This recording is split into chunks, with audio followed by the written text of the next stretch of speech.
Support for the Hawks Nest podcast is brought to you by Manscaped, who is the best in men's below the waist, grooming champions of the world. Manscaped offers precision-engineered tools for your family jewels. Manscaped just launched their 4th-generation trimmer, the Lawnmower 4.0. You heard that right, the 4.0.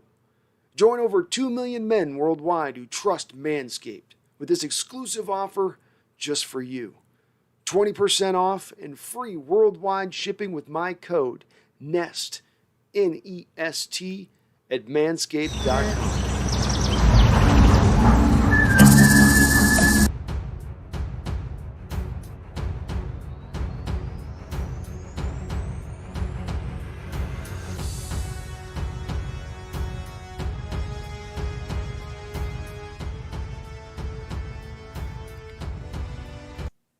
Hello and welcome to the Hawks Nest live stream show. Happy Halloween to all of you out there. Hopefully you guys can tell in my getup here that I will be going soon afterwards onto a little Halloween function myself, so I'm already getting dressed up in my regalia. But today we're not talking about Halloween, are we? We're talking about our Seattle Seahawks winning a football game. Oh, it feels very nice after a few weeks. I don't care about the Jaguars, all the negative Nancy's. Just get away from me for a second. Let me just enjoy something in this short season that I can appreciate. And our Seahawks went out and played a fantastic football game. Geno Smith looked great. We'll dive all into that, of course, right off the top. I want to thank the sponsor of this show, Manscaped. Manscaped.com, of course, they're the best in the below the men's grooming. They get all the supplies you could possibly need for that kind of grooming, along with nose hair trimmers, everything under the sun for you a guy. This is stuff that's not been in the marketplace for years. It is now. You go to their website, you use my code, 20% off, free shipping. Help yourself, help the show, help your balls. Win. And I really do appreciate it when you do go do that.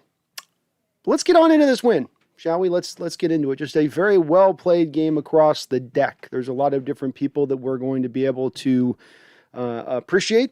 And thankfully, you guys got today a little, hopefully you guys appreciate the Magnum PI, because I'm on the case on this one, okay? I'm on the case. I'm going to break this one down like it's like the case that can't be cracked. I'm here to crack it, I tell you. I'm here to crack it. And as I look at this win, of course, it stands out right out the gate. Two main things to win. You guys aren't going to need me to break a lot of this game down. You guys can probably see pretty clearly as to what happened, and that is that Geno Smith played fantastically. We got to see the game that many were kind of hoping and wondering if we might see when Geno initially took over for the football team a couple of weeks ago, and instead has looked like kind of a miserable backup in this league throughout that time frame. A little bit in over his head, a little overwhelmed. That was not the case today. He came out confident. He came out steady in the pocket. He trusted his reads. He let it rip. He wasn't holding on to the ball too long. I think a little bit of this comes from the fact that you see Seattle actually embracing a little bit more of the short passing attack in this game. That's been something where they've come out game after game and just gotten very obsessed with running the football, even though it's not bringing a lot of results. Meanwhile, not allowing Geno to get in a little bit of a rhythm. I would actually probably even push this over to Russell Wilson just a little bit, in the respect of this is something they don't do for him a lot either, which is, with this short passing game, one of the things you need to do within it is to get those quarterbacks going in the flow of the football game. Let them get a couple of easy short throws out there. Start getting a little bit of that rhythm going, and it can build, and it can build, and it can build. What? Geno started out this game 13 of 13 on the back of that kind of style.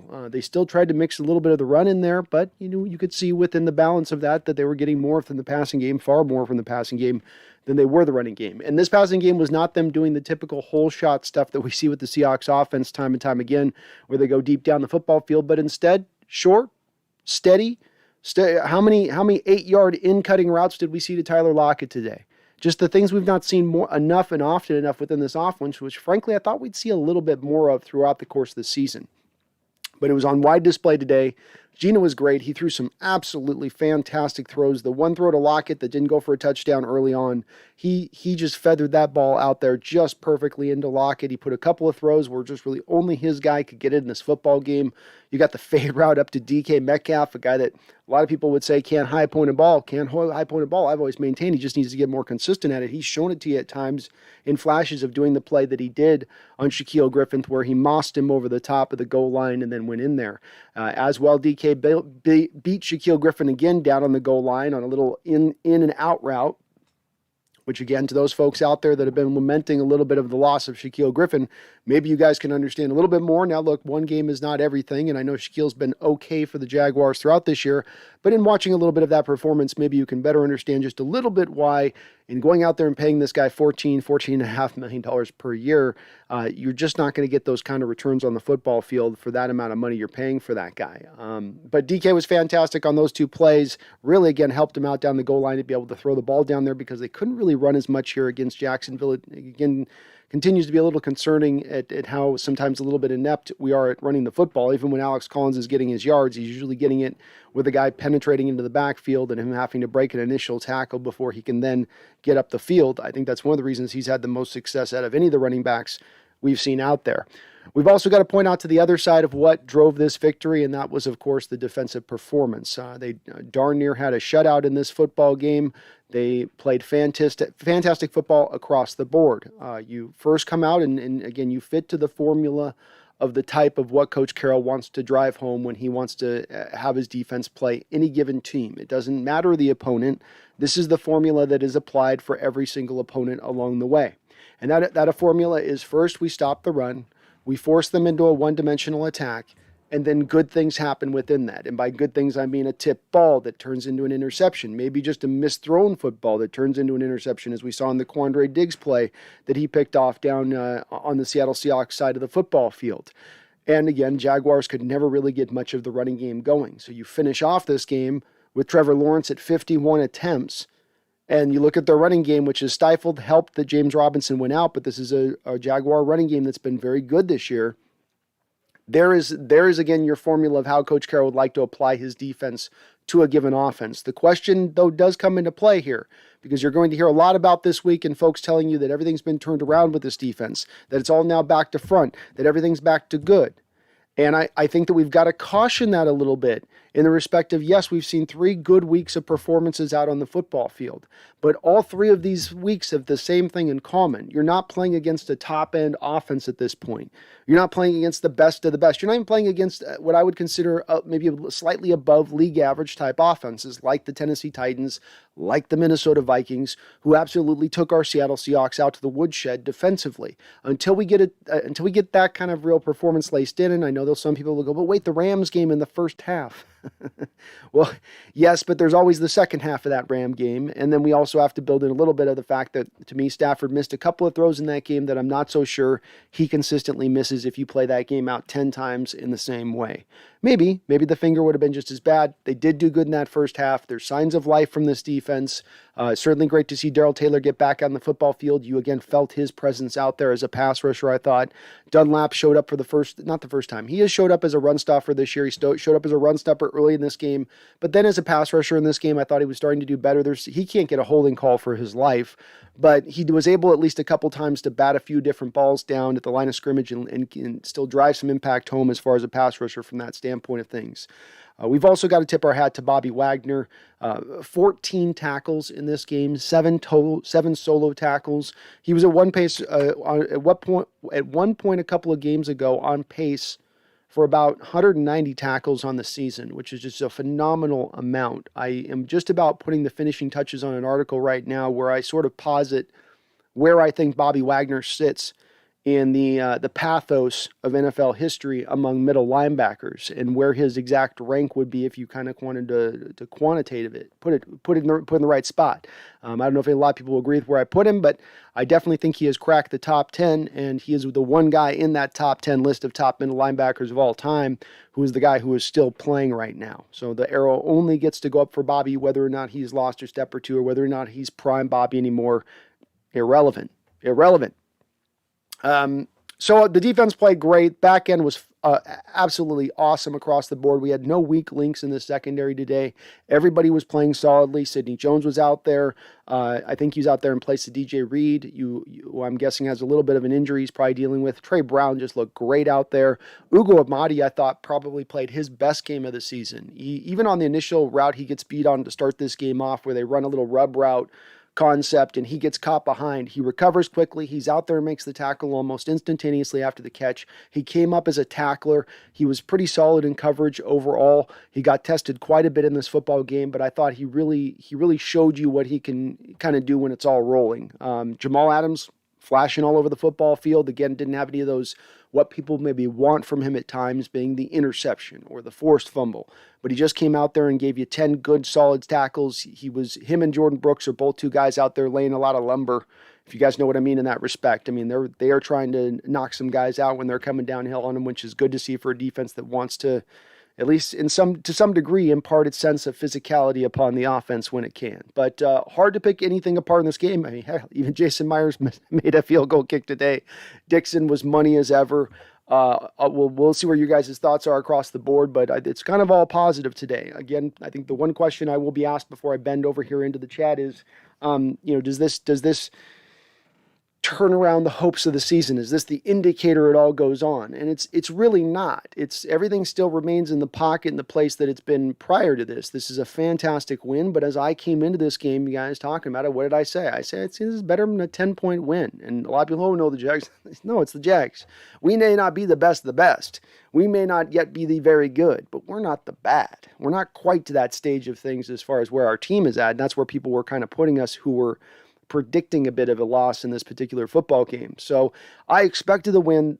You winning this game is not going to change those things around. Trevor Lawrence is having his Troy Aikman-like first year. He's having his Peyton Manning-like first year, where it's a little rough and it's a little rugged. I think that's going to eventually turn around for that kid when they get their parts and pieces and probably the right coach in the proper position on that football team. But it's a good win. Now, as we've said, we talked about it, you get this win, you look forward. What do you got to do to get in the playoffs? Well, what you most likely got to do to get in the playoffs is go 7-2 down the stretch. And it's a rough down the stretch as we look and go, folks. I'm going to tell you. You got to play the Cardinals twice. You got to play the Rams. You got to play Green Bay on the road. And you got even the Washington football team. It is not going to be easy, but that does not mean that it is not possible. And when we came into this week, I would have said, it's about a 4% chance. It's going up to about 8% chance. I'll give us an 8% chance. We're still at 50-50 zone here, but we're crawling up in the right direction. We got a bye week here. We got a long time to savor the flavor on this particular victory, so savor it. Take a nice little bite out of that steak, okay? Don't do a caveman style on me here, okay, you guys? Don't cut yourself off one of those big slabs, shove it into your mouth, and start chewing it along with no sense of what you're really eating there. That thing's coming in about $100 an ounce now with these prices, okay? So just tiny little niblet cuts. Take it in your mouth, savor it the next couple of weeks. Let the people who want to be negative. Let the people who want to bitch and moan and stay bitch, let them do that. There's time for that. There'll be time for us to turn over what the season is and where it is. But today we're going to celebrate and have a little bit of fun. It's going to be positive today. Magnum PI is on the case over here, okay? And he's prescribing us to have some goddamn fun. All right. Let's pop over to the chat. I have yammered enough. I got a few people already started down with some hot donations. And again, I know we have some people who have a little bit of trouble with me catching up on the chat last week. As I'd say, just hold on to posting your chat until I get through the donos. Then I get over the chat. I obviously respond to everybody in the chat as quickly and fast as I can. But that is kind of the pace is how I do it. So let's start this off. Megan, of course, Doc Roger is going to start this off right. No, wait. We got Leland Kimball coming in with a $10 donation, a $5 donation started off right. I appreciate it. He says Magnum Brando. That's right. It's Magnum Brando tonight. I like that. I'm taking that, Leland. I'm stealing that. You're talking to Magnum Brando tonight. I just got back from Hawaii and I just solved a big time murder case. Let me tell you something. The Seahawks team might just be all right. Megan Gog Roger coming with a $2 donation says new swag arrived from Seattle as the game started. That's the way. That's good luck. That's positive momentum for the game, Megan. You know, it's a universe that requires a confluence of positive momentum that you can push push out there into the ether. Just get that spinning. And that did that with that delivery. Great to hear. I hope you're wearing that swag good. I think, would you have the DK coming? I think, didn't know what you had? I forget what you had coming, but hopefully you're rocking it and rocking out as soon as you got it. Get that thing on display. Jeffrey, this is with a $5 donation, says Pete had $500 on a 7 to 20.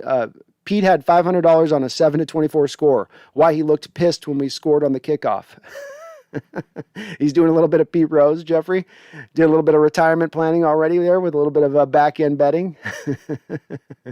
Well, he's probably mad because he wants Travis Homer to probably fall on the football rather than take scoop and score there. And Homer's feeling himself in that moment. I'm sure Pete's going to use that as a teaching tape, a moment for the future. Jake Funk, you have the funk, my man, because you subscribe to this channel. You're not only funky in name, you are funky in spirit. And I appreciate you subscribing. Thank you. GoHawks 2022, who has now become a member for 5 months, celebrating 5 months of membership on the channel. Thank you, GoHawks 2022. Longtime member of the channel now. I get to call you a longtime member of the channel. This has been great. Thanks, Brandon. Well, it's been great having you as a member. Joey Mendez, thank you for becoming a member for our 3 months. Let's go, Joey. 3 months, my guy. We're getting deep here now. We're getting some long haulers here. Jeffrey Thistle with the $2 donation says, if we're not going to use Penny correctly, trade him. Yeah, it's going to be a lot of folks out here that are going to be harping on how bad Penny is, and I'm not going to stand anymore and fight that battle. I'm not dying in that trench, okay? I don't care enough as it regards Penny in that respect. But you can't make any mistake about it. You watch him go out there and you watch how they utilize him. They come out on the very first carry of the game, outside zone run, off tackle wide. Takes the play for 6 easy yards. After that, it seemed like he had, I think, 7 other carries. 6 of those carries were probably inside runs. I again and again go, why do you run him that way? That's not really the way to utilize him. But that's how they insist on doing it. Again, he may just be bad. There was one run where he should have gotten to the outside away from a defensive end. I think it was Hill on a run where he got outside and you go, okay, Penny, you should be able to click in your gear now. Get to that 5th gear. There is a part of this in me that wonders if Penny, within them also not using him correctly, there's a part in me that also wonders if he's not quite back to full quickness and speed pre-ACL injury and where he was at. He doesn't look quite as explosive as he once did. Maybe that's just my laissez-faire eye. Maybe that's the mustache talking, but that's what it looks to me here. Jeffrey, this will come in with another $5 donation. Jeffrey, you're coming in strong tonight, right out the gate. Thank you, brother. Says we beat the 2nd worst team in the league. Throw a parade. I'm throwing a parade tonight, baby. This was our Super Bowl tonight, okay? You better believe I'm celebrating like that. No, I'm joking, of course. I'm kidding. And well said, Jeffrey, and we'll definitely be putting this one in perspective. As I said, it's not moving me off my spot from where I put a prediction of where this year goes. I don't know if you guys saw the Russell Wilson taking off his wrap and look at that finger as it's in its healing state, but that thing still looks pretty darn swollen, and it looks like the character from the movie Saw got his hands on Russell's hand for a minute there right now. It's going to be hard coming back off that one, keeping himself strong, keeping himself rolling. But nonetheless on that, we'll see where we go forward. We're going to need to beat a couple of legitimate teams here, Jeffrey, if we're going to get through the playoffs. Yeah, you're going to get a chance to beat on Chicago. You're going to get a chance to beat on Detroit. You're going to get a chance to beat on the Houston Texans. You're going to get a couple of those easy wins like today. But it's going to be the key on you getting the playoffs here this season is, you splitting with the Cardinals, maybe stealing a game from the Rams. I don't expect them to win the Packer game, but everything else around the board of that, you basically got to take home. So we'll see if they can do it. Like I said, there is a chance you are going to get Russ back. You're relatively healthy as a football team. You're going to get D. Eskridge coming back here soon. Say nothing of if this team does. I know some people aren't happy or want to see this in any way, shape, or form, but say nothing of a potential trade. The team is still, of course, sitting on about $13 million of cap space. And if they wanted to make themselves a trade at any one time, they could do so. Joseph Young coming in with a $5 donation. Joseph, you are awesome. I appreciate you, brother. Thank you so much. He says, if we change to a 3-4, we'd be really good. Joseph Young, I wrote an article that I actually read the article on the last stream right at the end of the stream. So I actually, just at the end of the stream, read the whole 3,000-word article I did on this, where I did a look forward into what I'd want to do going into this future of this year if things went at the pace that they're going, if we're seeing this year play out in the way it seems to be playing out. And that was for Seattle at the head of the line, first and foremost, hiring an offensive head coach if Carroll did move on. But then beyond that, to go to more of a 3-4 scheme, because then you could do a better job, in my opinion, of getting more out of Jamal Adams at that point. Not to mention after years of watching the bend but don't break, the read and react, the keep everything in front of us type defense, it wouldn't be the worst of changes to watch something a little bit more downhill, a little bit more of the feeling of like you've got a landslide on the offense and they just can't even breathe. I like that. I like those kind of offenses now. Now, maybe I'm just, starry eyes for the grass being greener on the other side of the fence. But I'm with you. That would be my preference as we go forward too, Joseph. I think it'd be nice. So it's easier to be more blitz heavy and to come at the offense from a wider variety of angles in a 3-4 versus a 4-3. That's usually when you see the blitz heavy teams is in those 3-4 looks. Joey Mendez coming in with a $10 donation. Thank you, Joey. Man, Joey, big member and $10 donation. I appreciate you. Thank you so much. He says there's a chance we need a vintage Seahawks late season push. We use the surge in November and December, and let's effing go. Let's go, Joey. Let's go. You're right. I love the spirit. Let's get that spirit tonight. I like I've told us before, and you guys are with me on this. I know you're riding with me on this thought process. You can think of two different things at one time. Many have a hard time with this one. Many get locked up on this one.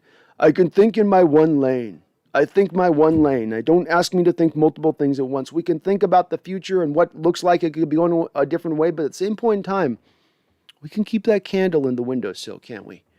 And when it burns down to the bottom of the wax and it's just about to set that windowsill on fire, we put another candle in that window, don't we? Because we're not giving up here. We're not wishing for wins. We're not hoping for the rebuild. We can think that that's what's going to take place, but while we can still hold on to that hope of what is still possible. Hey, did you guys see Jameis Winston went down? Carted off the field? Where are the Saints without Jameis Winston? I know Jameis hasn't played all that great, but do we all think Taysom Hill's taking them to a playoff berth? Let's go, Joey. I love your spirit, man. That's the spirit we're bringing to this house. I love it. I love it, man, and thank you so much for the donation. Megan with a $5 donation says, still not convinced that Russ would come back and throw like he did pre-injury. Well, thank you again, Megan. That's your multiple donations already started out hot here, and we're going to get right over the chat here in just a second. But yes, like I said, when I saw that finger picture injury on Twitter that was posted of Russ, that he posted, I think, and it was showing him with the middle finger there, and they've got it really close up, and you're looking at it, and you're going, ooh, it looks a good 33% larger than it probably should, and those stitches still look really fresh coming out, and it still looks it just looks still a little dicey. I mean, he's going to fight through it. That guy's as tough as they come, not just for the quarterback position, but for an NFL football player. So you know that he's going to do everything he can to get out there on that football field in 2 weeks against Green Bay. Wouldn't be a little bit surprised to see Seattle maybe potentially give him that one extra week, acknowledging it is in Green Bay. There's already not a good chance we're winning this game, even if you are at 100%. Maybe we just kind of get this through to the back end for you here. We got through the Jacksonville. We get through to the back half of the schedule now, and we just count on having to take care of business in our division, and beat up on some of the weaklings of the rest of the NFL that we got on our schedule as well. Mirza's first. You are first, Mirza. Good job. You are well notified. Make sure you hit that notification bell so you can catch me when I do go live. Says B-Ross, glad to see we are just not bad. We are not just bad, just not Jags bad. Yeah, it's good to know you're not the bottom of the barrel. There's some place to look up from. There's some place to you're not starting at the bottom coming up. You're starting at the mediocre coming up. That's better than the bottom. It's a long way to go still, but it's a one more step forward than where you thought you might have been. Emmett21, what's up? And Leland, good to see you on in here. Chase, Khalil Herbert, running back for the Bears, is looking great. He was my fourth favorite running back coming out of this class. Jace, he was a great running back coming out. Very explosive kid at 5'9", great vision, big play waiting to happen. Not a lot missing out of his skill set as a running back coming out of that draft class. There wasn't a wow thing that he had as a big trade, and again, his size would make you maybe just a little hesitant at times. But again, I couldn't find a lot of weaknesses to his game where he was coming out of, I think it was Virginia Tech. Not a lot of weaknesses in his game. So I liked him a lot too. It was a good pick by the Bears. It's a good spot for him. GoHawks05 says, well, that felt good. I say we make a go for it and trade and try to turn this season around. GoHawks, I won't push back against anybody that would be wanting to go with that route of this. For me, I need the specifics on the trade we're making. For me, I can't do the blank check like I might have done at the start of the season where I say, whatever the trade is that makes this team better, go for it and do it. Some of this has got to be done with an eye towards the future and an eye towards acknowledging where we're at right now with this year and what's kind of ahead of us a little bit. But with that said, I'm open to the right deal taking place and coming down the pike.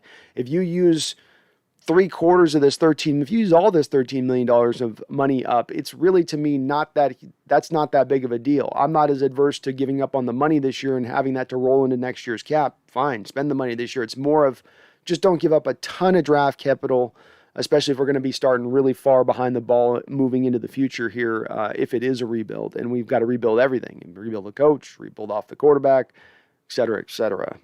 Maxwell, I'm going to enjoy the hell out of this win. I don't care if it was Jacksonville. Dude, Maxwell, enjoy it. Enjoy this win. Never apologize for a victory in the NFL. It's a league of parity. This Jacksonville team, while it's not a good team, while it's got, it came across the country, you could see a little bit of maybe this in the works of things. They've got, I think, a quarterback who's going to be one of the better young quarterbacks in the league, again, as they get the team better put around him, as they get that line set, as they get him some more playmakers on the outside, guys that can maybe catch the football. But it was a well-played game by Seattle. This wasn't one guy holding down the line or a couple guys doing it. It was a real team effort out there, and that everybody played good. And that's really rare to see in football games where you really go, oh, man, it's defense played good, line played well, quarterback was on point, running backs did their job. Defensively, from the back end to the front, nobody was dropping their job. Nobody kept getting beat in coverage. Emmett already got trick-or-treaters at my door at 4:40. Oh, man, they're hungry, man. I'm telling you. I've seen a couple of them there. They were sitting out there on that end of that block, man. They got those, they already got the shakes. They're weave-waving back and forth. Now, Mom, can I go now? We got to wait until it's the right hour. They're going to get out there and go. It's an aggressive time of year this year, as much as any year we've ever seen. Isaac Fisher, DK's first TD was a get-off-the-couch type play. Isaac, I agree. That was just a fantastic go-up-and-get-it moment. That's a Calvin Johnson type play you'd see him make on the often in his prime. And we don't get to see it a lot when DK. I've had a little bit of argument back and forth with my chat on this at times with certain folks in the chat, some who are not the biggest of DK proponents, where I've said, look, he can get this into his game. The going up and jumping up and taking it away from the defender at a high point of the ball. It's not maybe something that's naturally in his game, or he's just coming into this league out the box. But there's been flashes of moments where you've seen it at times in his career, and thinking that you can see it in those flashes leads me to believe that then it's just a matter of him tapping back into that and being able to replicate that again and again. And that play was a great, awesome call by Seattle to go to that. Awesome on Gino's part, knowing Shaquille Griffin has no ball skills. Shaquille Griffin has no ball skills. We learned that here in Seattle. It was one of the reasons I was so happy to move on from him. He will be right there in position. He'll be sticky on the man, which makes him look good in coverage, but he's completely lost the second the ball's up in the air. And that's where, a guy like DK just can go right over the top, and it's almost going to not be near uncontested because Shaquille is so close to him there.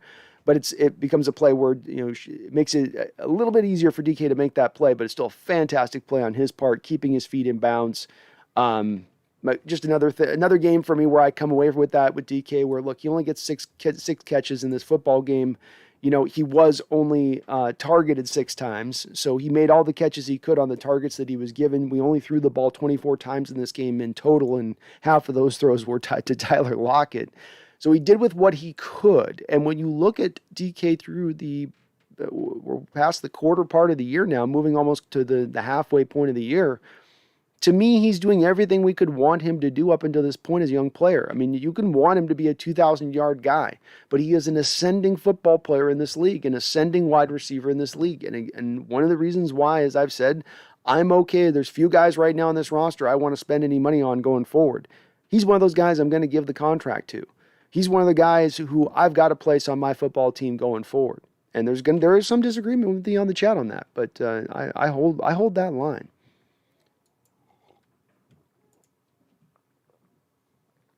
TJ says, people talk about Gino. Well, look what happens when he gets to throw. I think you mean when he gets time to throw, TJ.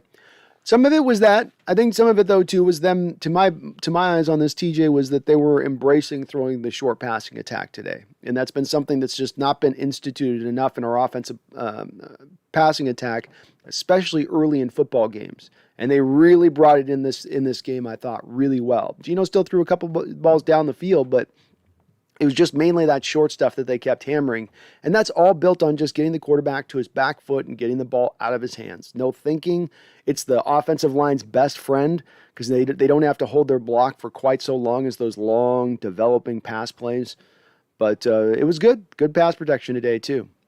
Jeffrey Higgins, good win, I guess, but come on, it's the Jags. If we can't beat them, what?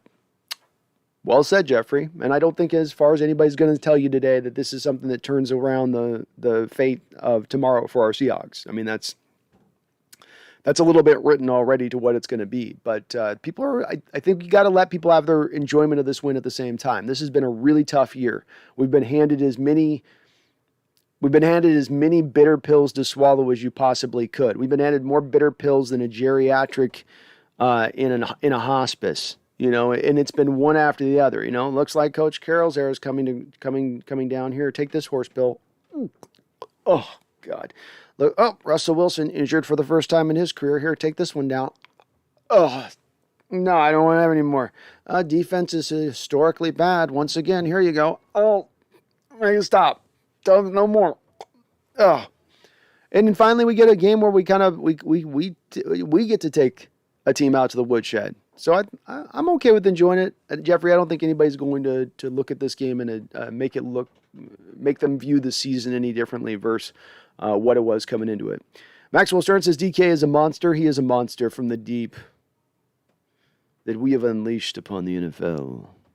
GoHawks05, really excited for this trade deadline. It's going to be a very interesting trade deadline to see what our Seattle Seahawks do. I'm going to be riveted. You guys can bet if we do make a deal, I will go live instantaneously so we can discuss what that deal or deals, plural, might just be. But it at least makes this interesting. This one makes the season interesting. We're not picking over a corpse, We've just gave it a CPR. We just pumped the chest a few times and we got ourselves a pulse, folks. There's a little bit of a pulse. It doesn't mean that things, there's a little doo-doo, just a little pulse. Jay says, when Wilson comes back, I have optimism, but I know it will be crushed. Potentially. Devin Schultz, are we sellers or buyers on Tuesday? Devin, I would estimate that if you've got to push me to one side or the other, I'd say they're going to be buyers because I don't see that Seattle, you come off this win with still some hope this year. They showed the playoff chart on the show a couple of times, which was cool on their part to kind of show you how really everything is kind of close together. It's all a matter of a couple games away when you're really talking about that final couple of playoff spots. So that being the case, I don't think if this team had lost today, they would have been in seller's mode. I see there being no way that they're in seller's mode come this week. I do think there's a chance they do try to add a guy or two. I would probably say it's not going to be a guy that's going to cost them a lot in draft capital. So, i.e., his impact will probably not be substantial, whoever you bring over. This is not going to be Quandre Diggs 2.0 or Carlos Dunlap from last year 2.0, but they'll probably grab somebody. Be it some cornerback depth, maybe a linebacker, maybe a pass rusher, maybe even a wide receiver. There's a guy like Brandon Cooks out there with Houston who would be very, very interesting in my opinion. You look at his cost, you look at what he cost to get from Houston. That would be a guy that I would definitely have a keen eye upon. Merzo says we need Russ back. That's our only hope. He is our only hope. Garrett, I agree with you there. GoHawks05, looking ahead, Packers. I think we have a shot with Russ and Cardinals with Murray potentially being sidelined. Oh, is he potentially sidelined? I didn't know that was it was that bad for him. I know he's already getting beat up a little bit. He's got to take care of himself here, and that is one of the question marks you do to apply to a guy like Murray, who at times plays with a little bit of that reckless abandon, and he does so at a size that's much differently than a guy who's also done that a little bit in Josh Allen, who's at 6'5", 6'6". Murray's a 5'8", 5'8.5" type dude. So, he can't take that kind of punishment that he's sometimes gets. He's been better about it this year at keeping himself clean. He's just had some random, I think, shots that have come across his deck, across the bow that just sort of surprised him a little bit. But, if they go back a little bit, we got a little bit more of a chance to come up. I'm looking more playoffs at this point than I'm going to be looking at our division, just because those guys are so far up ahead. And even if the Cardinals fall back, you then still have the Rams right there nipping at their heels. Stephen Kapowski says, I'm going to bet LJ Collier gets traded on Tuesday since he's been inactive the last 6 games. Stephen, the only question I have on that is, and I do believe that he is on the trade market. I agree with you there.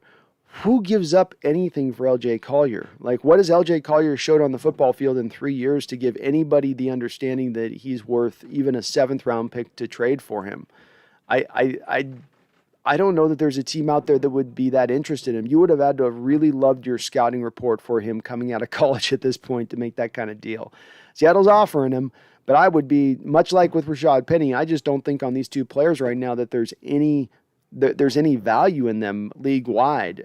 As far as maybe there is if you release them and you sign them off the street, but in trading for them, I don't think so. Mirza, we have a shot against the Packers. You're dreaming, bro. We ain't winning at Lambeau against that juggernaut. Did I say that? I hope I didn't say that we had a shot at Lambeau. I don't. I prescribe that as a loss this offseason. Maybe you're responding to somebody in the chat. Emmett says, nice costume. Thank you, man. I didn't get the stash as deep as I needed to get it to pull off the full Magnum, but it's like Magnum, 0.75.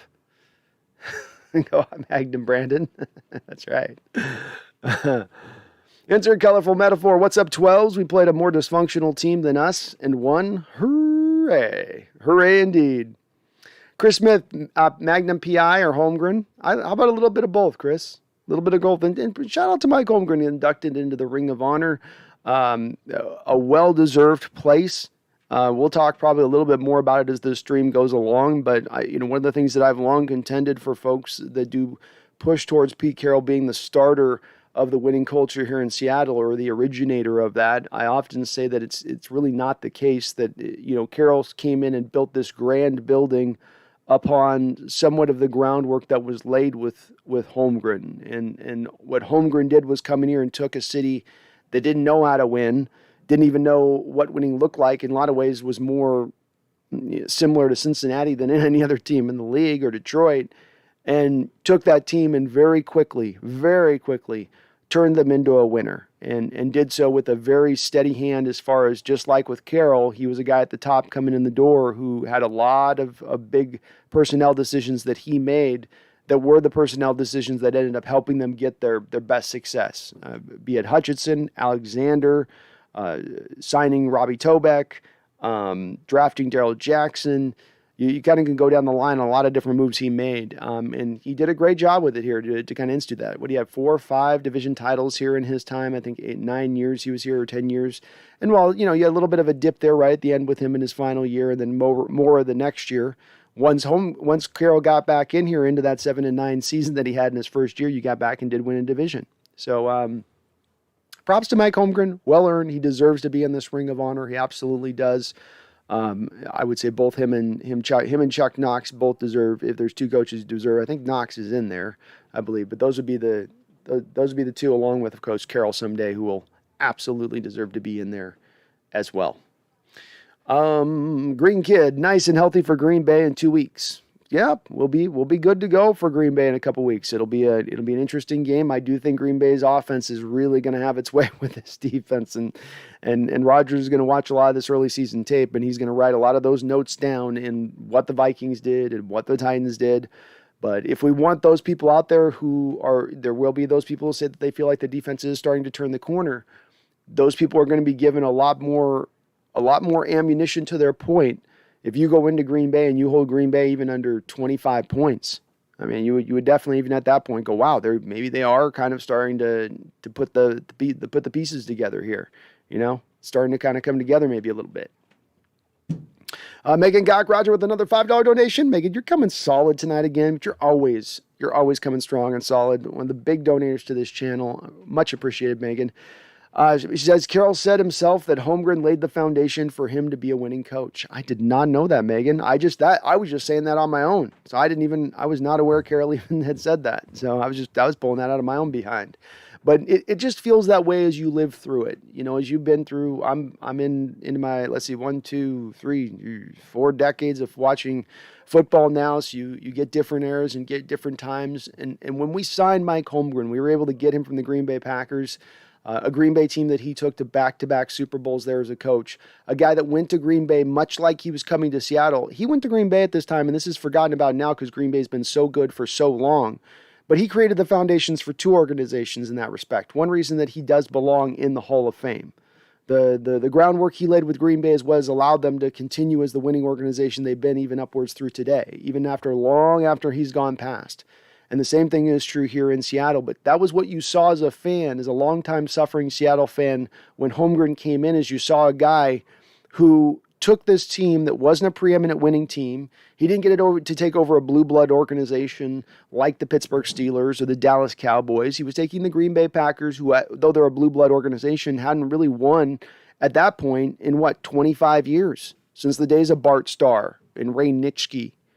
And so he came in there and he did that with them. You go, if he could have done that for them out there in the tundra, out there where like 5 people live, why couldn't he come up here into the Pacific Northwest and do it? Especially knowing then, too, as well, you had Paul Allen in his big, fat checkbook that he was bringing to play.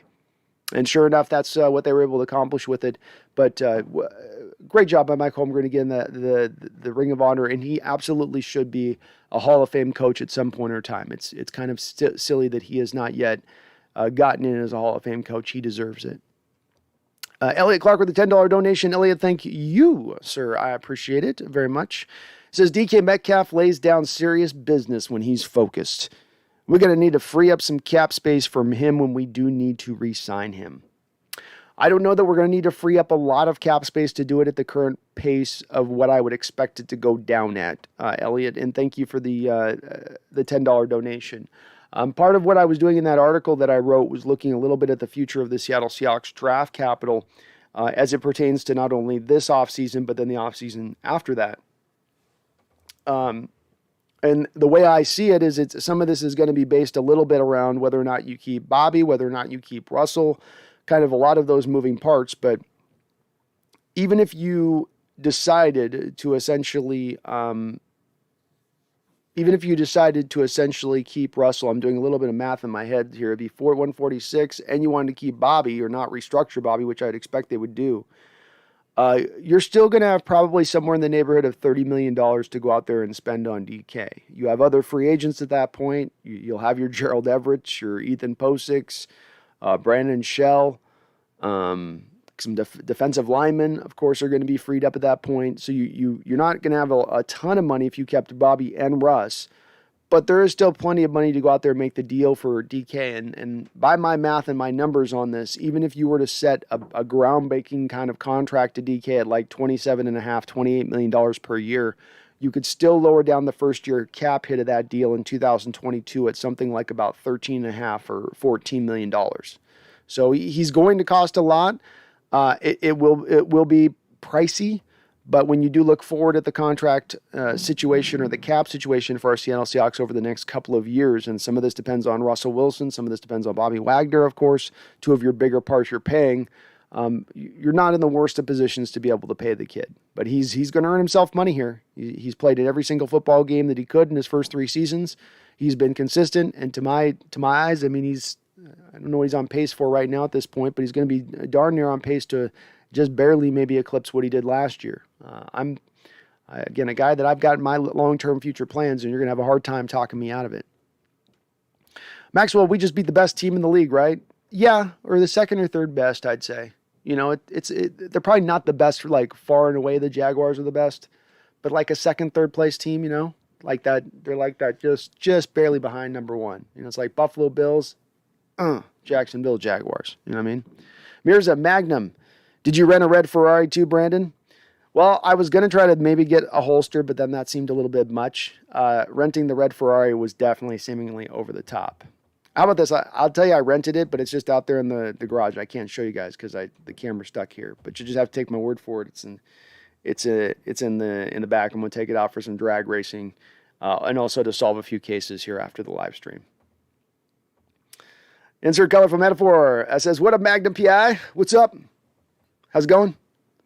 Out here's watching Hawks, solving cases." Insert colorful metaphor. It's all about the mustache. It is, baby. This is a wisdom mustache. There's a lot of power in this mustache. It can not only solve cases, but it can analyze our Seattle Seahawks and explain to you guys exactly what the hell is going on. Maxwell says we're calling him Magnum now. It's not the worst of nicknames now. If you want to call me Magnum, I will run with that. It could go a lot worse for people as far as nicknames go. Green Kid says, who would have thought using tight ends, targeting DK, and quick passes would work for Geno?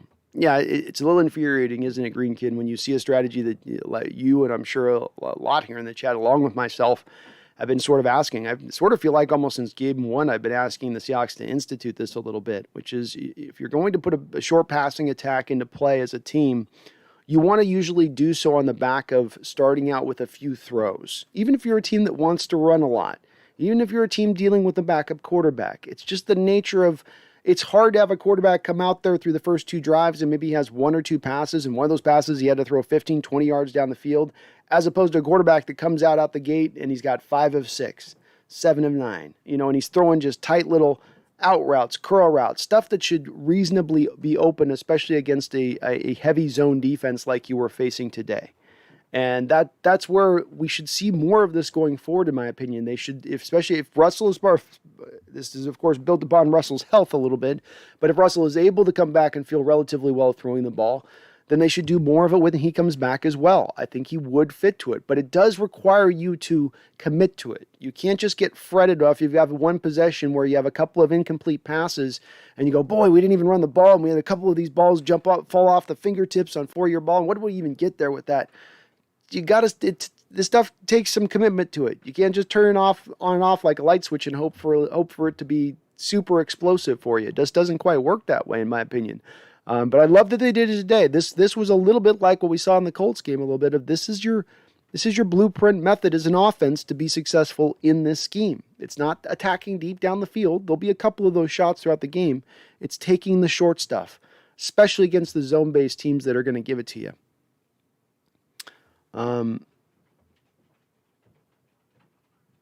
Leland Kimball coming with a $10 donation. Leland, I think it's your second donation of the day, as well, celebrating 4 months as a member. Says if we'd lost to the Jags, it would just flat out be over. We can get back to the tar and feathering of Pete after our next loss. I'm going to revel in this win. The offseason will happen when it happens. Well said, Leland. I couldn't put it better, and I absolutely am in this choir echoing your sentiments in regards to this. Let's enjoy this today. We are a realistic channel here. We tell it like it is. We're honest. We'll take the flames and the heat for that honesty when we got to do it. Well, here's me being honest with you right now. It's a long NFL season. We're going to have to wait a long time till football after this NFL year, and we don't know what we got moving on in the future. But we got today hope. We got today the enjoyment of watching a great football game. And while, yeah, the Jaguars aren't anything special, and maybe we shouldn't be all that proud about beating a Jaguar team, this is the NFL. You get Jaguars on your schedule. You get Detroit Lions on your schedule. You get Houston Texans on your schedule. You get Chicago Bears on your schedule. You get some of these games. We've had a fairly tough opening part of the season. You look at the games that you've started out against, you've not gotten a lot of the weaker teams in football that you've gotten to play against. It's been some pretty tough matchups. So it's swung the other way. Let's enjoy it. Let's revel. Great word. Let's revel. Let's revel. Mark Habercorn, I may still watch, but when you ignore most of your dedicated subs over super chats, well, then it's useless to comment. Greedy always ruins things. Sigh. Boy, brutal comment, Mark. I mean, you mentioned this last week, and I was here reading your comment, and your comment's not any question or want to talk about the Seahawks. You're just commenting about the fact that I want to read that I'm reading the people that are paying the subs on the side. I'm pretty open about this, Mark. I want to do this full time. So, Mark, I really do. And I'm not going to be able to do this full time just necessarily on the back of responding to people in the chat. It will come back from that people donating off of the chat as well. That's the pathway, along with a couple other things like memberships and whatnot. And if I've had people that support the channel, we get there quicker. I get to do this full time. So I'm going to encourage that because that's where I want to get. And so what's best, Mark, to get me once or twice a week or two sooner and faster and quicker, get me to being able to do this 5, 6, even more times per week. And I think that you got to look at this a little bit in the long-term scope of this, not just in the now, and that this is what I want to do full time. So I get where you're coming from, but again, post what you want to talk about. Don't just complain about the fact I'm not responding when you want me to respond to the chat. I'm responding to your comment. I'm looking to talk with you on it. So let's talk what you want to speak about. MSR Rook, see what happens when you dive, Gino. Sometimes I know the Jaguars aren't a good team, but let's be honest. Gino was cooking today. Nice win. Go Hawks. Oh, that was awesome. Yeah, the dive play on 4th down, I'm sure you guys were tearing your hair out at that point. When Gino goes on the 4th down and you're like 3 straight runs right up into the middle, no creativity. We've seen a lot of these times where they'll just run 3 straight times to nowhere. And it's obvious on the first 2 runs you're not getting any push. At times the defense is getting consistent penetration, and then they're stopping the ball carrier dead in his tracks before he can even really get going. But then on the 4th down, 3rd down, I guess it was, or 4th down, after doing 3 straight runs, they went with the 4th run, but at least it was that dive up the middle with Gino. We've seen Russ do that at times this year when they've never done that before with him, which is just that, essentially just dive it right up the middle when you need a couple of inches. It's there to be taken if you do it right. And Gino did it, got that touchdown. That was great, gave us a lot of momentum in that moment to get going in that way. Crispin says also, Jags are very bad at football, so there is that. This is not a good team. I don't know if they're the worst team in the league. I think the Texans probably have that mantle right now, and maybe even the Detroit Lions above them. But we probably can say that this is a top 3 worst team in the NFL. Maybe even the Dolphins below them. They did beat the Dolphins. Whatever it is, they're not a good team. That part is true. Boney Lynchfield, I was wondering why it took Gino forever to realize he was Tyler Lockett on the team too. Yeah, Gino seemingly has not looked a lot towards Tyler Lockett's way at times. We've got a guy, John Robinson, has done a lot of looks at all 22, and he says that there wasn't a lot of guys open last week against the Saints at times. But he just hasn't looked like he's targeted him a whole lot either. Certainly not like Russell does when he's here and him and Tyler are on their psychic-like connection. But Gino was on him today. Gino looked for him every single time at times, and Lockett had one of his boom days. He's such a boomer bust wide receiver at times that he's either having 14 catches or he has 1. But Tyler looked fantastic out there, running great routes, a variety of different routes, being tough, taking some big hits in there too, especially on those short passes, because that's what you're going to get when you make those short catches. Is the defense is going to try to punish you for catching it, and they did in that case. So fantastic on Gino's part. Great job to work in Tyler on that. He had at one point, I think we were deep into almost the 4th quarter, and he had thrown to 3 different players, Tyler, DK, and Gerald Everett. He ended up only with 4 guys at the end of the day that he actually ended up throwing balls to.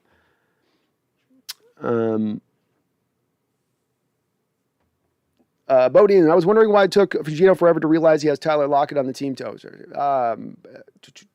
B-Russ, so Penny is terrible. I mean, he gets hit by a feather and he's going down. Yeah, he's not fighting through any tackles. The play that stands out to me above all else, B-Russ, is the play where he's getting to the edge.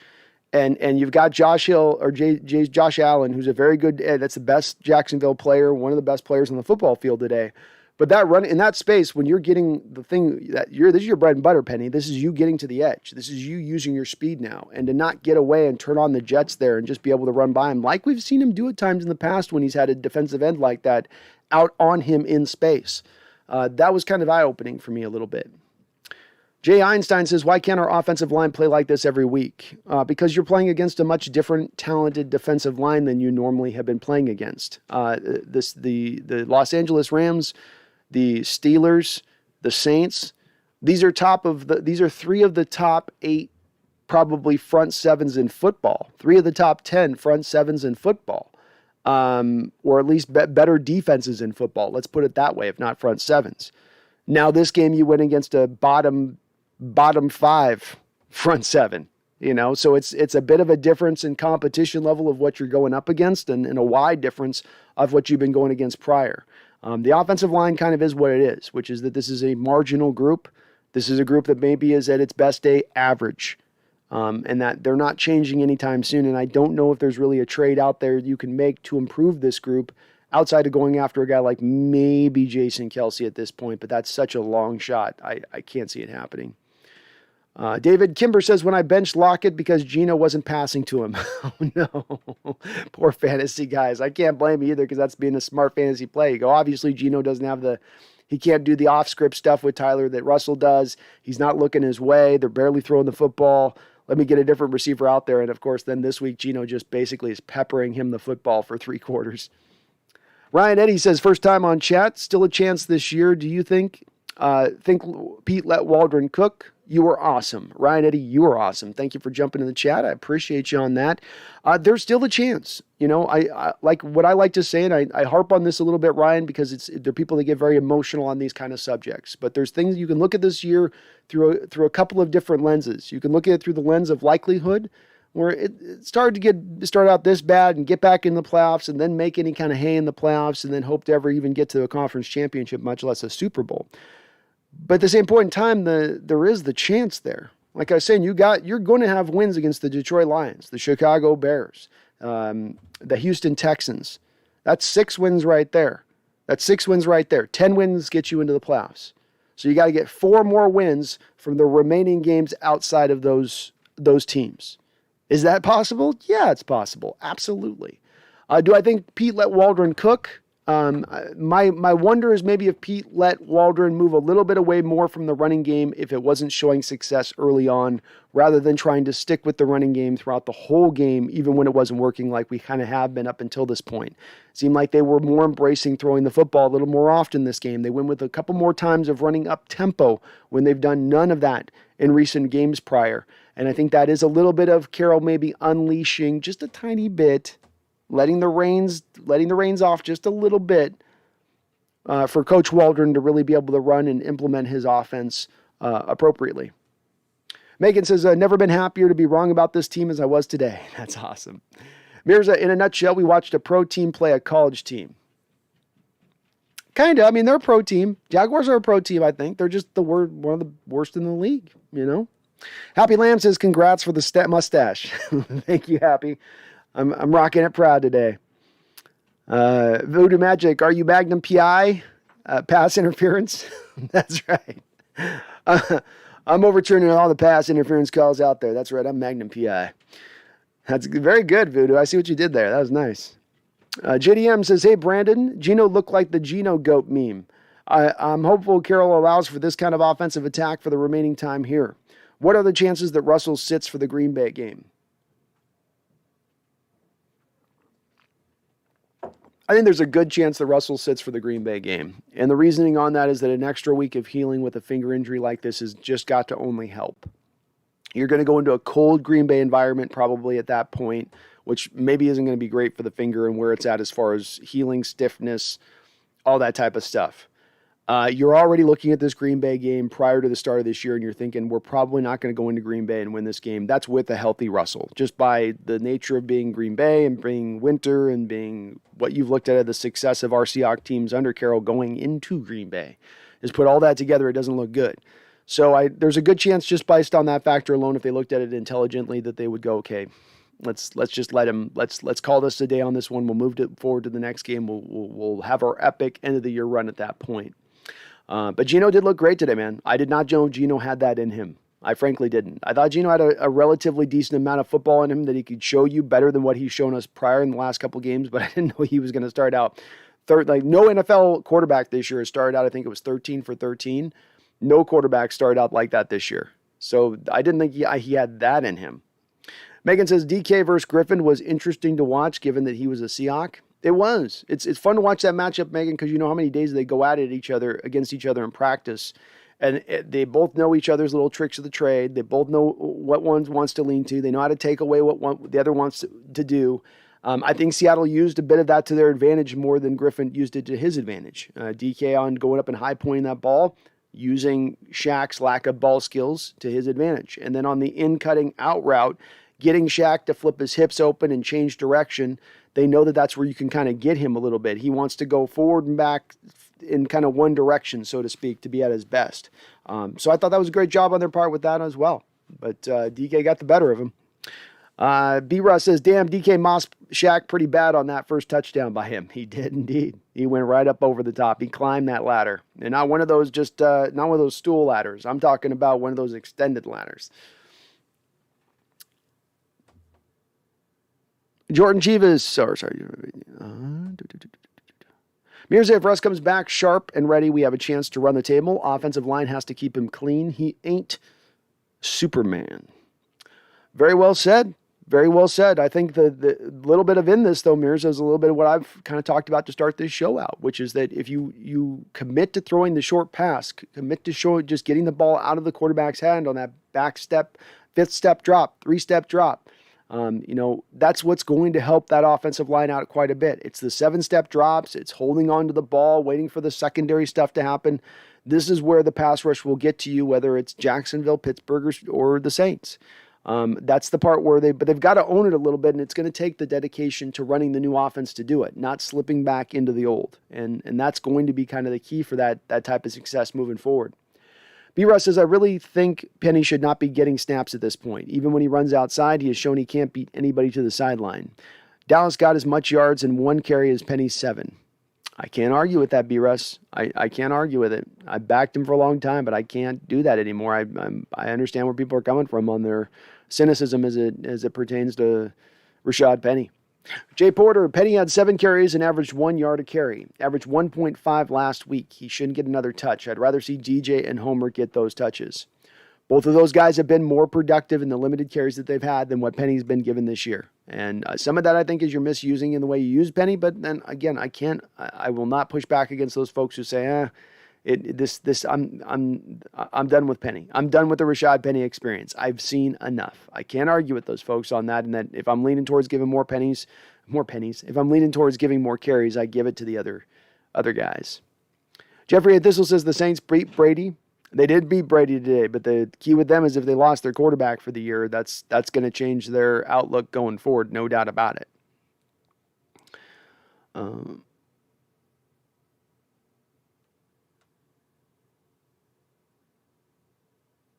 B-Ross says, look like the first 2 wild cards are cemented with it being LA, Arizona, correct, and Bucs Saints. Odds we can snag that 3rd wild card from the Vikings. Well, I don't think it's set, B-Russ, with the Saints getting it. Again, you lose. Jameis Winston was carted off the football field. If he's out the rest of the year, that does not guarantee their spot getting in. I will give you that the Saints have an inside track there, but at that point, that would change things up for us a little bit. Again, it's probably about 8% is the odds I'd put us getting in right now, but those can improve every week. If you can win a game or 2 against this Ram Cardinals that you have on your schedule, that's the ones where you got to take a game or 2 in there, right? You don't have to win all 3 of those games that's on your schedule that remains with them, but you're going to have to take at least one of those games in there. You can't go 0-3 in the 2 games you got to play against the Cardinals and the 1 game you got to play against the Rams. You're going to need to get a win in that. That means kind of stealing one a little bit to get it done, but they can get it done. 10 wins, I think, gets them in. If they get to 10 wins, say nothing of where the Vikings and Saints are, I think they get in.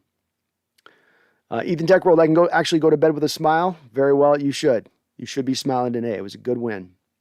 Go Ox 05, I want to target Von Miller. I saw that he will not be a Bronco after this Tuesday's deadline. Well, let's take a little quick, fast snapshot of Von Miller, shall we? See where he's at this year, coming off of a major injury last year. And he's playing pretty darn well. 4.5 sacks this year. Not too shabby for the guy. I'm okay with making that move. I'm okay with adding that pass rusher. He's in the final year of his deal. He's not going to cost you, I don't think, a tremendous amount of money. So I'm okay. Can't imagine he'd fetch more than a 4th or 5th round pick at this point in a move, which for Von Miller and what he brings to the table at that point, I'm okay with that. Let's go, Joey.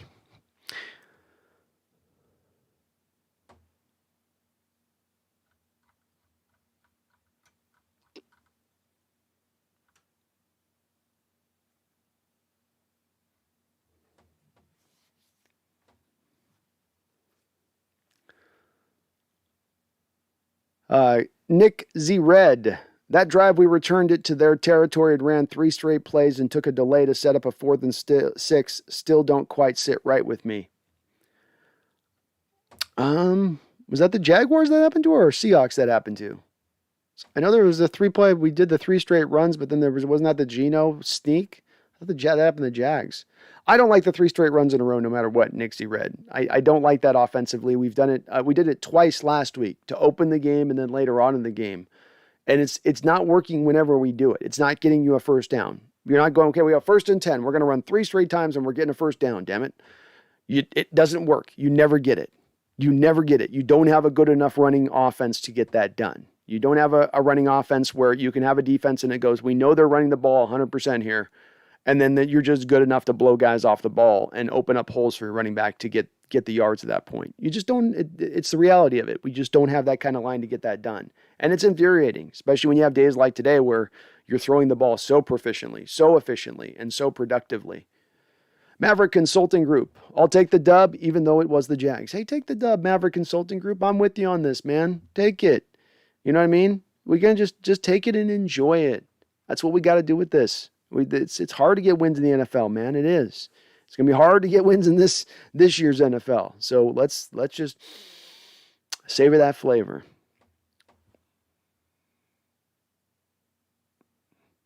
A Y2K says, man, do they need to fire Urban Meyer's ass fast?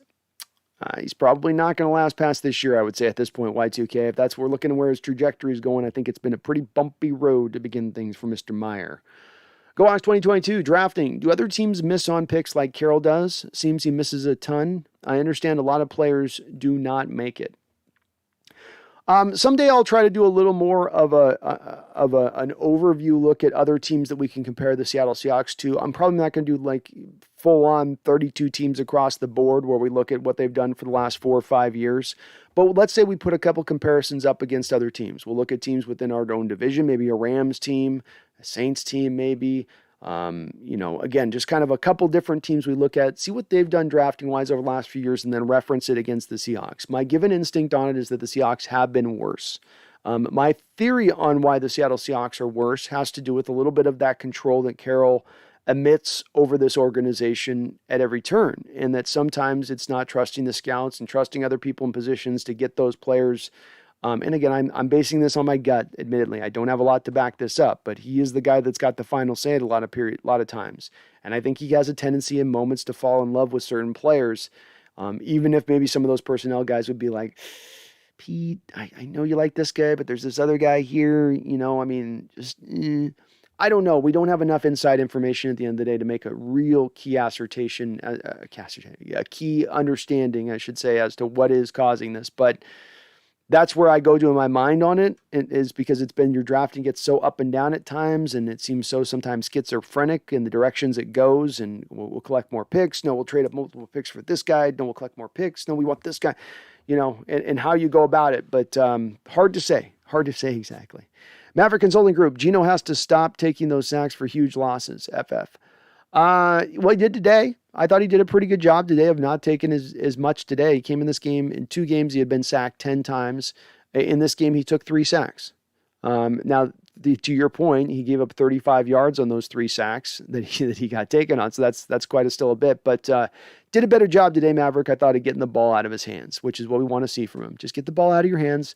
Trust your guy to get open there. Throw him open. Don't wait for him to make sure you're watching him get wide open. Just let it rip. And I thought Geno just did that today. A lot more just standing tall in the pocket, good moxie, good presence, and just letting it go. Yes, he was accurate. Yes, he threw some great balls. But to me, that was really the key of it, was just committing to running the offense right and not getting jumpy, not worrying about throwing an interception, letting it rip. Jeffrey A. Thistle, they missed their chance to fire Urban for free, sadly. Yeah, even that's going to be hard to do with coaches' contracts. They're pretty locked in. Ethan Techworld says the stash is fire. Well, thank you, Ethan. I got to change it up for you guys every once in a while here on the Hawks Nest. Michael Simon, did you see the Bengals-Jets play that the refs blew? I did not. I will say the reffing today was a little bit odd again today. Not just bad in our favor. It was bad in the Jags' favor at times in this game too. There's moments in these games where you go just a little too much over officiating at times. And then they'll miss stuff that's wide open. Like I watched Carlos Dunlap at least 3 times wide open in the middle of the pocket when nobody else is around him, getting held by his shoulder pads, and he can't get a call for his life. Jivin Che, I thought you were Aaron Rodgers. Nice stash. Hey, okay, I'll take that one. I'll take Rodgers, man. Like I said, you guys can be a lot more brutal on me on this one, so I'll take all that. Yeah, I'm doing my Magnum PI today, man. I got my Magnum. Joe Biden's Make-A-Wish. Imagine losing to the Jets. Joe Burrow is a bust. I don't know if we can call Joe Burrow a bust. I mean, they played really well this year so far, Joe Biden. They came into this game as the number 1 seed, I think, or something like that in the AFC coming into this week. It's a horrible loss on their part, but I feel like Joe Burrow's played really well this year, and he's coming along, especially, kind of acknowledging he's coming off of that torn ACL. But part of the issue with the Bengals, I think, though, when I look at them, is just that they've done what I hope we don't do if we have to move off of Russell Wilson, which is that you go out and get your quarterback first, and then you start figuring out your offensive line second. Well, that gets your quarterback killed. That gets an ACL torn. And then you've got an ACL torn, and then you got a guy playing with the knee brace now, and he's not all strong 100% on it, but he's trying to go. That's the path you start to go down with on that. Get your offensive line first right, keep your young quarterback clean, and he can have a lot of success behind it. But I think the future is bright for Joe Burrow. I think this future is relatively bright for the Cincinnati Bengals. They have to get so much perfect in their drafting, which just puts them behind the 8 ball and makes it so much harder for that organization. But with that said, they have been drafting really well. They've got a good young team they're starting to kind of build out a bit. They made a nice free agent signing this last offseason with Trey Hendrickson. So they're going the right direction. Trevor McGuire says, popped in to say go Hawks. Thank you, Trevor. Got to take the kids out. We'll have a safe night out trick-or-treating, Trevor, and hey, go Hawks. Clara Bekoff says, man, you're looking good. Clara, you always come in making me blush. You know you do. Like the mustache. Glad Seahawks won. Bye and on to the Packers. Let's see, but enjoy this win. It's going to be interesting to watch going forward, Clara. At least they made this year interesting going forward. At least we can look forward in our chair a little bit, each forward, kind of, what's going to happen here? Where's this going to go now? Do we got a chance? Are we doing the Dumb and Dumber? So you telling me there's a chance? And it's a little at that point. I love it, Clara. I like it being interesting. I like the Seahawks being in it. It was dismaying to hear there being certain pundits out there and people out there in Seahawks land that were sort of hoping for this loss this week, hoping for things to continue to unravel, which is not where I can never quite get into that stage of things, no matter how frustrated I might be with the regime or what's going on with the football team. But thank you, as always, for coming in and making me blush, Clara. I do appreciate it. Patrick says, Real Hawk Talk just took their show down for today. Oh, yikes. What happened, man? I hope they're okay over there. That's crazy. Jeez. Hope everything's okay on their end. Seahawks Primo, happy Halloween. Great win, but I'm ready for Russ to come back. Seahawks Primo, Russ can't come back soon enough. That is where the hopes of this season ride is on Russ's arm, is on Russ's leadership, is on him bringing us through here. Gino's done about as well as we could probably ask Gino to do. We may have to have him go in and sort of take one for the team in Green Bay a bit, but beyond that, Russ is going to be where this year rides or dies on. We have certainly learned that over the last couple of weeks. Seahawks Gaming, Saints are scary. Saints are scary. They beat the Bucs and the Packers. Yeah, but Seahawks Gaming, you lose Jameis Winston though. Unless they're looking at calling Drew Brees, where is he at? Even if you would want, he's an analyst now, so he's done. Taysom Hill, they're hoping right now at this point Taysom Hill's going to bring. I don't think that's necessarily guaranteed. He's bringing them today. They were going to be a tough team with Jameis there, but you get carted off the field, good chance that's probably a torn ACL, if not worse. Not that I'm celebrating that. I'm just speaking for what it is. D Nugget says, "What is with this new look?" D Nugget, you're a young cat, so too young to know. Go ahead and Google up on the internet Magnum PI. Hold on, let me get my best Tom Selleck look here. I need the steely blue eyes that I just don't quite have. The Magnum's got. There's my steel. So Magnum PI is what I'm doing here for Halloween here for you guys. Little 80s television look for you. Michael Simon says, do you think Carson will play again this year? No, Michael, I think that the rumors come out that he may never play again is almost a preparation to fans of he will then never play again, or he won't play again this year, and then Seattle will move on from him after this off season, I would imagine.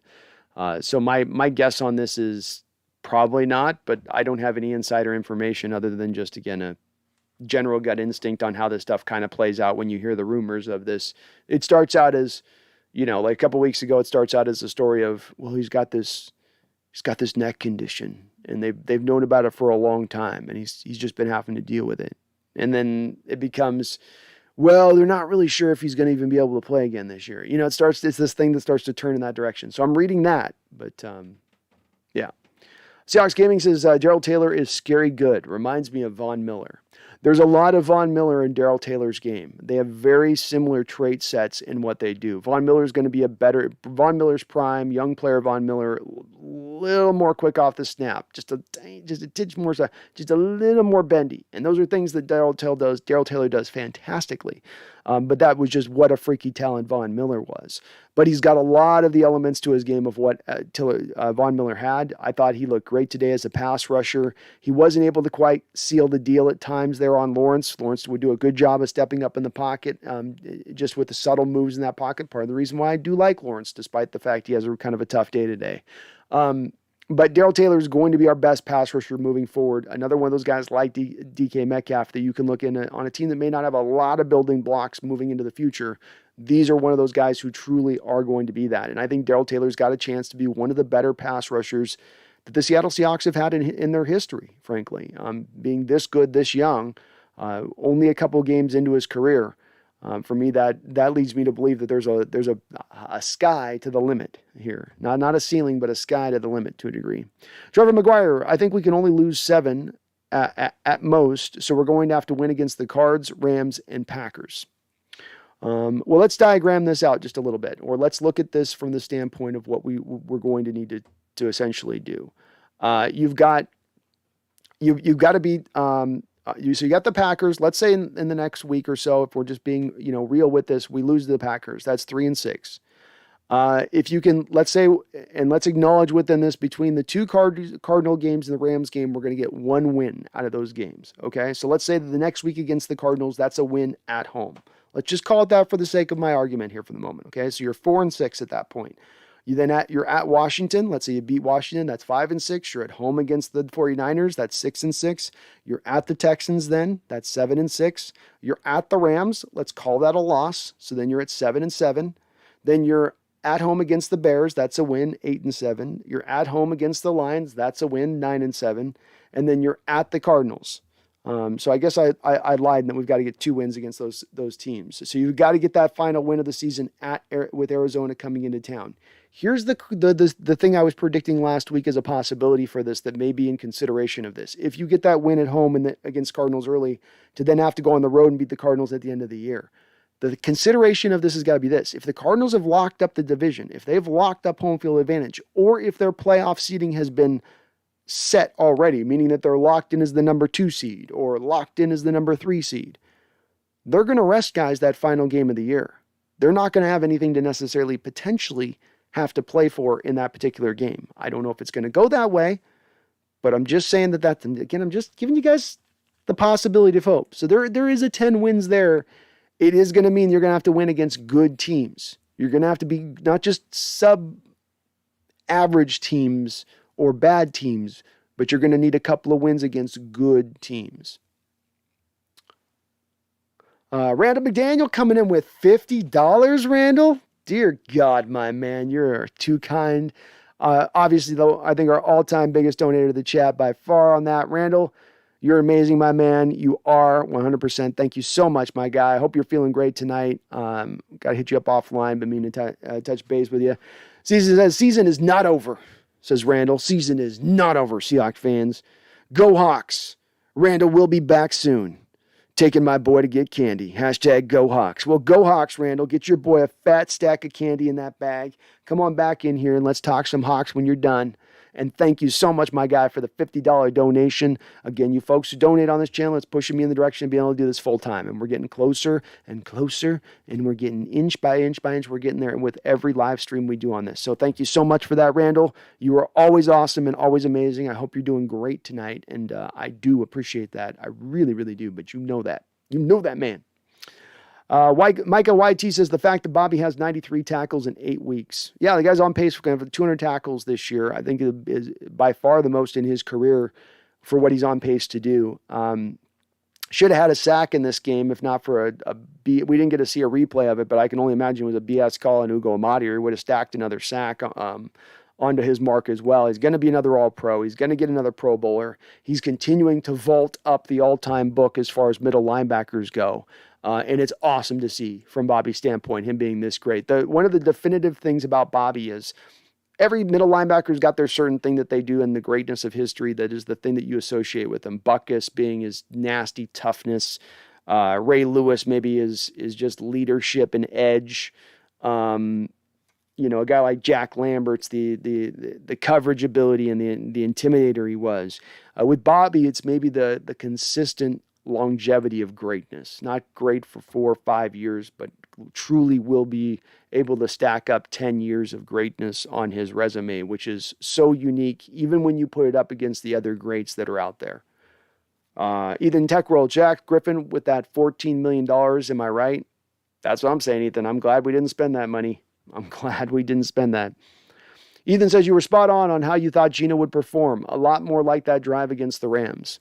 Yeah, there is a difference in the NFL in talent, and right now maybe more than ever from what we've seen in the past in the disparity in teams, where normally the disparity is pretty close, but this year there's a gulf between the really good to great teams and the poor to bad teams. And I think there's some reasons for that, being in the Jacksonville case, they're a team that's been going backwards for a while, and then you bring in a coach who's changing everything over, and it's going to look a little rough and rugged at times. Even if things were going relatively good for that new coach, even if he wasn't being caught out at bars with girls grinding on his crotch when he should be somewhere else.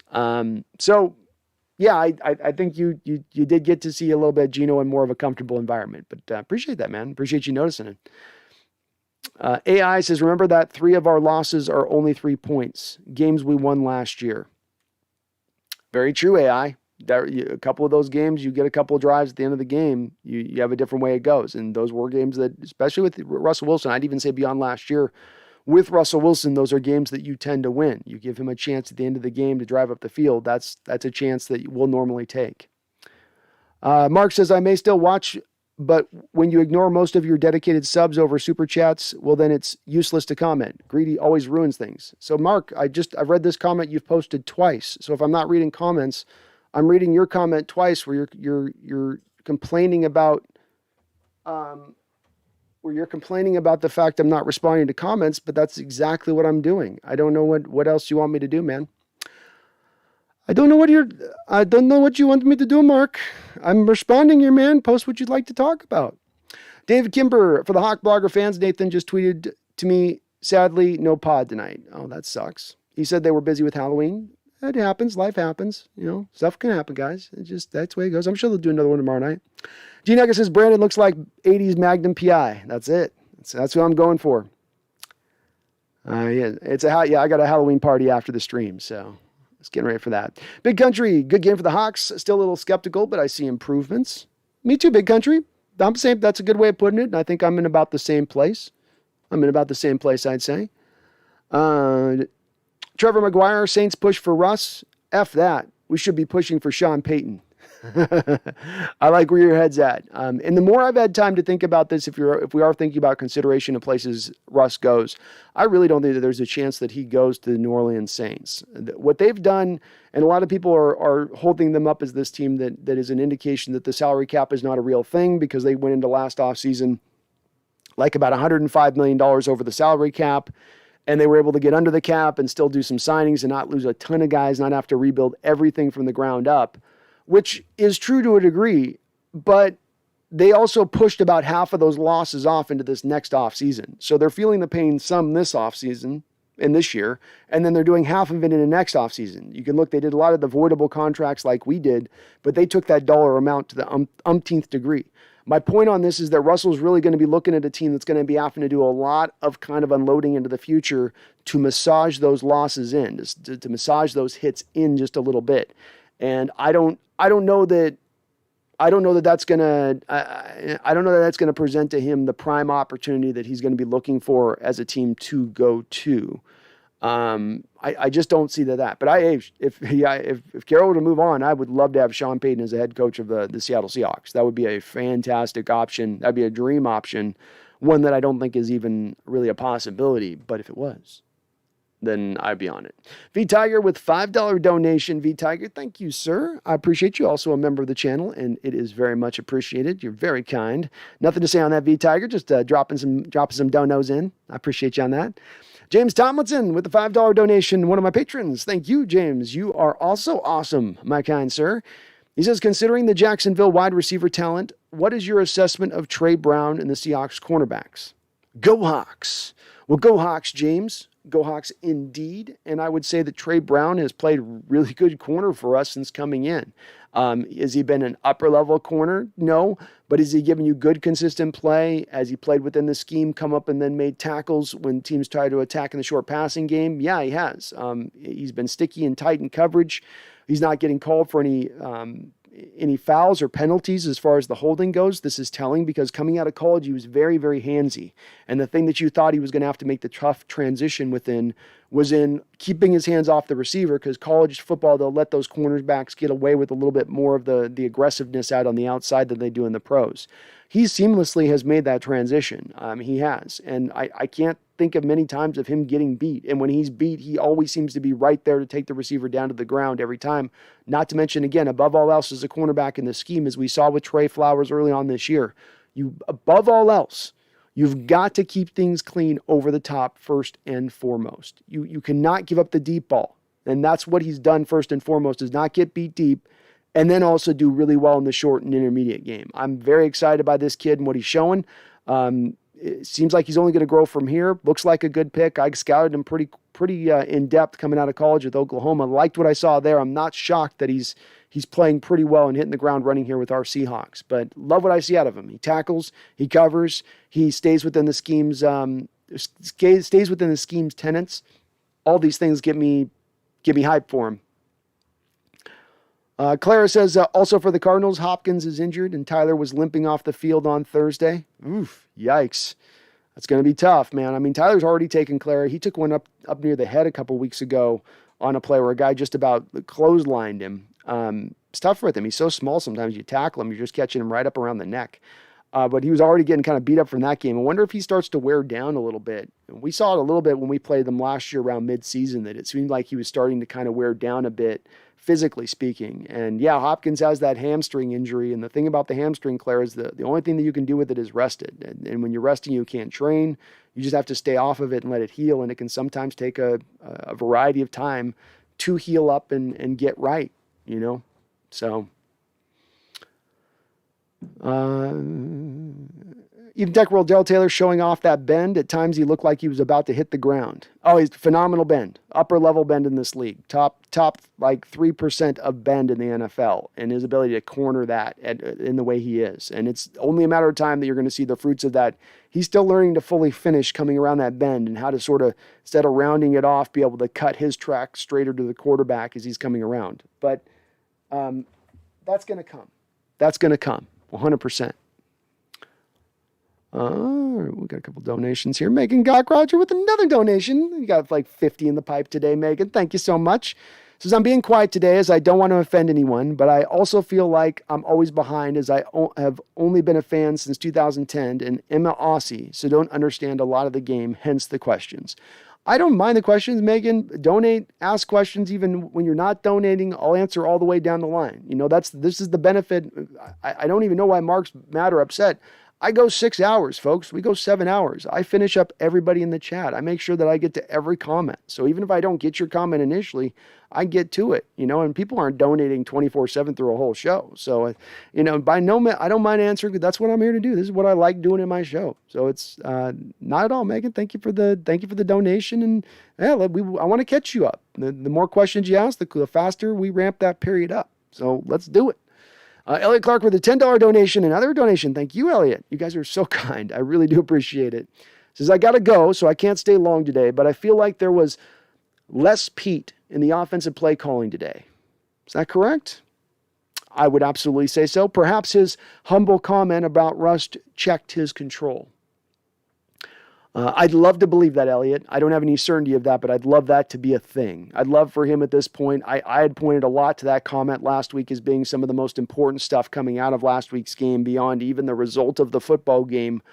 Coach Carroll's acknowledgement of Russ and his impact on his coaching career here through the later half of his coaching career here in Seattle was telling in its timing, was telling in the wording that Coach Carroll used to describe it. It did look a little bit less like Pete having his fingers on the offensive play calling today, a little bit less of the 8 and 9 straight runs, a little bit of the less of we don't find a way to target DK or Tyler until later on in the football games, a little bit more of what this offense should look like, ideally what we thought it would look like when Waldron was hired. So that would lead me to believe that that is the case. I can't say it is the case for sure, Elliot, but I'm like you. That would be if I was a betting man, I would bet to the fact that Pete said, I'm just going to stay on the defensive side of the ball this week for the most part. I might come in occasionally, but Waldron, I'm going to let you cook your Waldron cauldron and put the spell together just the way you want to put it this week, and let's see how it can go. It can't be worse than what we've done over the last couple of weeks with me imparting myself on the offense, where we're getting none of the good results. So thank you, though, Elliot, for the $10 donation. And I know you can't stay long, but I appreciate you popping on in. Wheeler says, was at the game today. It was super awesome to see Mike Holmgren get inducted into the Ring of Honor. Very well received on him, Barton. Thanks for being on the Twitter there, Wheeler. I hope you had a good time. It looked like a beautiful day out, sunshine. You got Holmgren getting put in the Ring of Honor, a lot of positive vibes, and a fantastic football game where your team just got to just blow the doors off the opposition. Just a nice, easy, comfortable win, man. So, hey, that's the kind of game I want to go to. A game just like that. Weather's nice, big win. Hey, you got a good one, man. Michael Simon, is the San Francisco-Seattle game on December 5th going to be flexed out on Sunday Night Football? I would imagine right now it is, Michael. They get pretty aggressive about that later on in the year, more than they do early on to mid part of the year. But yeah, that's I can't imagine that's a game that has a lot of eyeballs that are going to be wanting to watch it necessarily. Though San Francisco's a big market, Seattle's a big market. Maybe that's enough to drive it. It's hard to say though. Pomsky Life Nova. Let's all smash that like button for this guy. Thank you, Pomsky. And yeah, please do. If you like what you're hearing here on the live stream show, even if it is on replay, could you do me a favor and just hit that like button for me? You doing so helps me show up on other fans who are looking for Seahawks content, gets me more clicks, gets me more views, gets me more subscribers. So I know it seems like a small, weird thing to do, but just you hitting that like button has a direct effect on me going out and getting other subscribers. So thank you, Pomsky. I appreciate you mentioning that. Pomsky says Seahawks should trade for Justin Fields this offseason, I think. You're not alone, Pomsky, in presenting that forward as a possible option for our Seahawks, and I can see where you're coming from with it in the respect of you're looking at the Bears last year and their interest in Russell Wilson, thinking that they might, again, have interest again this offseason in Russell Wilson if he is wanting to leave town. And we know Russell wants to go to Chicago because that was one of his teams last offseason. I do think the Chicago Bears like enough of what they've seen in Justin Fields to want to hold on to him. And when you've got a good young quarterback on a rookie contract, that's the equivalent of having vibranium, right? That's the equivalent of having kryptonite, right? You've got something very special and very hard to find in this league. And I don't know that they're going to be as willing as they were last offseason when they had Mitch Trubisky and Nick Foles as their quarterbacking options to move on from him. I think they're going to want to keep him.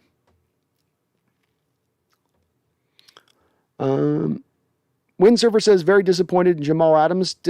Still, he left his best game at the donut shop.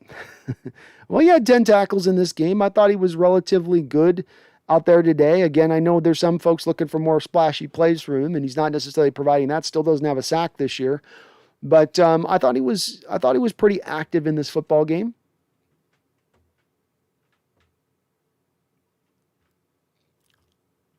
Pomsky says DK is the real deal. He is the real deal. Agree with you there.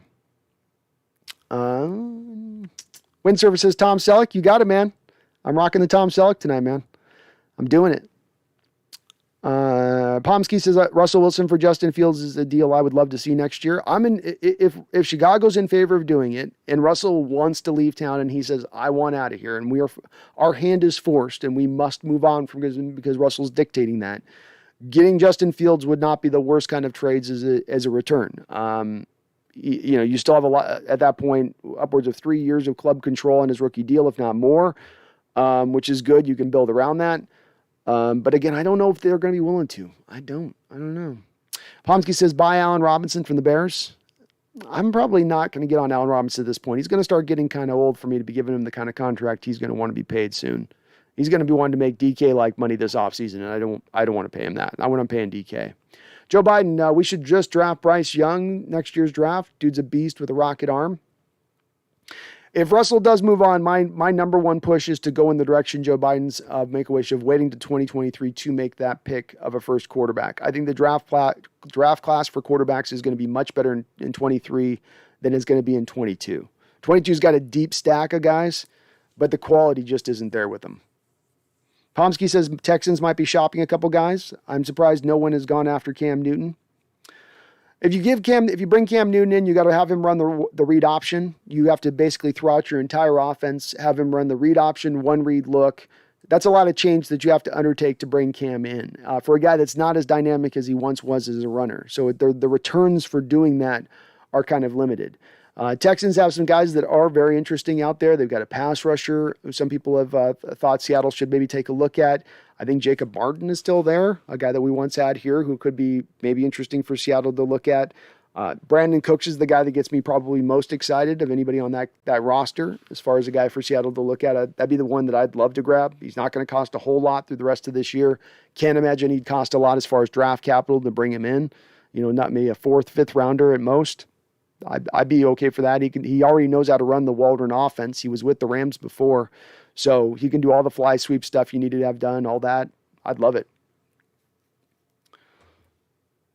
Wheeler, I will say the Seahawks need to draft a new running back. Carson and Penny can't stay healthy. Collins is solid, but has showed he can't take the starting workload. Dallas and Homer only good with good blocking. We do need to address the running back position this offseason, Wheeler. I think we're moving on from both of those top guys. Carson and Penny, both you go in a different direction. I believe at that point that I don't believe that Travis Homer's a free agent, pure free agent at that point, so you can hold on to them. But we're probably going to have to find better quality out there. We're going to have to look around and I don't want to draft in the first round. I don't want to draft in the second round of running back, but you do probably need to get a couple of guys out there, and maybe from a couple different places. Pomsky Life Nova says Washington gets Watson. I think Pomsky, the Texans are going to hold on through Watson through the end of the year. I don't think that they see a benefit in moving on from him right now, where the assets seem to be very depressed on the returns for trading him. It's just not worth it. They don't think they're going to get more now, I don't think, than what they're going to get by waiting into this offseason, and where maybe the price can only but go up. Understandable, because the guy's going to be eventually suspended, I think, for the year anyway. Mark Herbicorn. Mark. Okay, Mark, so this is the third time I've read your comment. If you had just mentioned what you want to talk about in the comment, we would have covered it. He says, I may still watch, but when you ignore most of your dedicated sub over super chats, well, then it's useless to comment. Greedy always ruins things. Sigh. All right, so that's the third time I've read your comment on that, Mark. I don't know what you're talking about. I'm reading comments in here. So we can have a balance, can't we? Why does it have to be all or the other? And I guess, Mark, what would you have me do? Would you have me, Mark, not read people's chats who donate? You're the only person making this criticism, Mark. Everybody has no problem with me reading the people that pay chats first. You're the only person that's coming that's had any issue, and I'm still reading your chat. I don't understand sometimes. Like, I can't make people happy, Like, you just can't make everyone happy. Victor Frazzo, Kyler Murray has a sprained ankle that will need 1 to 3 weeks to heal. Ooh, Ooh, that's probably a high ankle sprain at that point, Victor. Very interesting. And we have the Cardinals coming up here, don't we? We got the Cardinals coming up here in 3 weeks. That would be right at the game where he might still be out in that game. If Kyler's out that game, that's a different game at home, isn't it, folks? D Nugget says, hey, let's all hit that like button. It only has 40 likes. Yeah, please do hit that like button. Come on, folks.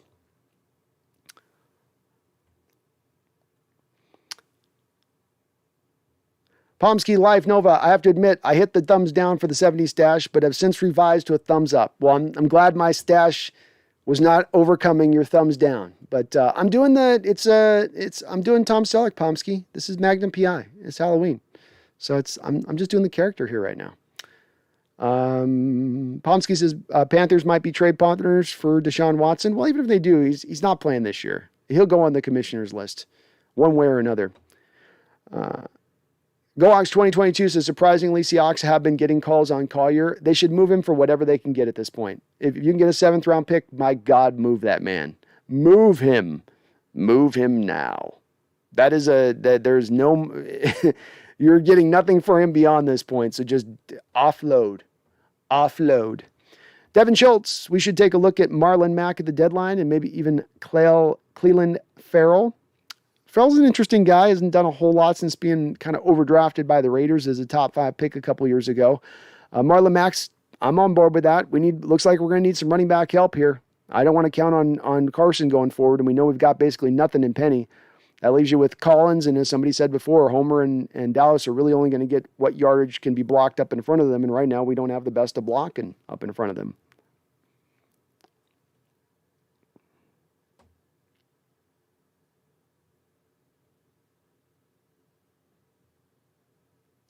Andrew Tobias says, is it time to pick up another running back? I think it is, Andrew, because as I was mentioning earlier, while I don't want to necessarily go for some huge price that I want to pay on a running back, or not running back, but on a player right now, give up a lot of draft capital, you can usually go out there and get a fairly quality running back late at this point in the year as a trade deadline deal who doesn't cost you a lot of draft capital. So that's something that you can tend to find if you get creative in your thought process of where you're looking. Austin Hall, thank you for subscribing, sir. You are awesome for doing so. Megan with the $5 donation. Thank you, Megan. Appreciate you as well. She says, as a Queen fan, the stash reminds me of Freddie Mercury. Hashtag just saying. Oh, God.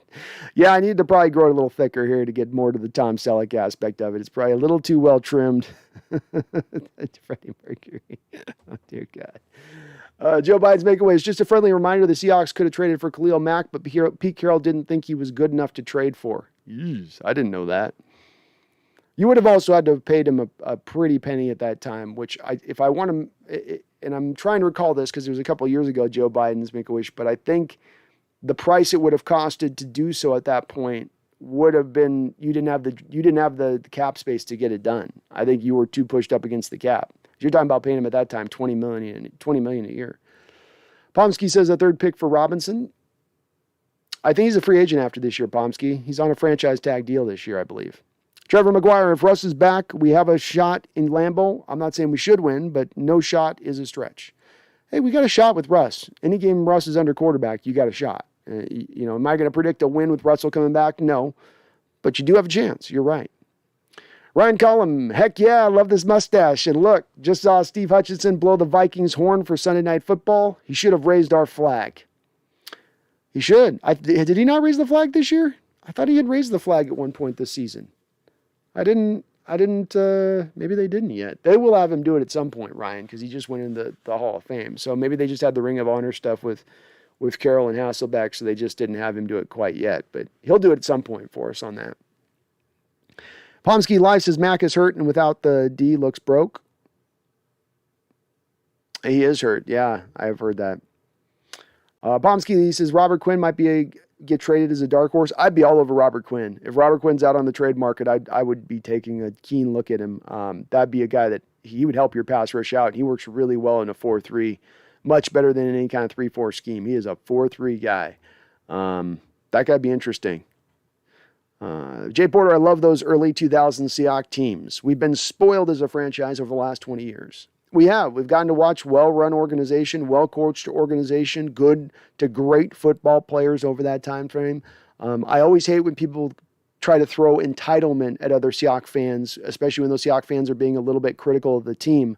But I can't deny spoiled is a great way to put it, because we have been spoiled to enjoy this kind of period we had. We had to go through a lot of dark periods, Jay Porter. You know, we had to go through the 80s. We had to go through the 90s dark ages of football, which was like the Black Plague. But we got through that time period, and we got to enjoy this last 20-year stretch, and it has been nice. Pomsky says second round pick for Robert Quinn probably gets it done. You're not going to have to pay that much. That's too high a price at that point. He's going to cost like, what would he cost? I don't know. He probably costs like about a 4th, 5th round pick at this point at the most. Tomorrow says, please no Newton. We're not getting Cam Newton. They would have brought him in far long ago if they were going to bring him in at this point. Pomsky said Tariq Cohen could be had, maybe. He's maybe interesting. Boy, he's fallen off since bursting onto the scene, hasn't he?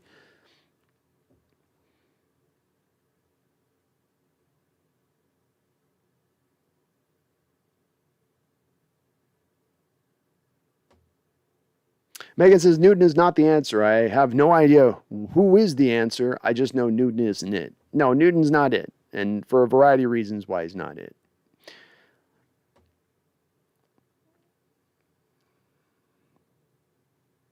Whammy Bard says, too bad we can't play the Jags every week. The Hawks look like Super Bowl contenders by comparison. Yeah, it would be nice. Would be nice, wouldn't it? It's a little bit why I've said, Whammy, sometimes to get to the Super Bowl, you need a little bit within your own division of the feast factor, the ability to beat up on teams that are a little lesser opponents. So not every game against the division feels like a war where you're just getting the crap kicked out of you on both ends of things. But it was nice for today. Joe Mama. Oh, did I miss? Joe Mama. Hey, bro, do you think we can still make the playoffs this year? Joe Mama, yeah, we can still make the playoffs this year. I'm not predicting a playoff run. It's such an uphill battle at this point. You've got to win so many football games. And with the team that we've seen in totality this year up until this point, it's hard to make that kind of proclamation. I'm just not going to stand up on that hill and do so at this point. But I will say that there's absolutely a chance. This is not completely a lost affair. It isn't. And so that does open the door a little bit to the potential. But it's going to be a tough stretch. You don't know how healthy Russell's going to get when he gets back. We've got someone in the chat, Megan, who's suffered this very injury that Russell suffered, and she's very reticent to believe that he's going to be able to come back after 4 weeks and sling that rock like he always slings it, spin it like he always is able to spin it, you know? MSR Rook, I meant to give Geno some time, not dive, but yeah, that dive play was nice. Also, Quandre is going to get paid this offseason. Man is good. Well, he'll get paid because he's taken away the football, and that's one of the most important things you can do in football. He actually, as well, does come up and is willing to lay a lick in when he's coming downhill as well. Quandre's had a very good year this year overall. I think he's cemented himself in a year where he's got to kind of out there and ball out to get paid, because it's hard for safeties to get paid in this league. You know, go ask PJ Williams down there with the Saints. Go talk to Marcus May with the New York Jets. Go ask Jamal Adams, who had to wait till the back end of the training camp to finally get paid himself, even big money. It's very hard for safeties to get paid. But the guy, since he's come to the Seahawks, has as many interceptions as anybody in the NFL and in the secondary across the board, be it a corner or safety. That's going to open somebody's eyes. He'll get paid some kind of money, probably in the neighborhood of about $11 million a year, $12 million a year on average. But good for him. Good for him. He's earned it. Maxwell says we got to target DK more often today. Was good, and then we took our foot off the gas. Well, we absolutely took our foot off the gas with one of those quintessential 3 runs in a row to penny moves that we did in the third quarter. At which point you could physically feel Coach Carroll having the offense take their foot off the gas at that point in time. But they just weren't trying to throw the ball very much today. You know, you only throw the ball 24 times, and you target Tyler as much as you target him. And look, Tyler was catching everything you were throwing his way, so why not target him like that? I would like to see them find more times and ways to get DK manufactured touches. We saw them do it on a screen pass and some quick little throwouts to him out in the outside. I'd like to see some more of that. Just get him, every game you should be in the neighborhood of trying to target him 8 to 12 times a game if you can, in my opinion. Sometimes it'll be hard when you're playing a backup quarterback, but when Russell gets back there, they absolutely should be angling for that. Whammy Bard says the Seahawks YouTube channel just posted a Tyler Lockett highlight reel from today. Man, he put on a clinic. He did, man. When it's going right for Tyler, when he's rolling and he's hot, there's not a lot you can seemingly do as a defender. He's just kind of in his bag, and that's it. You're done. You know what I mean? It's like it's like a point guard who's like an ace dribbler, and they're just they're on it on a day. They're crossing everybody over. It's just he was doing it all today. But fantastic on Tyler's part. He's had one of the better years of his career this season. I know the last couple of games he's been kind of absent because Gino's been sort of trying to find his way, but Tyler's been great. Kevin Yang, unrelated Seahawks question, but Trevor Lawrence looks underwhelming so far. Is it a byproduct of him being on a really bad team? Yes, Kevin, it is. It's a reason that I referenced at the top of the stream here, two guys, Troy Aikman, Peyton Manning. And I think what Trevor Lawrence is going through and sustaining is a little bit of what those two guys had to sustain when they first came in the league as well. Very, very talented quarterbacks who have not much of a roster built around them. And both of those two quarterbacks in their first two seasons played miserably. What did Peyton Manning have? 26, 27 interceptions, something like that in his first year. I think that Trevor Lawrence is going to be better even than those two guys I mentioned. He's going to come out and end up having a better first year than they did. But he's having a lot put on his plate right now. I mentioned how you should take care of quarterbacks and that you shouldn't get like what happened with the Bengals, where you should not get your quarterback first and then get your offensive line second. But indeed, that's a little bit of what the Jaguars are doing here. I mean, Cam Robinson isn't bad, I guess. He's okay. Norwal's okay. Their center has really gotten bad there, but they didn't exactly build up a super good offensive line before then going and getting Lawrence. They got Lawrence, and now they're just going to try to put the line together in front of him. And I think you're going to get mixed results with that. Same thing is true with the playmakers. Marvin Jones is an okay receiver, but that's their best option for him to throw to. Laviska Shenault can't catch the football and hasn't been able to catch the football since he played at Colorado. That's kind of all he's got to work with out there. So not surprising you see him struggle a little bit within that when it's all on his back and shoulders, and rookie quarterbacks being put with their, facing the fire, baptism by fire on the football in their rookie year. It's kind of tough to do. That's hard for them to have any kind of success, especially, again, just acknowledging the fact you're usually playing on a much worse team than what you've been used to coming out of college. Megan says, Tyler Lockett playing the way he did today reminds me of why he's a favorite of mine, as he should be. He's a great player. Great player. Jonathan De La Cruz with a $5 donation. Thank you, Jonathan. You are awesome as well. You guys are being very kind on the chat today with the donations, and I do appreciate that, and I dig that about you. Magnum Brando appreciates it. Jonathan says, Hawks are one game back in the 7th seed race. Does this mean anything? It does mean something because we get to a place over the last couple of weeks where we're as downtrodden as we can get. We have our Iron Man quarterback taken out for the first time in his career. We have a legendary coach, the best coach of our history here in Seattle, looking like he's being sent out on a rail. We look like a team that looks like the dregs of the NFL. So it gets very dark. And I'm probably as guilty as any fan in this respect of forgetting the nature of the NFL, forgetting the nature of the way things swing back and forth and change, and what seems a rule in week 3 is obliterated as a rule by week 11. And that just because you start out hot is not where you end up. And just because you have a good record come week 8 is not where you end up. And that to be a great football team, one of the key important points of that is to be hot at the right time, is to be having all of the right elements to come together, is not to peak too early. I don't think any of us would say that our Seahawks teams have peaked at this point. And if they can put those elements together to create the momentum to go forward, then certainly you can go on that type of run. There have been NFL teams who have just gotten hot at the right time of years, who've gone on to not only get to the playoffs, win in the playoffs, get to the Super Bowl, and win the Super Bowl. We saw it against us with the Steelers. That's one I present, but it's been happening as well with the Giants. The Giants went out against, and they had to go through one of the toughest paths you could ever have to go through on the road. And this was a team that barely gets in the playoffs that year. I think they're at like 9, 10 wins maybe. They got to go on the road to San Francisco, a great San Francisco team. This is Harbaugh when everything is running right. Eli plays out of his mind. They win that game. They go to Green Bay.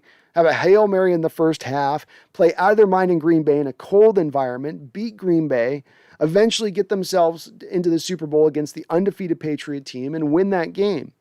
They had no shot. None of their fans early on in that year would have given them any chance at getting to that place. Now, am I saying that's where I see my Seahawks going? I know that's where they're going now. No, but it's to say that there is this path that does exist. It would not be like the first time in NFL history if we went on this kind of run. It has happened before, so it can happen again. A lot's got to go right. I ain't making the predictions going to go right, but it absolutely can go that direction, Jonathan. And as certain as you go in, you look at the scoreboard of this game, like we have some folks in the chat doing with the Saints and the Buccaneers game, and they go, oh, well, the Saints got definitely at least that first playoff seed taken up. That they've got that wrapped up now. Oh, but do they? Jameis Winston just went down with looks like maybe a major leg injury. Probably going to take him out for the year. Do they have that locked down now? Is that as sewn up? I don't think so. Terrence Barbie says, can we trade Penny? We took him over Chubb. Well, he's definitely going to be on the trade market, Terrence. No doubt about that. Seattle's going to try if they can. I don't think that there's any value in Penny right now at this point. I'm going to be shocked if we can get anything for Collier or Penny. I would be very surprised if we're truly able to get something for those two guys. Windserver says, if the Seahawks would have Cam Newton, we would be in the playoff picture. There's no guarantees of that, Windsurfer. I mean, he played last year for the Patriots, who built that offense back around him, and they had limited amount of success with him in that offense. Do you maybe win the Saints game? Do you maybe win the Steelers game? Maybe you can make the argument that he gets you 3, 4, 5 more points better in those games, but maybe potentially over Geno. But I think it's also, again, you had to embrace so much in bringing him in and the way you were going to have to change your offense to tap into that. I also had heard a rumor that he had dated Sierra at one point, which probably would have put the kibosh on that beyond anything that he would have as far as hopeful impact on the team at that point.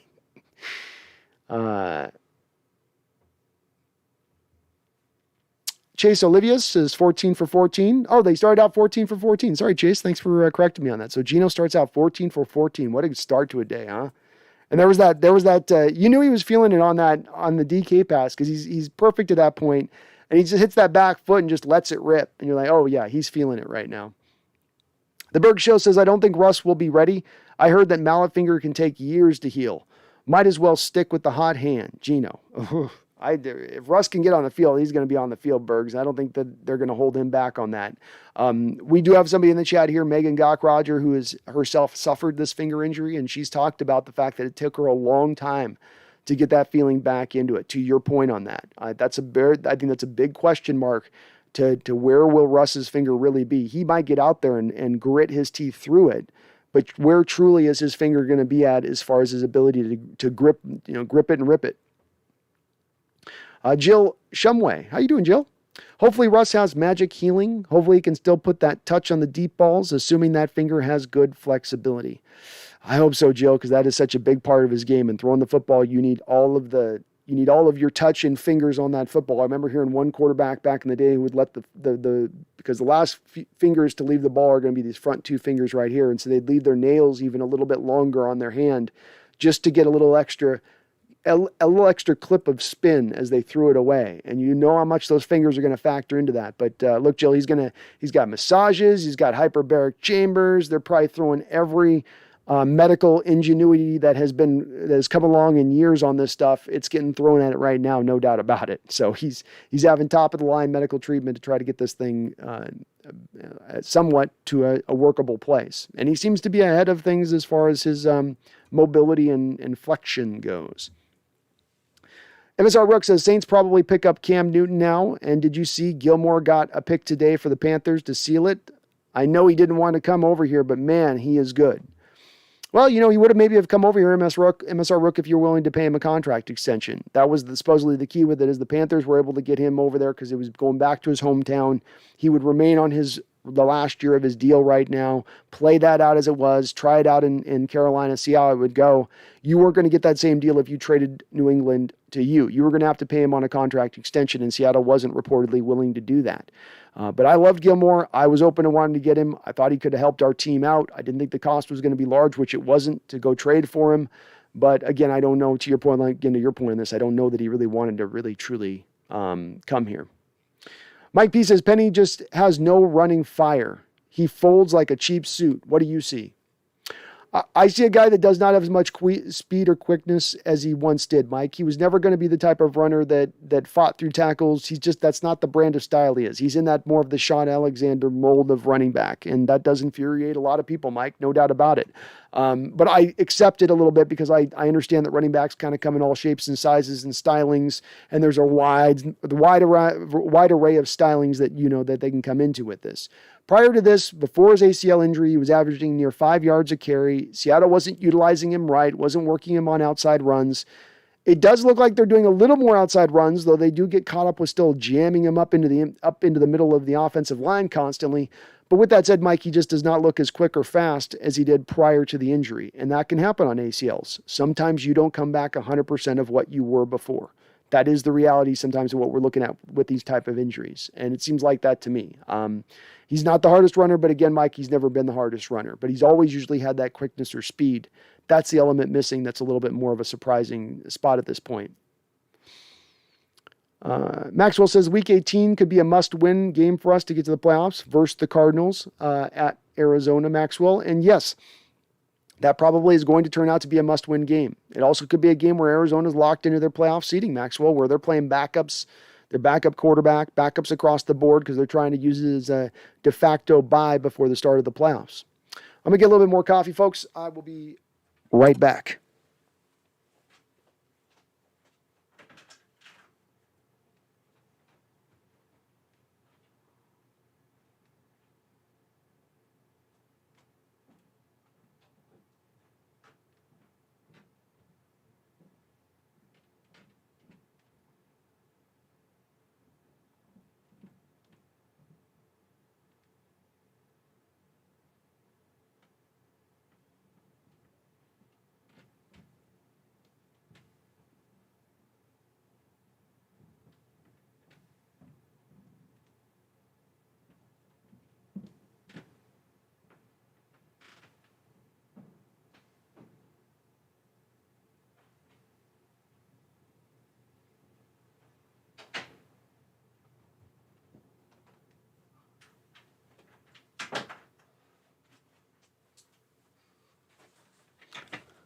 All right.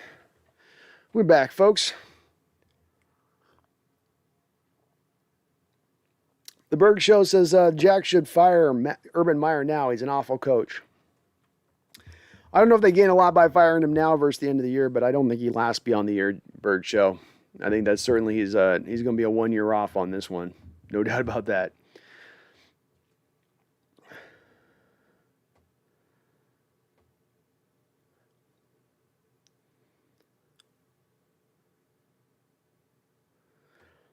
Private McFinger. Well, hello, Steve Murphy. Hello. Sylvester Young, what you doing? Hello, Sylvester. Good to see you on in here. Mike P. Trey Flowers could get a Super Bowl ring with the Bengals. The last sign of the final days. I don't think the Bengals are getting to the Super Bowl, man. I don't, but that would be brutal to have to watch that.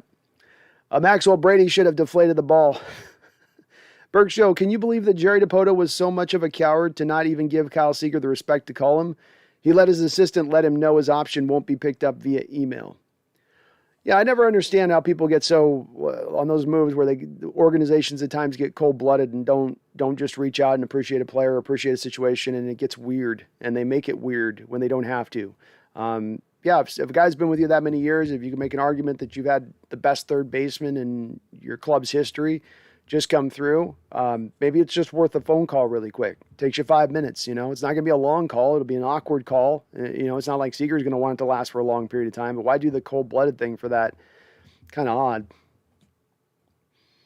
Elliot Randall coming in with the 50. Randall comes strong. He always comes in strong, man. He knows I appreciate it.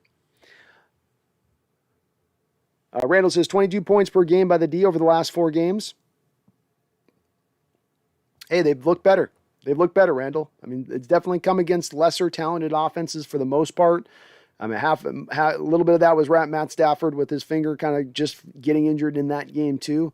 But they have played better. No doubt about it, they played better. It's not just playing against worse opponents. They've cleaned up a lot of things that were absolutely huge, gaping problems during the course of the first few games of this year.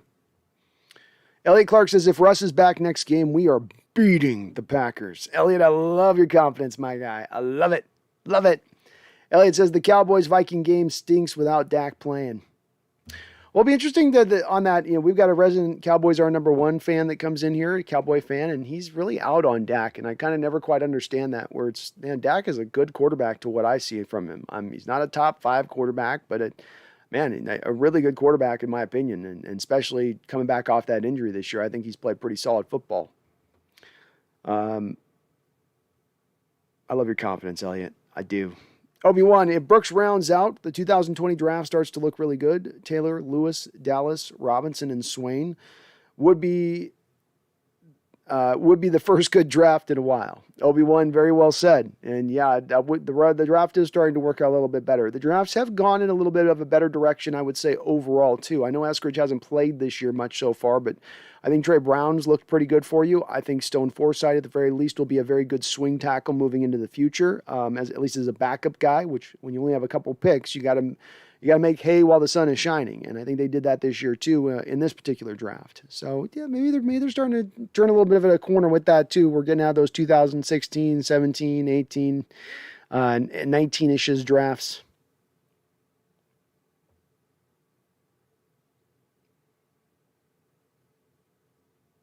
V-Tiger says, sorry for being tardy to the party. Hey, any trade deadline news? No trade deadline news yet, V-Tiger, but I imagine it's going to get hot and heavy after this game, and there'll probably be something that comes down the track. It may not be a big swing, hit it up into the second deck. It may just be a nice single, but I think you're going to see a couple different little moves made. The only thing that we're getting out there as far as Seattle's dangling a little LJ Collier and Rashad Penny potentially, but haven't heard of anything else necessarily outside of that. Elliot says, nice to have someone called Trey who knows what a cornerback is supposed to do. Very well said. Yes, it is. Your boy Michael. Yo, what's up, my guy? Joe Biden, Make-A-Wish. So the Saints lose Jameis and win with their backup. Sean Payton is a coaching god. He is a very good coach. There's a reason he is so well respected. The guy knows what he's doing, and one of the best coaches in the league. You know, he's absolutely one of the best in the league. And yeah, they got it done today. You know, divisional matchups are always weird matchups. It seemed like when Jameis went down, I got to look at that game, see where he went down. So I can't say for sure. But if Jameis goes down there, I don't know if they sustain as well moving forward. Obi-Wan says, what do you think about Marlon Mack? I know running back isn't the biggest need of the team, but would be a nice boost to the running back room. Penny lost his speed, and we've got to cut him. Yeah, Penny has kind of lost his speed, hasn't he? To my eyes, Marlon Mack's not necessarily looked as explosive as he once did. He's averaging 3.6 yards per carry this year on 28 carries. So he's not exactly looking, he's coming off a very major injury this year. So it's not like he's been just super healthy the last couple of years. He's still kind of coming along slowly, in my opinion. So we would want to move on from Rashad Penny to land in the same boat with the same problem with Marlon Mack. If we trade for a running back, I want it to be a guy that's upright. We've already got enough of a problem with guys that are dealing with major injury / getting over major injury. I know Mack is a name, but I feel like there's somebody else out there that would be a little bit more tantalizing. Now, with that said, I don't have somebody off the top of my head that necessarily jumps out to me 100%, but I'd like to go maybe a little bit for somebody else other than Mack because of that injury situation. Your boy Michael says, any player you'd like to see the Seahawks trade for? I'd like to see them see what would it take for a Brandon Cooks trade. I would like to see them maybe take a look at the running back room and see if they could find a running back out there from a team that might be willing. Might be willing to move on. I'm just looking at some of the running backs here that are out there.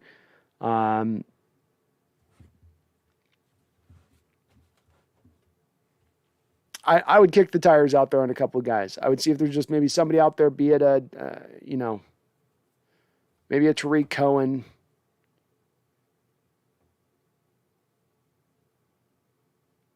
I don't know. I would definitely take a look. I would definitely take a look out there and see if there's some running backs who might make some sense for us. Because I think we're going to need some help in the running back room right now. I don't think Carson comes back, and Penny does not. Penny looks busted.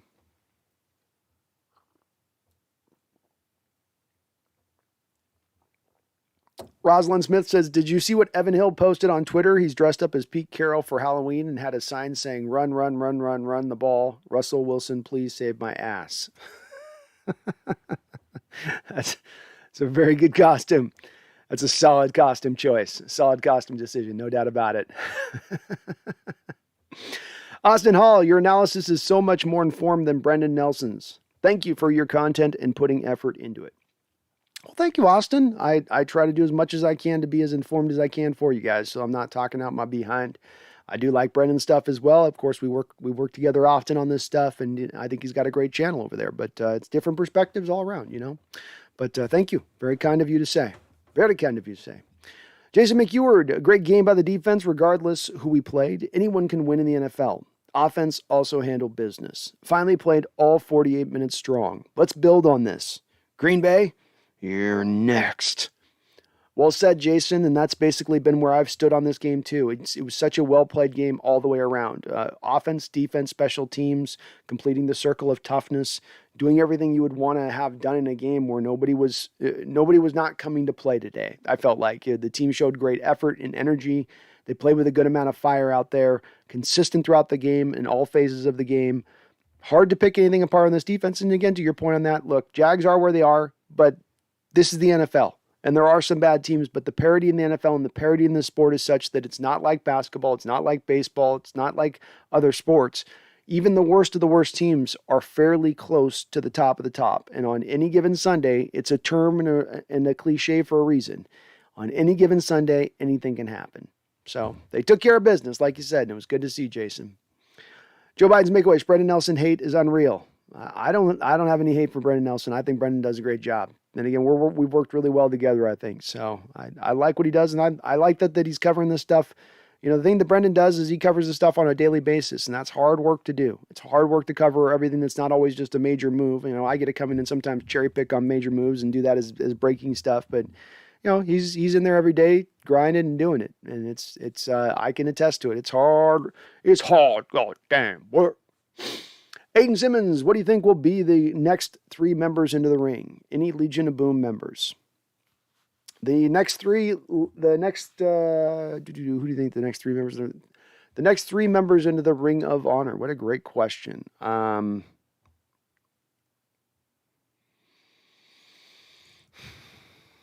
thinking, so give me some time to think on this. So I will go with the next three members being... We'll go with, I think it'll be a while before you get some Ring of members. I do think it'll be a bit of time now. How about we go with Lofa Tatupu, Cam Chancellor, and Marshawn Lynch. There's my next three for you. I'm probably missing somebody, but that would be my next three.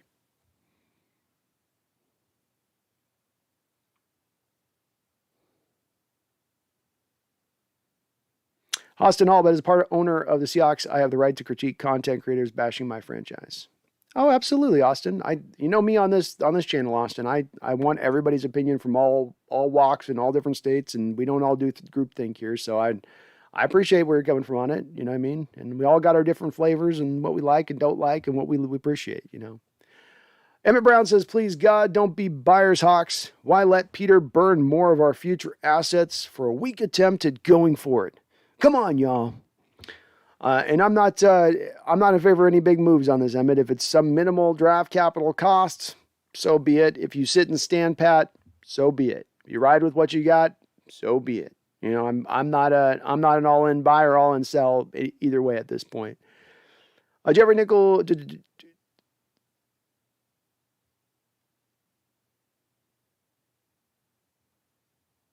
Jason McEward says Fields can't throw a deep ball at all. Russell Wilson is staying in Seattle. Only reason it happens is for multiple first-round picks. Remember Herschel Walker trade? That's what it would take. Agreed, Jason. It's going to take a tremendous haul to bring in Russell Wilson. And we saw last year the Bears, even with 3 first-round picks, that was not enough to get it done. It was going to require more than that. I don't think the Chicago Bears are moving off of Fields. I just think that before we get to anything about Chicago being interested in Russ or that going down, I don't buy that Chicago, having not drafted a good young quarterback in about 45 years, finally drafting a guy that looks at least like he's got some talent to be a good young quarterback, and then you move off on that guy. I think that they just wouldn't do that. I don't think prior to Fields coming there, they had a lot of interest. I think that interest died down quite a bit after that. Jeffrey Nicholson says Brandon Nelson's so good at hating the Seahawks. It's gotten dark right now. I can speak as a content creator with this. You know, you get emotionally invested into this, and when the team looks like they have to start this year out and it goes in this direction that it's gone, it gets very dark for you, and it gets hard because the chat will spurn you on at times, and you can probably get going down into a downward spiral of negativity, and I'm as guilty of that as anybody, probably more guilty of that than anybody. But it's, you know, you try to maintain a balance as you can on these channels, but it does get hard sometimes, especially when you're trying to be honest and just speak from what you're truly feeling and seeing. Devin Schultz says, could the Seahawks look into Philip Lindsay at the deadline? They could, Devin. Wouldn't cost a lot of money. He sure runs hard for a guy. He doesn't weigh much, but he runs with every pound that he's got to run with, man. He's going to give it to you. But yeah, he'd be a guy you could maybe take a peek at. I don't know, what has he done a lot of here? Let's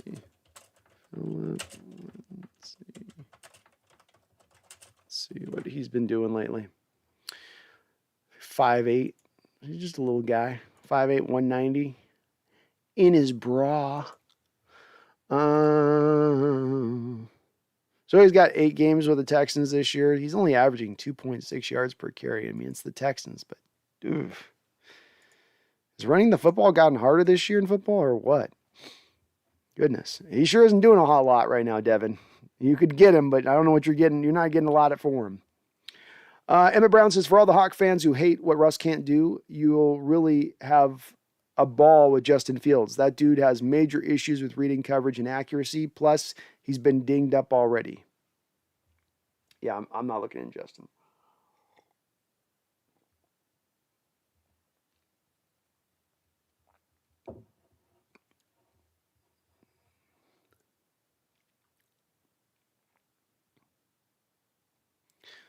Aiden Siemens says, what's your realistic record prediction for us? And can you see us causing the upset after a bye week against the Packers with Russ? I don't see the game in Lambeau as being an upset. Could it be? Could you have a chance to win that game? You could. But I think you're up against just a bit too much. Russ coming back off an injury, which he still probably is not 100% from. Your defense, while improved, not yet being tested in the way that they will be tested against the Green Bay Packers. I think by that point, the Packers will be getting back David Bakhtiari, who they've been playing without. They'll be getting back a couple of defensive players who they've been playing without. You'll be getting basically as much as the best version of the Green Bay team that you've gotten this year. So I don't see that as being a win. Realistic win-loss record going through the rest of the season. You probably, realistically speaking, are going to be 9-8. Is probably a realistic record from my standpoint. So you've got to probably win, two games of the Cardinals and Rams, right? You have Cardinals twice, Rams once. You got to probably actually win 2 of those games. You probably only end up winning 1 of those games, and that'll put you at probably what I would say to be about. I would go 9-8, 9-8. I think that's fairly realistic.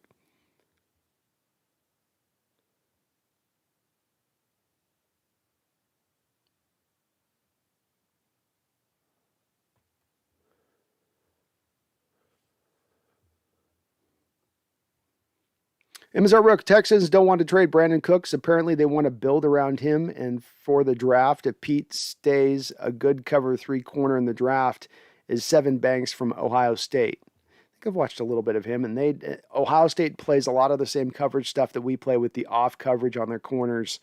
And have him read and react, look at the quarterback, watch the quarterback, read his eyes, read the zone, a lot of that stuff. So they do that stuff naturally within it already, which helps as far as if you're bringing a cornerback from the inside out to learn in this scheme.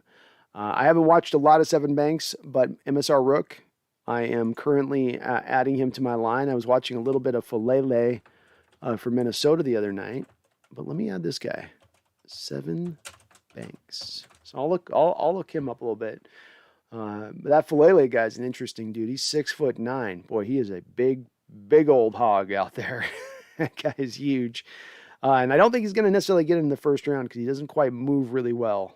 He's not as fluid an athlete as a guy like Penny Sewell last year getting in the first round, but he might be an interesting guy at that right tackle. Michael writes, Hawks Nest is the best. Lay off. And Mark, I get where Mark's coming from. And Mark, I'm going to do what I can to expand this show into a variety of times. And that if you don't get you into the chat because somebody's posting and super chatting, that eventually I'll get you on another show. We're just in that mark where I'm just starting to expand. So I get where he's coming from. I'm trying to stay with it though. Megan Gock Roger with another $5. Megan, thank you so much. You are really very kind, and I do appreciate that. She says, I need to go to lunch. I need to go and have some lunch. Enjoy the bye week and go Hawks. Well, go Hawks, Megan. You get yourself a good lunch out there in Australia. And thank you as always for being so kind and donating to the channel. I do appreciate it. V Tiger says, Sean Payton has had more disappointing losses and losing seasons than Pete Carroll. The grass ain't greener on the other side, y'all. It's just not. Payton has had some bad years a little bit within what's going on with him in the Green Bay. He's been fairly consistent as a winner. They've had a couple of years that they've had finish off at times that were outside of their control, that were driven by the referees' calls, literally the last play of their year almost. And Payton's, there's no perfect coach out there. I don't think that it's necessarily looked through the lens of, losing seasons or winning seasons. It's about just getting a coach in here who can maybe get us to the back on the mountaintop at V Tiger. And I don't know if Carroll's got that in him anymore to get you to the mountaintop again. Maybe he does. Maybe he does, but I think there's been a lot of indication here that there's, again, that things are kind of passing him by to certain degrees at certain times. Now he's getting better. Defense is getting better. I don't want to, as I've said before, I'm not harping on today on the negative. This is not the day for that. This is a day for us to celebrate and enjoy this win, which is what I'm going to do. But when we're looking at Sean Payton, this is one of the best coaches in the league. And having losing seasons to me isn't necessarily the detriment to you as a coach. It's about how often, if you take a 10-year period and coach, how often are you able to be one of the best teams in your conference, let's say. Let's not say a Super Bowl contending team because it's so hard to get to a Super Bowl and that's being unrealistic, but do a conference championship type team that can truly that can truly compete for that. And if you look at in the NFC, I think even over the last 5 years or something, I think like 13 of the 17 teams have gotten to the conference championship. Seattle's one of those teams that hasn't over that span.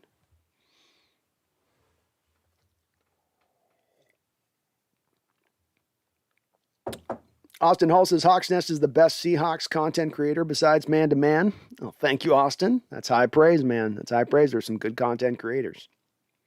Jason McEwen says, if it was my channel and somebody paid, I would definitely read theirs first. And you can't blame Brandon for doing it. This is the number one Seahawks channel. Brandon is straight awesome. No Nancy's here. I appreciate you guys understanding. And again, to Mark's point, I love you, Mark. You've been here for a long time, and I don't want you to feel like I'm turning my back on my regular folks who come in here into the chat. We're growing, and I'm going to get more people donating, and you look at it nothing but a good thing. Because when I eventually am able to do this 24/7, 5 days a week, 6 days a week, 7 days a week, you're going to get as much access to me as you can possibly imagine. You're going to get more of me than you're going to want to ever see filling up your YouTube, stream thing. So we're heading in that direction. We're going to get there sooner than later. And, again, one of these days I'm just going to make the transition and do it. And I get where you're coming from, Mark, but these people donating are helping me get there quicker and quicker. They are. So ain't no denying. Austin Hall says, I saw Nelson at Walmart the other day, laughing out loud.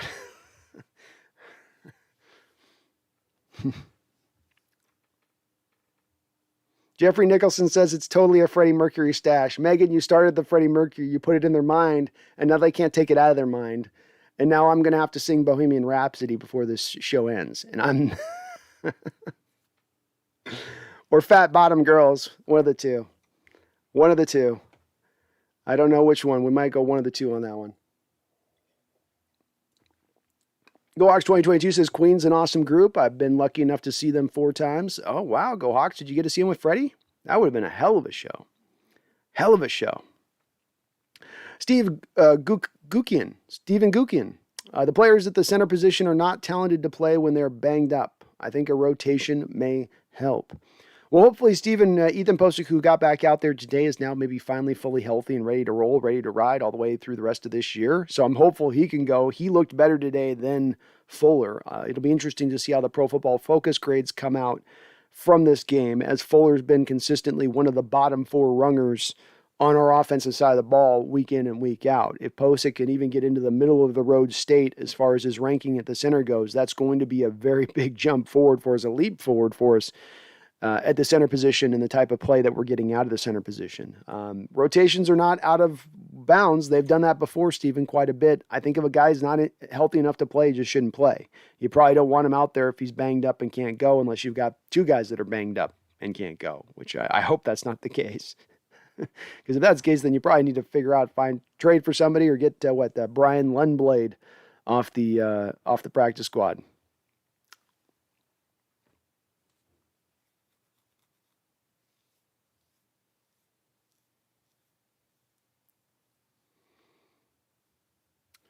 John Robinson says, very interesting. They didn't move Blair to IR, so essentially they're paying with one player in a contract short, penny pinching for trading Russ. I don't know why you wouldn't put him on IR, John. That's the thing, is I don't know what would they have as far as gaining by not putting him IR, because you're not moving on from Blair after this year. It doesn't save you any money as far as I understand it to do that. The only way I would think they're penny pinching for Russ is if they don't make a trade deadline move, or if they didn't use up all this $13 million, then that was absolutely an indication that there was some premeditated plan towards moving on from Russ after this year if you didn't use that money. Understanding all that was sort of at stake coming into the year. Emmett Brown says, on a positive note, DK had his best high point and 50-50 all hands catch of his career. That one in the front corner versus Griffin was money. Keep that up, DK, but less flags, please. Well, this was one of those flags, though, too, Emmett. I didn't know that you couldn't. I've seen so many players jump and grab onto the what is it? Whatever the hell that's called. to the goalpost. I've seen so many players do that. Like, they're so weird with their rules. I was like, when they threw that flag, I'm like, he didn't taunt the guy, he just went up and grabbed the goalpost. Oh, that's a flag now too. Like, come on, NFL, really? What is that? Even the old ass Brian Gumble on the podcast was like, I don't know what the problem was with that, and I don't know on that one either. I mean, that was like, oh, God, come on. But an awesome catch, maybe one of the best catches, if not the best catch of his career, Emmett, to go up and do it that way. And he's got it in his game, man. You saw it against the Eagles a couple years ago in the playoffs, where we're winding down the game, and Russ throws the ball up deep to him, and he just goes up between the 2 defenders, jumps it, gets it high, points it, takes it down, game over. He's done it a couple times here and there, but not consistently. And that's what we want to see from him, because if he can start to do it consistently, which he should be able to, you're 6'3", you jump 40 inches, you've got gargantuan long arms, you're going up against cornerbacks that are sub 6 feet. You should be able to go over the top of them all day long. And so hopefully he can build it more and more into his game as he goes along. Still is a very young player. Let's not forget that about this guy, is he is a very young player, but awesome to see. As well as Emmett, you have to admit it, probably as well as Seattle was attacking Griffin, knowing he didn't have any ball skills. They knew damn well Griffin wasn't going to jump up and try to even do anything. He'd just be standing there with his arms up like this, or seeing if he could rip the ball out once DK got it. Kay, how you doing, Kay? Sorry they're not trading Russ. What the F? But why haven't they moved Blair to IR yet? Not sure. Yeah, I don't know why you wouldn't move Blair to IR. I mean, the injury he seems to have, that's going to probably keep him out throughout the year. The only thing I could think of is that they think somehow they could maybe get him back at some point along later on in the year if it's not a major surgery. But it sure sounded bad, didn't it? Sure sounded bad. And I would hope that they would not trade Russ. Okay, the part of the trading Russ and the part of the thinking of trading Russ is that Russ will ask to be traded because he will be fed up. And whether you or I want to see Russ traded, we all have to accept the fact that Russ was a little disgruntled this offseason. And the way that this played out this year, with the way that Seattle was so conservative in the moves they've made this last offseason, specifically not addressing the offensive line, / also how Russell then got injured this year, may put him into even more of a disgruntled state than he was going into last offseason. I hope not, Kay. I want to see him here long term. I want to see him remain here for the foreseeable future. But we have to acknowledge the fact that there is a chance here within this, that he goes to the offseason after the season and he says, okay, guys, I gave you your chance. I gave you a 10-year run. I gave you the prime of my career. I asked for this. I asked for that. You didn't give it to me. Let me go. I hope it doesn't go that way, but I have some theory on this that it possibly could. Jackson Shore says, hey, Brandon, can't stay, but love the stash. Good win. We'll enjoy the bye, and Russ is coming back. We'll watch the replay. Go Hawks.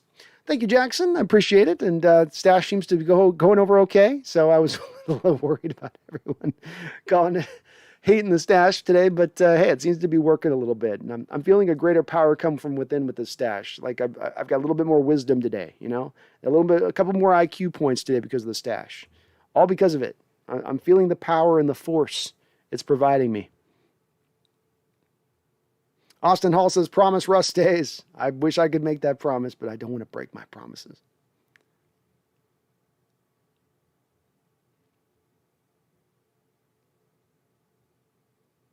Austin Hall says, Brendan Nelson's pissed the Hawks won today.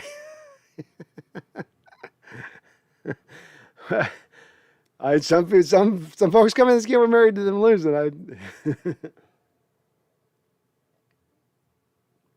Emma Brown says, here's something I noticed. Lumen Field replaced the Russell picture they had on the east side of the stadium. It was Laredo, Sounders, and Russ. Now it's Jamal Adams. That's usually a sign of movement. That is interesting.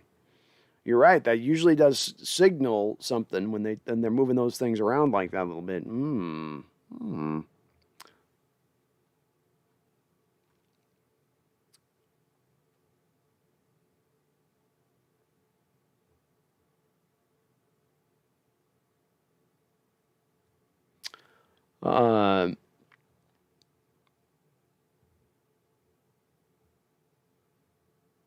Austin Hall says, but as part owner of the Seattle Seahawks, I can assure you Peter is going to retire after this year. I like that you call him Peter. Jesus, that's very formal. Go Hawks 2022. Lockett is a rare gem for his size. Be great on any team. Well, maybe not the Jets.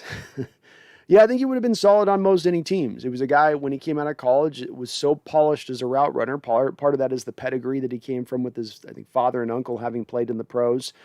So he had a lot of tricks of the trade that usually take you years to sort of learn in the NFL that he kind of had coming right out the gate. And then he had a guy who I think helped him along a little bit further in those skills, being a guy in Doug Baldwin. There are attributes that Lockett built into his game that were Doug Baldwin's kind of first and foremost. For instance, you get the deep balls in where you have a receiver not able to generate separation. There is the crafty receiver who is able to create space with a subtle push-off. And the key is to not allow your arm to get fully locked out. The key is in the timing of when you push off.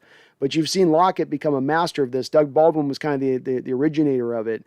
But he's able to get that slight push off to generate just a little bit of extra separation between him and the defender, and it never seems to get called because he's just so subtle with it. And it's because it's a technique in a lot of respects. But I think he's added to his arsenal through the years and his abilities on that. Never a yak guy who he himself admitted that he lost a little bit of speed when he had that major injury early on in his career. But he's on pace right now with his current trajectory of things to be probably, when he retires, the number 2 all-time receiver in Seattle Seahawks history if he stays at this current pace. Which, it'll kind of sneak up on us in that respect, won't he? Ryan Eddy says, how good was Neal today? Looking money. Sorry Blair is out. Ryan, it does suck to see Blair go out. You really want to see this kid get some play and see what you got in him, see if he's got the potential to slide into that free safety role moving into next year. But yeah, I thought Ryan Neal played a great game. Boy, did he ever fill up a stat chart today, stat line. You look at him, he had 4 tackles, 1 sack, 1 tackle for loss, and 2 quarterback hits. That is just being a playmaker all over the football field, looking really good. And we're going to need Ryan Neal to play well with Marquise Blair now out. He slides kind of into that dime role that you see at times. And he's got certain, I think, scheme-specific roles where he'll come out on. But, yeah, he looked really good, man. Looked really good. A lot like what we saw last year out of him, which he's had a couple of rough games this year at times where he's not looked as good as he did last year. So very encouraging to see. Go Hawks 22 says, yep, remember that New York Giants Super Bowl run. It was a hell of a run by them. And in the NFL, you got to get hot at the right time. Being good is certainly important. Having the first round bye, certainly important. Being able to rest your players before the start of the playoffs so that you got all hands on deck when the playoffs arrive, very important. But what's even more important than all those things? Being hot at that time of year when the games are most important. And it's easy to say we'll try to get there. It's easy to say we'll angle to get there. It's another thing to actually get your team in that state where they're playing their best football near the end of the season. Coach Carroll has had a tendency in his past to have a little bit of touch with that and an ability to have some get the team better as you go through the year, as though he has it in his conditioning of the team and how he works the team to get them to that state of things. But that is going to be, as much as anything, the most important part. Andrew Tobias says, in his Ring of Honor ceremony, Mike Holmgren said there should be 2 Super Bowl flags. What does he mean? Andrew Tobias, he means that in 2005, we went to the Super Bowl as far and away the best team in the NFL. There was no doubt about it. When you looked at that given year of the NFL, we were the best football team. And we went in that game against the Steelers. I will not say this about any other football game. I may sometimes bitch and moan about referees or calls or say that this game was a little slanted away from us towards the opposition, or we got the benefit of the calls in this game. But I will never 100% wholly blame a game on officials or say that a game was taken by us from the officials. That game was taken from us by the officials. There is so much proof for this, so much that we dive into that we've talked about ad nauseum before, so I won't get into it super deep here, Andrew. But needless to say, that 2005 game, if you went back and watched it right now as a casual fan, you would sit there and go, my God, this game was fixed. And I think it's stuck in Mike Holmgren's craw for years. I think it's remained stuck in his craw, as it should, as it would if I was a head coach. And I think that him saying that is, again, just acknowledging once again, at least the very last time, to say there should be we should have 2 Super Bowl championships. There should be 2 banners hanging in that stadium right now. And, not only did it prevent you from winning that Super Bowl, but it also marred a little bit of the end of Holmgren's time here. It basically sped up the end of his era here in losing that Super Bowl to a small degree, which it just probably made it all that much more painful for him. But no doubt about it, you should absolutely have 2. Jeffrey Szymanski says, Happy Halloween. Happy Halloween, Jeffrey. Hope you're doing well.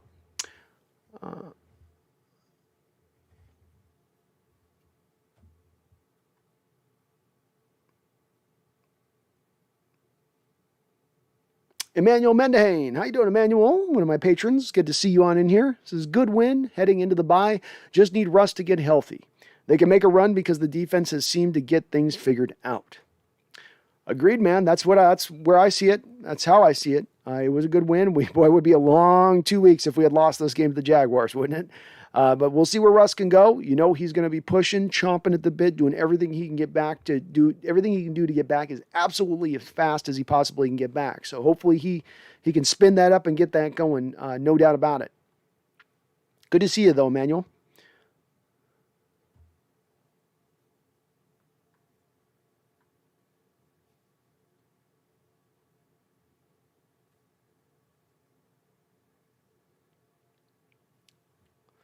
D Nugget says, fire Urban so he can go back to grinding co-eds at Coyote Ugly. Your boy Michael says, can we talk about Trey Brown? Thought he was really just been very solid the time he's been on the field. Oh, he's been great. We saw it in the very first game he came out where he just showed good technique and ability to be physical at the line of scrimmage and press, still stay with the receiver off press, what I call turn and burn, flip your hips and get going back deep. To your cover 3 responsibility, which is more often than not your responsibility within this defense. Trey Brown has shown all of that. He's shown a lot of what I would call somewhat kind of polish for a guy that hasn't played a lot of NFL football out there at the corner position. Hard to see very many plays you could point to that he's not been good, he's not been on it. Like I was referencing earlier, your boy Michael, the times you've seen him give up completions in those few moments, he's been right there to drag the man right to the ground. He doesn't give up anything extra in yak after you catch the ball, which for a corner that's a little bit undersized, that'd be something that you'd be paying attention to as important to see if that was something that you were going to see. But Brown's been great. He's been great, a godsend, and absolutely what we needed out there because it didn't look like we were going to be able to find that via the trade market. There was no corner trade you were going to be able to grab. Sidney Jones was as good as you were going to get. So we absolutely needed this turn. Coax 2022 says, show Show, get him a coffee maker for the stream room. Laughing out loud.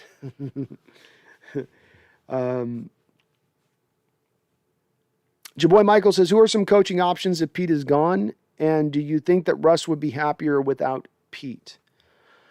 Let me answer that backwards a little bit. I do think that Russell's kind of had his fill of Coach Carroll. I think he loves Coach Carroll. I think he will forever look at him as his coach. It's not to say that Russell's upset with Pete in that respect, just that Russ is looking at this going forward as how can I get more out of my legacy? How can I get more trust from the coaching staff to be able to do more?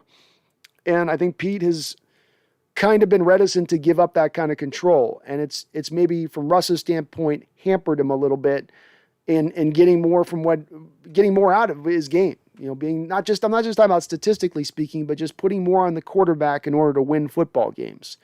And I think that Russell's gotten to a point, he showed indications of this offseason, and there's been nothing in the way the season's played out so far to move him off this spot, that he is a little bit tired of that. And probably rightfully so. I've often mentioned, you look at the situation with Belichick and Tom Brady, where Belichick was very similar to Coach Carroll. You know, defensive-minded coach who wants to run the football and have a game manager at quarterback and just have the offense not basically mess things up. And Belichick made a transition halfway into his career to build around the offense, build around a Hall of Fame quarterback. Coach Carroll did not do the same. I do not think that point is lost on Russ. If Coach Carroll were to leave, I think I can give you some names, Jaboy Michael. I don't have a far and away number one front runner that I would put above all else. You've got Lincoln Riley, Doug Peterson, former Eagles coach, Eric Bieniemy, the offensive coordinator with the Chiefs, Brian Daboll, the offensive coordinator with the Buffalo Bills, Joe Brady. I think Seattle would certainly, especially if they're keeping Russell Wilson here, be looking towards of an offensive-minded head coach first and foremost, because that would be, I would expect, the change that would go on, is that if Pete did go, you would be able to keep Russ, but simply keep him because Pete's going on and you're bringing in the offensive coach at that point. I would think it would go in that direction if it played out like that. Jaboy Michael says, do you think Alton should get more playing time? You know, he really flashed at the start of this year, Jaboy Michael, when they started to give him more playing time. In those moments, he flashed in very restricted snaps. He didn't do a whole lot with those extra snaps. I still like the guy quite a bit. They seem to be leaning more towards a Benson Mayowa type for some of those snaps at times over Alton. And with the development of Darrell Taylor, that certainly has put him back another guy in the rotation a bit. If you can, I don't mind the rotations as they are right now, keeping guys fresh. I do think he's better than Benson Mayowa, but this is the coaching staff's preference doesn't seem to agree with that. GoWatch 2022 says, talking about Dak Prescott, I agree that he's one of the better quarterbacks in the league. Not a top 5, but he's much better than most. Yeah, go Hawks. It's sort of like if you're putting your top quarterbacks up there and you've got your Rodgers or your Wilsons or your Mahomes, and then, you know, you got your top 15-ish guys, right? Being like maybe a Kirk Cousins or a Ryan Tannehill. I just feel like maybe Dak is kind of right between those two marks, you know? He's kind of like maybe just edging inside the top 10. Kay says, hey, Brandon, good to see you. Happy to celebrate with you. It's a good feeling. Hoping to enjoy the bye, but we need a running backs. Okay, we could definitely use some running back help. I agree with you there. And we've certainly seen through the years that our running back room gets decimated by injuries as the year goes along. Already we have a pretty good indicator that Chris Carson's not probably going to come back, / he's going to be dealing with this neck injury throughout the year. Penny does not look at 100% or anywhere near as fast or quick as he once did. Alex Collins has already been banged up with the limited amount of carries you've provided him so far this year. They need to probably go get some other running backs. It shouldn't cost a whole lot to go out there and do that. That's the one good part about it. You may not get a prime, talented guy, but you'll get somebody who at least will hopefully help the running back room. And that's, we just want to avoid the situation, Kay, of having to sign some guy off the street who was bagging groceries last week, but because we're desperate, we're going to have him start for a playoff game. You know, we just don't want to end up in that standpoint. Hey, maybe it's time to call Marshawn, you know. Could Marshawn be any worse, you know, than what we've gotten out of a running back room so far? The Berg Show, do you think Russ will be on some major painkillers when he comes back to get on the field? No, I wouldn't think so. What painkillers, you normally have to inject it into the spot and then you lose the feeling in the spot. And with throwing the football, a big part of throwing the football is gripping the football and being able to get your hand on and really feel that grip. So I don't think you're going to be able to do it in the same way of if you have, an ankle injury that's causing you a problem, you just juice it up and then it doesn't matter, you don't feel it. I don't know if you can get as much away with that with the finger. So I'd be doubtful of that. Jaboy Michael says, could you see us going after Kareem Hunt? No, Jaboy Michael, John Schneider has been on record in saying that he will never go after a player who is convicted or proven to have laid his hands on a woman. And Kareem Hunt is literally on video kicking a woman when she's down on the floor. And that's going to, at that point, prevent him from being a trade option. Not to mention, I don't think Cleveland's looking at moving him. Kay says, who do you think they should trade for, B? Any ideas?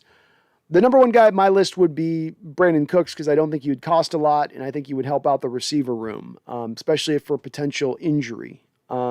That'd be a guy I would probably gravitate towards just a little bit. Jason Kelce of the Eagles, if you could ply him from the Eagles, would definitely help out the center position. I know he doesn't know the offense, but God, we haven't been good at that center position. That definitely wouldn't hurt. As far as options beyond that, there's not a ton of other guys that that we can really take a look at. There's some running back targets like Marlon Mack, or somebody mentioned Philip Lindsay. These guys aren't going to get you excited, Kay. These guys aren't going to have a really big impact. Unfortunately, a lot of the best parts and pieces to be traded for have really already been moved. And there's really not that guy out there to go do that. And maybe you could look at a Fletcher Cox. Maybe you could look at a Brandon Graham. I don't know if the Eagles are in that kind of sell mode at this point or not. But those would be a couple other guys maybe you could kind of look at as options. It's pretty thin. Aiden Simmons, would you move and put all the chips on the table for someone like Barkley? I wouldn't. And looking at Barkley, he's been very much a big boom or bust running back in this league. Even in his first year where he ran for 1,300 yards, it was really built on the success of having these big moments where he busts off 40, 50-yard runs. And in between that, you've got a whole bunch of 1, 2, -3-yard runs. I would more want to gravitate towards more of a running back that's going to be a grinder and get us some certain yards on the ground, because he's going to be a guy who's going to have to get some tough yards. There isn't going to be those big wide open holes for you to run through to bust off the big play. I think Barkley is a little bit like Penny. And it's funny, they both came out in the same draft, but a little bit like Penny in that I wonder if some of these lower leg injuries have started to mount on these guys and that they've lost a little bit of some of that athleticism, quickness, and speed that they were carrying from the college ranks. I don't know for certain on both, but it is something that I wonder just a little bit. They showed one shot of his swollen ankle this year on the sideline, Saquon. It was just horrible looking. Sean T says, 100% Hawks need another running back. Go Hawks. They do indeed. Go Hawks. John S., we're going to the wild card. John, I love your confidence. You're not the only one, and I dig that about you. So let's do it, man. I'm riding with you. I'm riding you. Let's go get this wild card. Go Hawks 2022. Love it. About the Carol costume for Brian. Yeah, that's an awesome Carol costume. Austin Hall says, no Barkley, not worth it. Agreed, Austin. Just don't think I wouldn't want to go that route with it. Sean T says, Gino was better on point today. He was. He played with a lot more confidence today. A lot more confidence. He looked so tentative and over his head over the first couple of weeks going out there at the quarterback position. But this game, he came out confident. He looked certain. He looked like he had a plan on what he wanted to do, and he executed that plan. Great job by Gino today. Berg's got Lynch as the next, then Thomas, Sherman, Wilson, and Baldwin. Okay. No Chancellor on that Berg show, huh? No Chancellor in there. Interesting. Big Country's got Sean Alexander. That might be a better option there. That's probably likely. He's getting in there at some point on the Ring of Honor. No doubt about that. TJ's back. What's up, TJ? Joe Biden says Harrison Smith looking worse than Trey Flowers. Oh, he's getting older. Father Time is undefeated. Devin Schultz, who's running back the Seahawks could look at? Quite honestly, and I was just looking through the names on this, there's really not a lot of guys right now that we can look at that are feasible targets here. There just isn't. You look across the league, and again, some of this is built on finding teams that are out of this. And so when you look at teams that are out of this, take the AFC North, the Ravens, the Bengals, the Steelers, the Browns, all four of those teams feel that they're in contender status. They're not going to be in sell mode. Maybe Indianapolis would move on from Marlon Mack, but is that going to get you excited? The Texans can offer you Philip Lindsay. Is that going to get you excited? Same thing's true with the AFC West, where you got the Raiders, the Chargers, the Broncos, and the Chiefs, and you're not really going to have any of those teams in sell mode. I mean, theoretically, the Broncos have Melvin Gordon, and they've got Javonte Williams waiting in the wings, but are they going to want to move on from Melvin Gordon, being they're a team that runs the ball a lot, and they feel like they're in competition? Hell, they're like 2 games out of first place when you really look at this. So that's the problem you run into when you go down these teams as far as possibility and what running backs exist out there. Tariq Cohen of the Bears. None of them are going to get you guys excited, nor should they get you excited. This is where we're sort of left with kind of what we have and just the names that we've already kind of mentioned as far as who would be available and who would be a potential option to take a look at. So it's very thin, Devin. It's very thin. There's not a lot of guys. Past those guys I kind of mentioned, that's about all you really got. Berg shows says Earl Thomas might make the Ring of Honor. He might. He sure had a bumpy road on his way out of town. The flipping off of Coach Carroll, the going into the Cowboys locker room and saying, "Come get me." It wasn't the greatest of looks on his exit. Orlando Roca says regarding the Ring of Honor, no Sean Alexander or Marcus Trufant. I had forgotten Sean Alexander or Orlando, so I would have Sean Alexander should go in there probably next. I'd say Sean Alexander goes in there next. We'll go with Lofa Tatupu.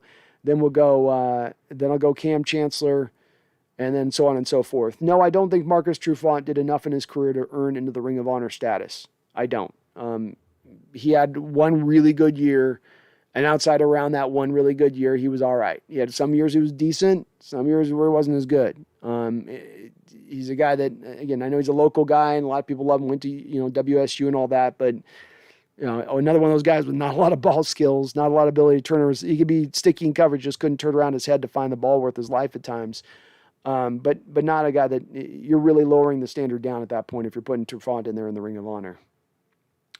The Berg Show says if you're doing the Tom Selleck look, you need a Detroit Tigers hat. I'm a Mariners fan though, so I was going to do a Mariners hat and I didn't go and get one, so this is as close as I get. This is my lazy Halloween outfit. This is as much effort as I think a grown man should put into his Halloween outfit.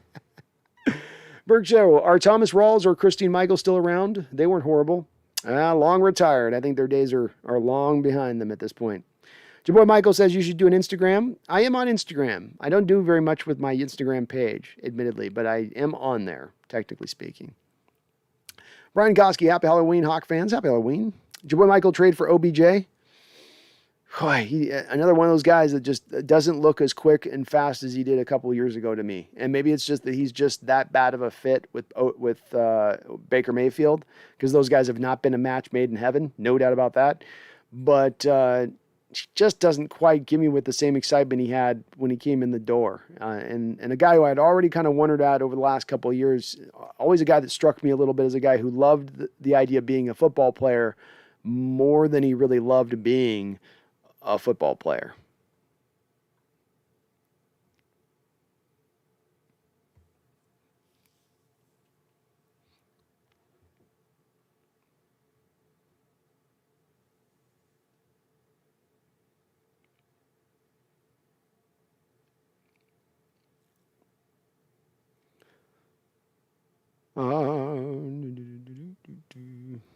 Kay says if they are not able to get anything for Collier and Penny, which I agree, would we release them?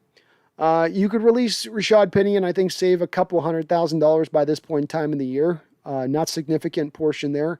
With LJ Collier, you would not release him, I don't believe, because he would actually end up costing you an additional $1.5 million in salary this year on this year's cap versus waiting to a post June 1st designation into this offseason, at which point you go from paying an extra $1.5 million right now to then saving $1 million by releasing him after post June 1st.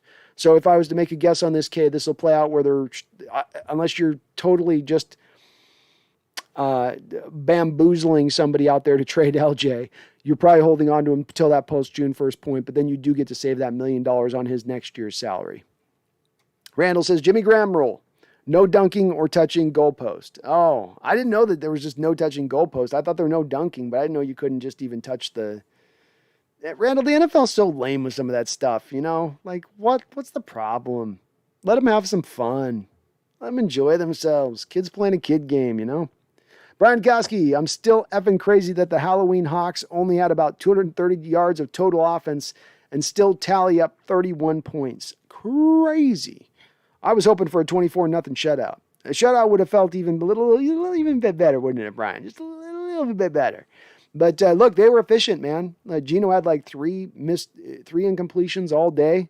You know, they got the job done. And when the defense put them on a short field, when they were helped out by a few factors in that case, they took advantage. Great job by the offense today. They're efficient, effective, and they put points up on the board. But they didn't put a lot of points up on there. This was one of those games too. It felt like, Brian, that was like going to be done in 2 hours. You know, that clock was just constantly rolling through the whole game. And that fourth quarter, it seemed like both teams were just kind of trying to run the ball out and shorten it as much as possible. Nobody was really doing much anymore. I mean, even when the Jaguars were throwing it, it was just little 6-yard dink and dunk routes.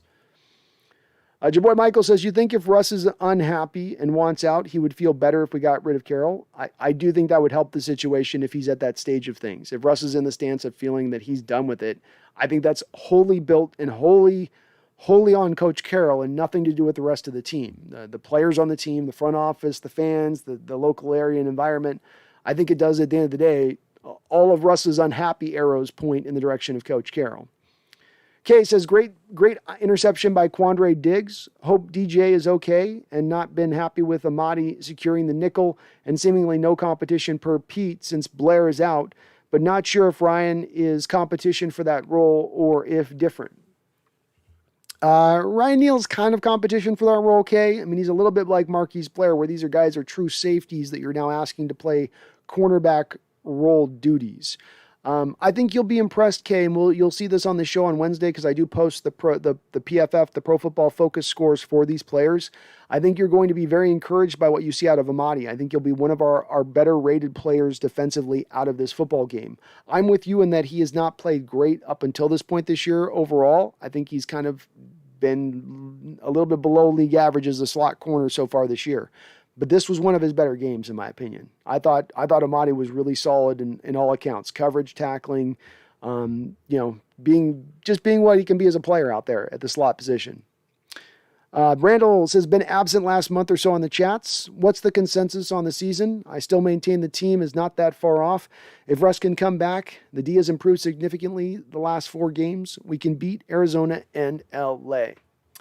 I think we've done a good job on this channel, Randall, and not just done a good job on this channel, but people do a good job that come in on this channel and thinking about things through multiple different lenses, looking at the team and going, it's probably unlikely that this team as it's constructed right now is going to get itself into the playoffs. We're hopeful they do. And I think I'm speaking to what I'm feeling from the chat, Randall, is that people are hopeful.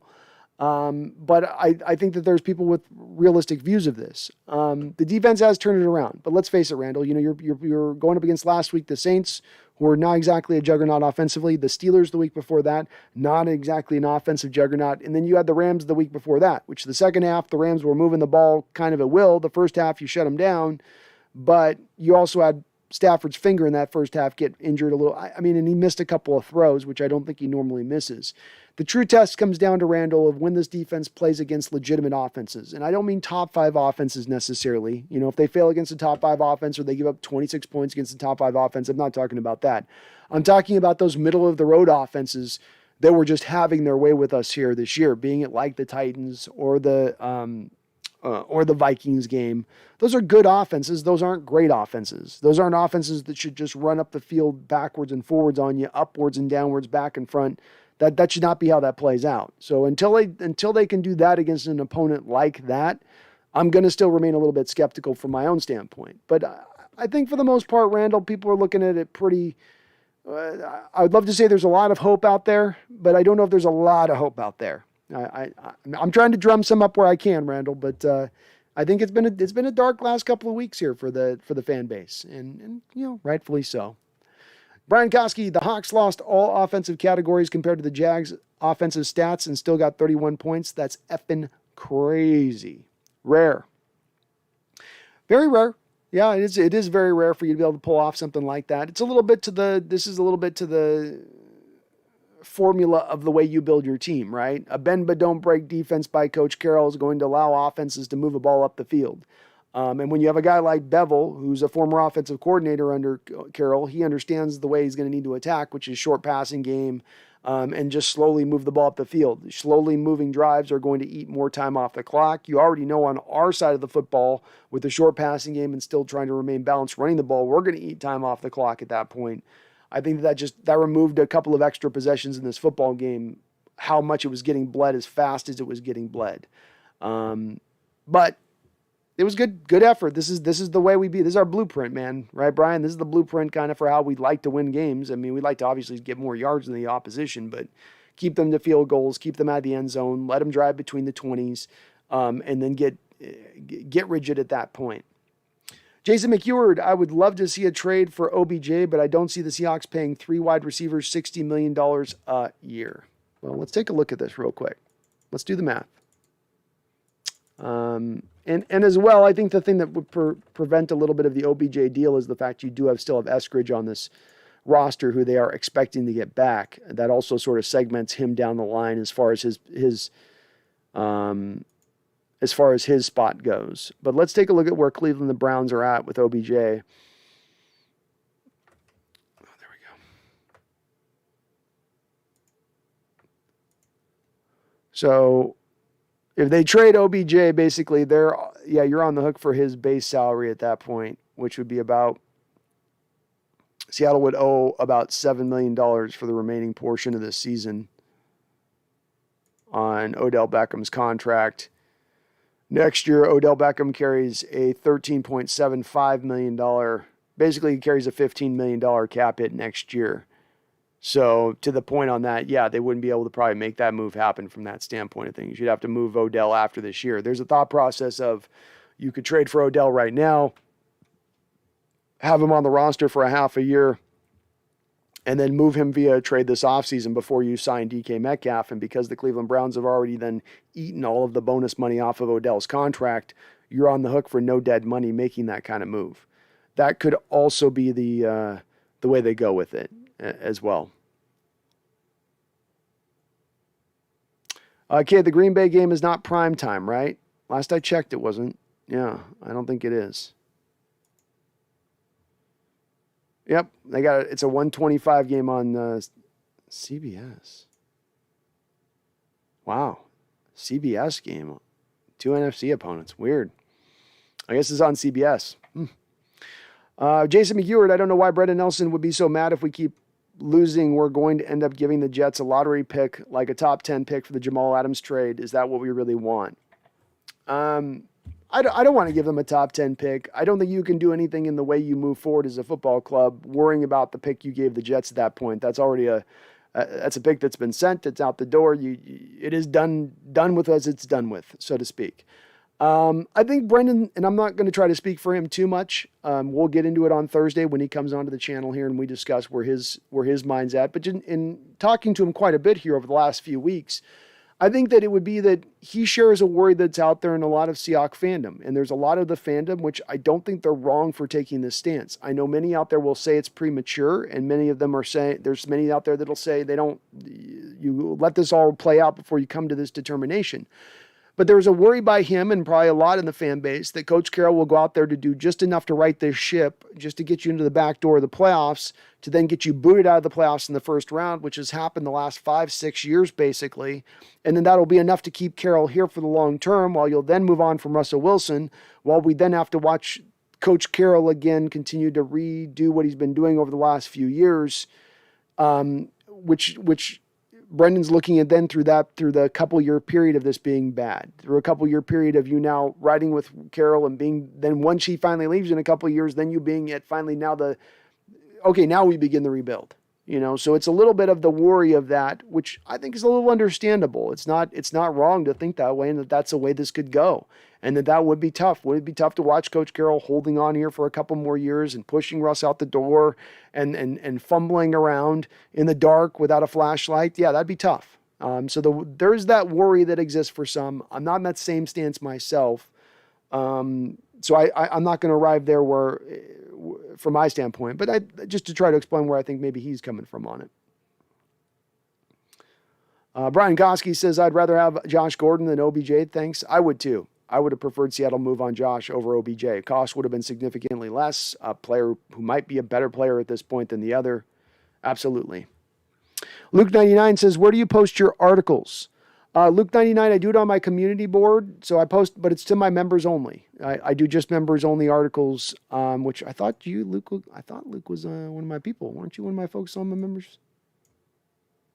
So if you are, I'm just checking. Well, I guess maybe you're not. Yeah, it's Eric99 I had on. I have a couple of 99s. But yeah, so I do, Luke, I do articles it's part of my members only. It's, you get some nice benefits as a member only on this channel. And that's one of my members only stuff that I do is I do a weekly, bi-weekly article for the channel. I'll be posting tomorrow a Bobby Wagner article. And we'll be talking about it on this stream here as we finish up about where I put his place amongst the greats of all time middle linebackers. So yeah, I just kind of do it for members right now. But I'll every once in a while post one to you guys that are just subscribers as well. So I'll expand it out here and there every once in a while. Randall says, I thought Ugo had a nice game. Me too, Randall. I thought he played his best game of the year. And he's had a couple of bad games. I've always posted the Pro Football Focus scores every week after games. And he's been at times in that bottom four and had moments. But he had a really good game, Randall. I thought right from the start, he played really good. He came off that rub route off the first route of the game against the Jags. Went out there, made a great tackle, set the tone in that way, and I thought he looked good. Luke99, they usually don't move games to prime time until there is playoff implications. They do tend to wait till a little bit later in the year, that's true. We'll see if they pull the trigger on this one this year. Randall says, who's the running back on our practice squad? Johnson? We need someone with some juice. He's not a guy that's going to give you juice. He's a smaller dude. He's a third down running back type guy. He's not a juice dude. There's not a lot of juice dudes out there. Not a lot of juice. You got some sippy cups. You got a few sippy cups out there, but no full on juice boxes. It's Randall. I looked pretty deeply on it, and it's pretty thin as far as the running back position is concerned. Snyder's going to have to get pretty creative if we're talking about actually adding a talented guy and not just a name. Not just a dude who was good 3 or 4 years ago, but actually can go into the backfield and give us something. GoHawks 2022 says Dallas 10-13, Minnesota. 6 minutes left in the third. Oh, close game. Dallas's defense is holding it down. Very impressive on their part with Dak out. Remember the time, 92, says Holmgren would have made history being the first head coach to win a Super Bowl with 2 different franchises, being the Packers and then the Seahawks. And part of the reason why I think the Hall of Fame needs to acknowledge him in that and putting him in the Hall while he is still alive, by the way, because of the fact that he should have been that first coach to do that. And it's not his fault that the refs took that game away from him. He did accomplish that for all intents and purposes. And there's been much lesser coaches, in my opinion, that have gotten put in the Hall of Fame. I think he deserves his trek for doing it with not just 2 different franchises too, remember the time, right? 2 different franchises that were perennial, somewhat losing franchises over the course of the 2 decades prior to him taking over. That's the part that as well has to be acknowledged within that too. Sean T says we should have the Super Bowl against the Patriots. Go Hawks. Yeah, that was a little bit of a tougher one. That's one where it's more legitimate and you losing it. Your Legion of Boom secondary had been decimated by injuries. That eventually came up and cost you the game. People get caught up on that one play at the end of the game, but it was actually your Legion of Boom getting everybody with major injuries all at once. Luke99 says the only negative thing I saw out there today is the fact that we continue to run Penny out there. Yeah, we do continue to run Penny out there, and what's odd is that when we do run him out there, we continue to run him out there and run inside runs most of his runs. Still don't understand the thought process behind that, but I can't deny as well, Luke. Penny has not looked as quick or fast as he did prior to the ACL injury. I think it stands out pretty quickly when you look at him this year that he just seems to have lost a bit of a gear.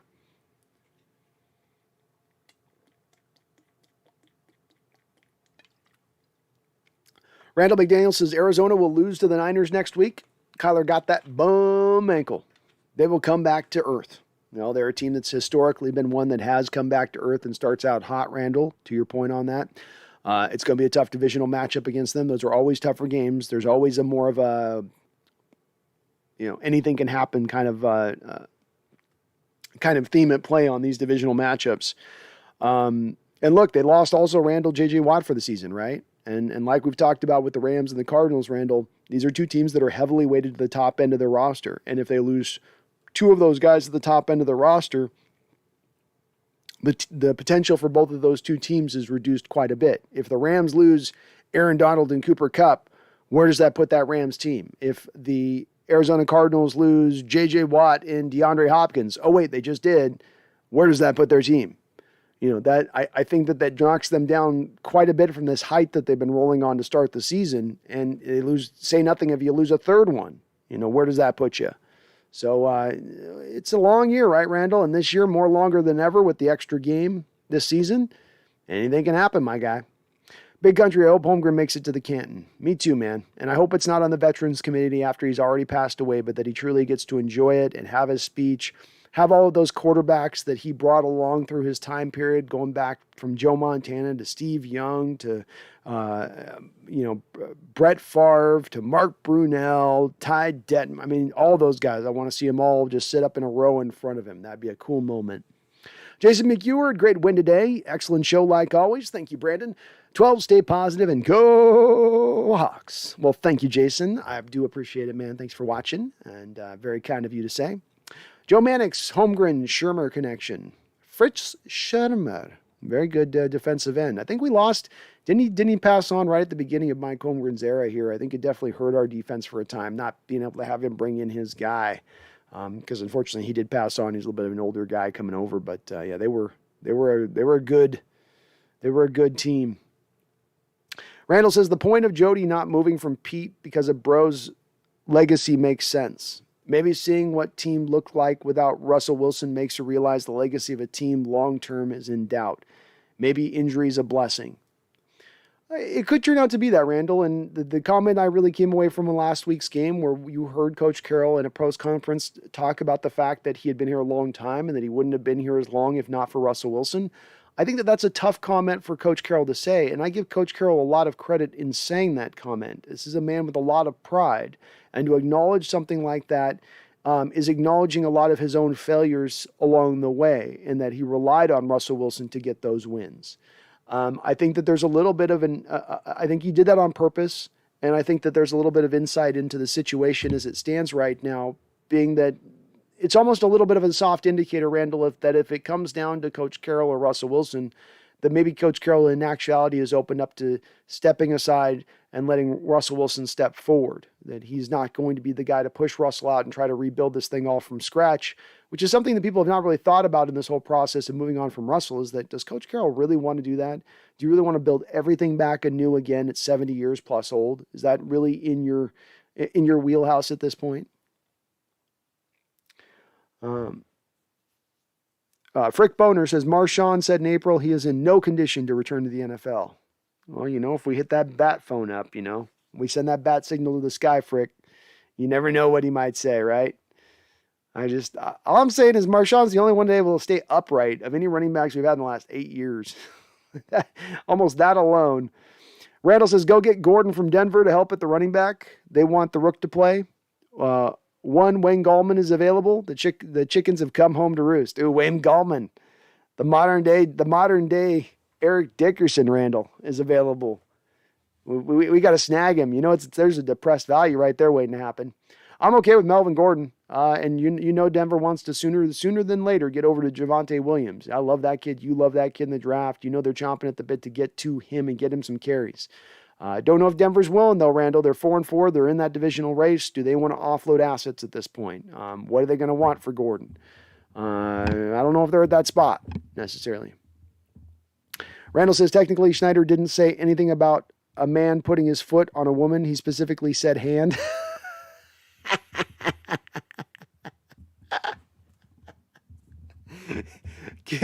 Kicking is fair play. I love it. MSR Rook, maybe Mike Davis from the Falcons. Mike Davis could be a possibility. Certainly has a lot of history with Seattle. I've been here before and been productive here before. He's averaging about 3.2 yards per carry this year. So he's not been tremendously effective for the Falcons this season, but he had a very good year last year for the Panthers. Again, it could be an option. A guy that I don't know, again, significantly helps you out that much more past what you already have.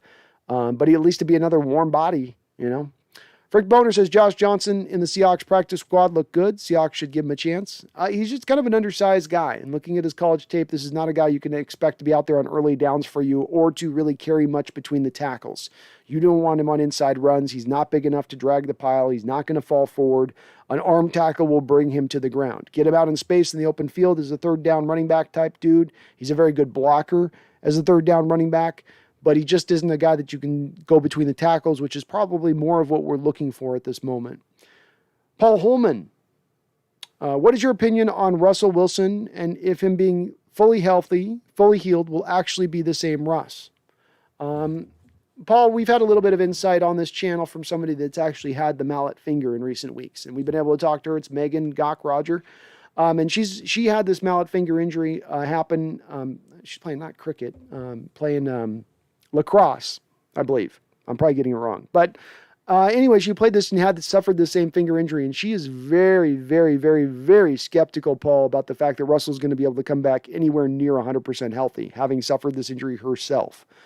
She said it was like, it took a year to get feeling right type injury. Now, Russ has got a lot more medical innovations at his disposal than probably Megan had.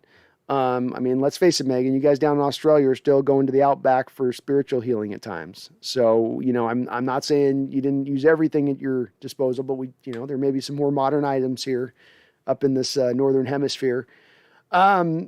So my opinion on Russell Wilson is that he's not going to be at a fully healthy state, but even a Russell Wilson at 87% is going to be better than what you get out of Geno Smith. Despite what Geno Smith showed you today. So you just got to ride with that and what he gives you. I would tend to believe, Paul, that when he comes back, you're going to probably see him leaning more on his legs than we've seen in recent years, trying to run the ball more than we've seen in recent years, to try to overcome for a little bit of the not being at 100% in his hand coming back. So he's going to fight through it. He's going to do everything he can with it, Paul, but it's going to be probably a bit of a rough ride. And we're going to need our defense to step up big here for any real hope this year, because I don't know that our offense is ever going to really reach a state this season of being super uber explosive and carrying the day, overcoming a bad defense, let's say. Randall says extra game and extra wild card team definitely helps our chances. We need Dallas to beat the Vikings tonight. We do indeed. We do indeed need the Vikings to get that one. Come on, Vikes. So we got 13-13 right now, 9:03 in the fourth quarter. Woo! Come on, Dallas. Do us a favor for once, Cowboys. We're going to hear way too much about you. Just do us one favor. Wheeler says, drop the Insta. I want to follow. It's the Hawks Nest. It's like the underscore Hawks Nest underscore. It should pop up pretty quickly, but I'll post it in. I'll try to find a way to post it in the channel. I chose a weird name on it, so I don't do hardly anything on it though, man. I barely am on the thing, but I will maybe start to try to do some more stuff with it. But yeah, it's the underscore. Let me get it up here for you. It is the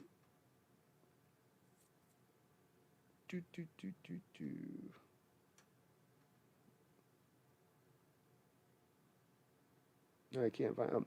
So it's the underscore Hawks underscore Nest underscore YouTube.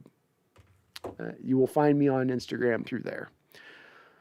Randall says, am I the only one who doesn't care about the Ring of Honor? I don't care as much about it, Randall, when I learned they don't retire the numbers with it. It sort of seems like a halfway effort to retiring a number, which I don't quite get. But, I pray it gets you one last time to appreciate the career of somebody who came here before that. And sometimes the younger fans will forget about it or don't know. And I kind of dig that about it. Honoring the history of the organization is never a bad thing. But, it's just it's a small thing. It ain't a big thing. Your boy Michael says the onside kick was crazy. It was crazy, and I hopefully Travis Homer in a no more situation where you're not up by 3 touchdowns just falls on that ball in the future. Probably what Coach Carroll's telling him to do if that does happen in the future.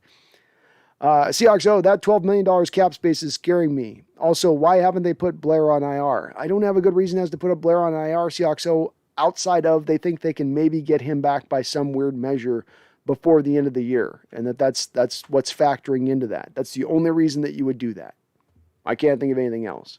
I wish they had used this cap space prior to this. It is infuriating this year that you decided not to use that. It's really closer to $13 million after you made the Trey Flowers move. You really didn't use this $13 million in cap space that you could have used it's kind of weird and odd for a team that should have been operating with, in my opinion, a lot more of a sense of urgency this year in trying to build their football club. But they decided to sit on that. It does give them flexibility right now as we come into this week. If they do want to try to go make a move and be aggressive, that would be interesting to see if they do that. There's a lot of people in this chat that don't want to see that, but it is odd. It is odd, no chance. Randall McDaniel says no fun league equals the NFL. It does, Randall. I mean, just let him go grab the goalpost. He just made this awesome play. He goes up and mosses Shaquille Griffin, his former teammate. It looks awesome on a play. A lot of people say he can't makes it. And then just jumps on the goalpost, and we got to call a flag for that. For what? Like, let him have fun. I could understand with like the Jimmy Graham dunk where like they're pulling the goalpost down and like maybe they're causing problems with that, but just jumping onto the goalpost now. Kay says, still wish we used Gerald Everett more. Yeah, me too. Me too. I think he's a weapon, Kay. I think we've really not even begun to scratch the surface on what that guy could do if you really did try to use him right. Emmett Brown says, if we do make a move before Tuesday, dear God, let it be a center. Stop putting resources into the D. Support our quarterback while he's here. Very well said, Emmett. And I'll tell you, Emmett, I'm not in favor of being aggressive with the moves, right? Like what I've said throughout this stream is let's keep it in like the 5th round on, right? Let's not move a 2nd or a 3rd rounder on a guy. But I will say this, if there's somebody that I might go above and beyond, if there's only one guy that I might go above and beyond of that general rule of thumb, it might just be Jason Kelce. Be it that offensive lineman you're talking about, be it the center you're talking about. That'd be maybe the one place where I'd be willing at the trade deadline to go above and beyond.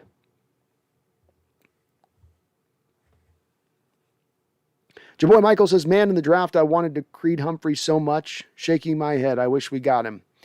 Me too, your boy Michael. And there were so many people out there in Seahawks land. It's very rare that you'll have a center be a consensus pick from a fan base, and especially deep into a 2nd round where we're beyond the 1st round. We're beyond this guy that's the far and away the best center in the draft. But this guy was a consensus among Seahawks fans, and it speaks to what I would call the intelligence of Seahawks fans that so many gravitated towards him. Not just in that they wanted to see Russell get some help and some protection, but that they recognized the guy for the talent that he kind of was. Nobody knew that he was going to be the best center in football this year as he's been, but as an upper-level center entering this league is what should be a guy that should be a 10-year starter in this league and an upper-level one at that.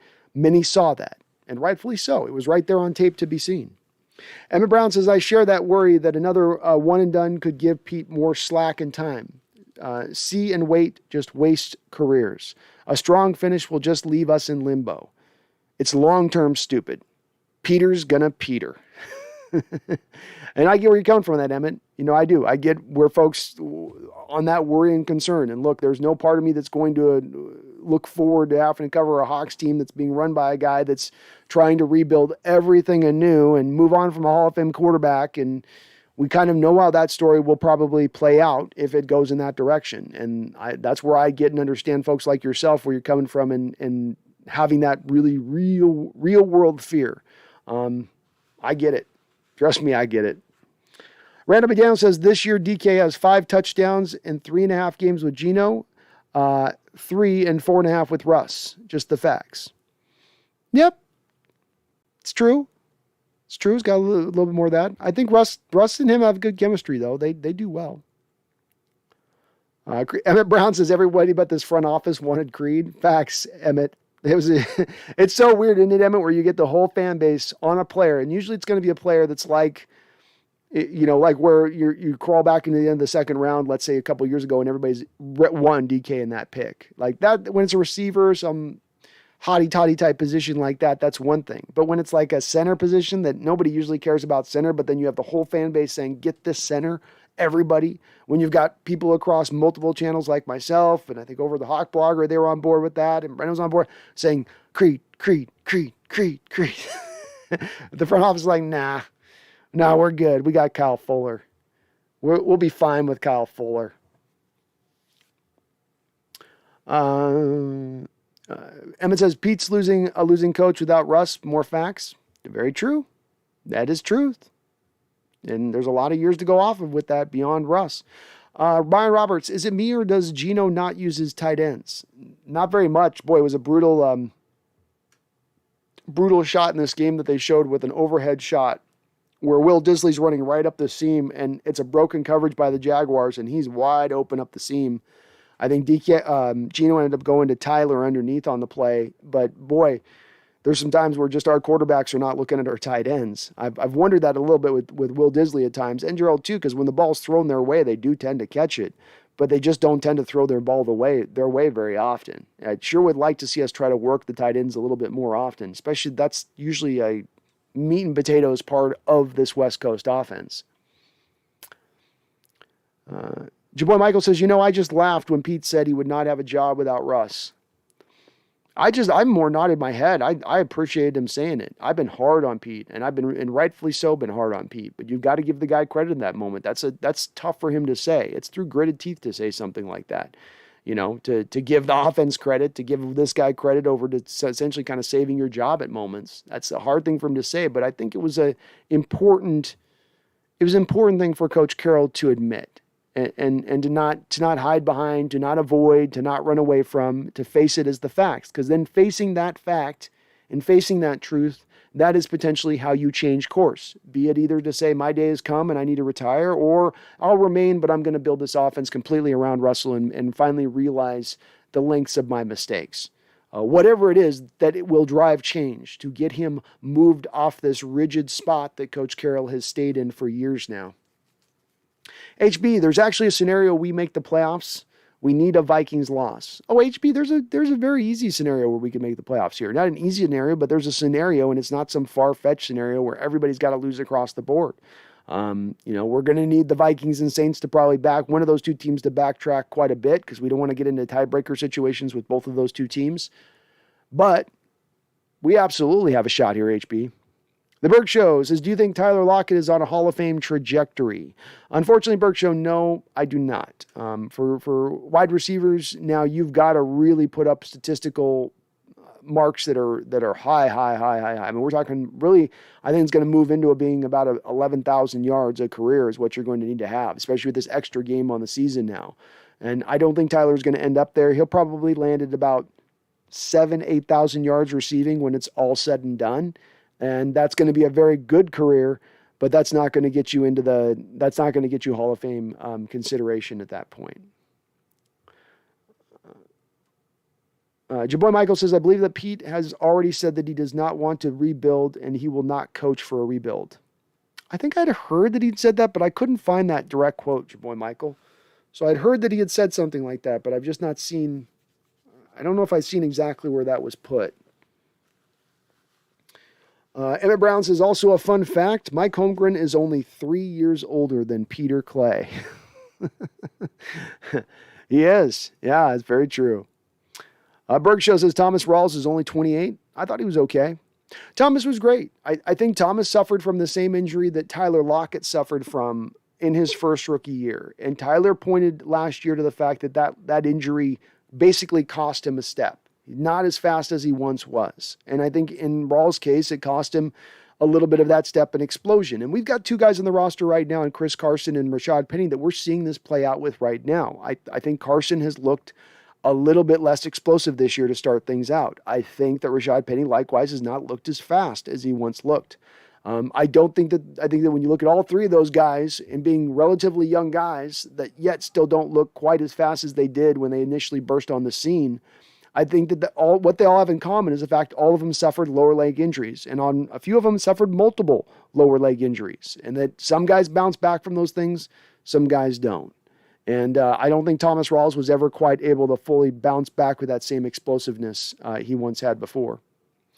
Random McDaniel says, in a parallel universe, Seattle has 3 Super Bowl rings. If that were a fact in our current reality, would the franchise be viewed differently nationally, if at all? Yeah. Yeah. I mean, the nationally, the run on the goal line, the interception at the goal line, not using beast mode, all that stuff, that began to already almost prematurely, almost too quickly on the back of what could have been an era that had dynasty attached to it, put a mar on Coach Carroll and put a mar on his coaching record and will be a little bit of a mole on his coaching career no matter what happens going forward. But yeah, I mean, we would be viewed in a lot more of a standpoint of probably not near into that blue blood region of things. Obviously, we're not old enough to get to that stance, but we would be up into that era, into that mark of teams that have won multiple Super Bowls that are kind of few and far between. Like Broncos, I think have won 3. We'd be up there with them, and there's not a lot of teams in that area of things. You've got the great ones that have won the multiples like 4, 5, 6, that you've got your Cowboys, your Patriots, your Steelers, right?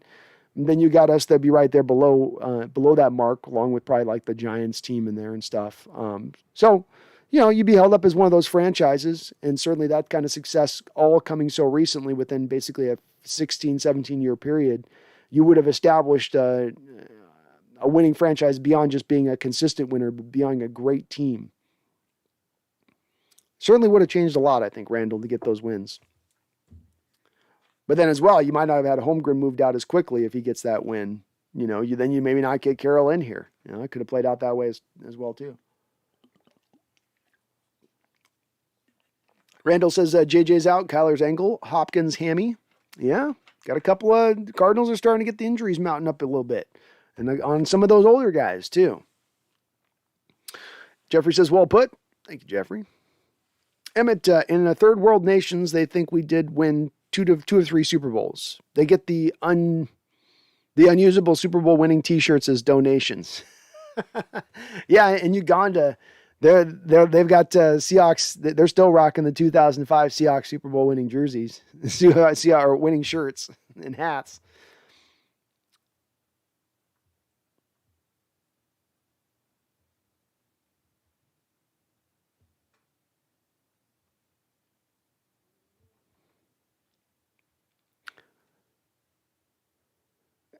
Brian Kosky says, I wonder what Earl Thomas and his brother dressed up as for Halloween. Chinese finger cuffs? How about that? Earl and his brother, they dressed up as Chinese finger cuffs. That joke is so wrong. I'm sorry, Earl. I'm so sorry. Brian, I love Cam Chancellor. He's a badass. He is a badass, no doubt about it. Kay says, maybe Cam to the Saints. I think the Saints would take a look at him, Kay. I mean, look, the thing with Jameis Winston there is they've been definitely already, with that offense, been sort of dialing it back far from what you had with Sean Payton there. And they it's not been good as far as throwing the ball. They were 31st last week before this game against the Buccaneers and throwing the football. So if you're bringing Cam Newton in and knowing he's already a little bit restricted in throwing the football, you'd expect him, he can at least get us inside of 31. I think the Saints would be smart to make that kind of move. They've been a good football team this year. They play towards their defense. That's the right kind of team for Cam Newton to go to be okay in. I don't expect him to light the world on fire. I certainly wasn't on board necessarily saying Cam should come here to Seattle with Russell out, but yeah, I think with the Saints, that makes a lot of sense. Great suggestion, Kay.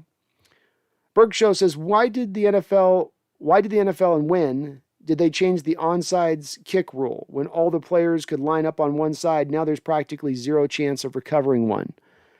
Yeah, I think it was done in the name of, it was a couple of years ago, Berg's show. It was like 10 years ago, I think almost, or 8 or 9 years ago.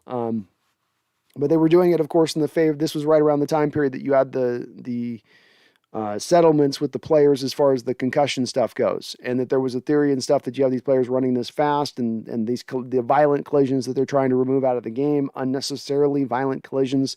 This was one place they thought they could remove the collisions from the game. They did something similar with the kickoff rules where the linemen used to hold hands so they could keep themselves close together so they could just wreck shop going up the field. You can't do that anymore either. So that's where they really came down hard on removing those kind of hits from the game.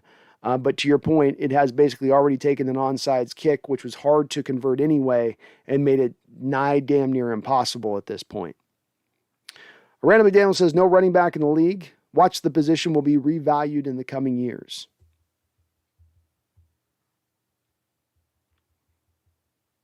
Could be, Randall. It could be.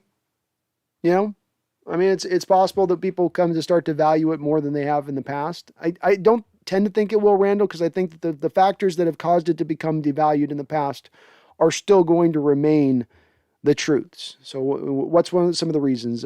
You've got There's so many talented running backs out there. You can find guys fourth, fifth, sixth round often that aren't far talented wise off of those guys taken in the first, second round. That's one part. The injury nature of the beast of the position. I mean, right now we've got guys banged up all over the place, and we do every single year seemingly. So do you go spend that high round pick on the guy who's probably going to get banged up and injured a large part of the time? A little bit hard to do that, right? I think those things are going to kind of remain the way they are, in my opinion, Randall. And if anything, the game's going more pass happy than ever before, more with the spread concepts. To me, that just removes the running back that much more out of the game to a degree. We'll see though. We'll see if you're right on that. Emmett says, I watched Russ's 2012 preseason tape. Homie was hitting running backs, tight ends, and mid-range wide receivers over the middle. What the F happened? Did the XL pick mess him up? Peter, both? I would say, let me point to bad habits, Emmett. I don't think it's a bad thing that it's gone this way, because there were returns from that. Here's what I think happened when we dive deep into this. The Seahawks and Coach Carroll said, okay, when we pay you, Russell Wilson, we reach the point we're going to be paying you the $40 million a year. We are going to go light somewhere to be able to make up for that kind of cost we're having to pay you. And we're going to give you skill position guys. We might give you a running back, but we will go light on the offensive line, and specifically light when it comes to pass protection. I don't know if they actually said this to him, Emmett. This might have just been something that was happening that nobody ever really talked about in the room or organization, but it just kind of went down this way. The reason being is that the thought process was we go slight on pass protection because Russ is so good at getting away from trouble, he'll overcome that part of the deficiencies of our offensive line game. He'll make magic happen, and we can get by on that. We can put our assets back to the defensive side of the ball as we need. We can give some of these Legion of Boom contracts, third contracts at the end of their career, that type of thing. Now, this worked great, Emmett, when Russ had that type of mobility to do that, but he transitioned to that play style away from the preseason where, think about him in the preseason at that point, Emmett. He's a rookie guy coming in, trying to earn his way, trying to earn the starting job. He's going to be listening to what the offensive coordinator tells him to do and go out and then execute it thusly on the football field and not do the freelance stuff as much, not go outside, just try to do what he's doing because he's trying to earn that job. When you get to the point where you're established, when you get to the point of learning these bad habits that are very hard to unlearn, that's why you see a much different Russell in this day and age in the way he hits these passes versus the 2012 Russell Wilson.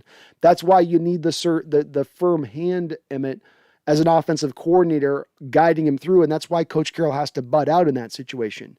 I'm getting your older quarterback to unlearn these habits to fit him into this new offensive scheme that he's never really been inside before. That's the transition that has to take place. That's why it's so bad, Emmett, when Coach Carroll comes out and starts putting himself onto the offensive side of the ball, especially when he has him start to lean back into the old habits. Just look for the deep shots, Russ. Don't worry about the short. Oh, we're just going to run the ball over and over again. No, establish the short passing early in the games. Get Russell back to used to playing in that mode. A little bit like what we saw in Geno in this game, Emmett. First couple games out the trek, he's looking a lot like he's been watching too much of Russell Wilson, holding the ball in the pocket, padding the ball, trying to scramble all over hell back there. Then we get in this game, just trust what your reads, get the ball out of your hand, let it go.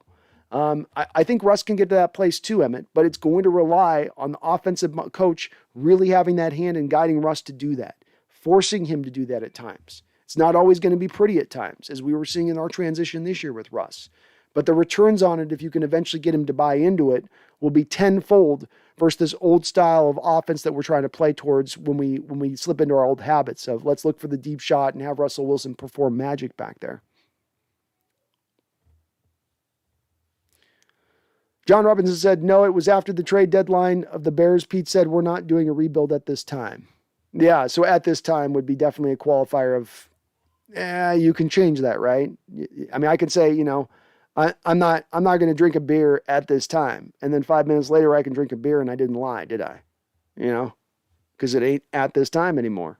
I love those little word games people will play with stuff.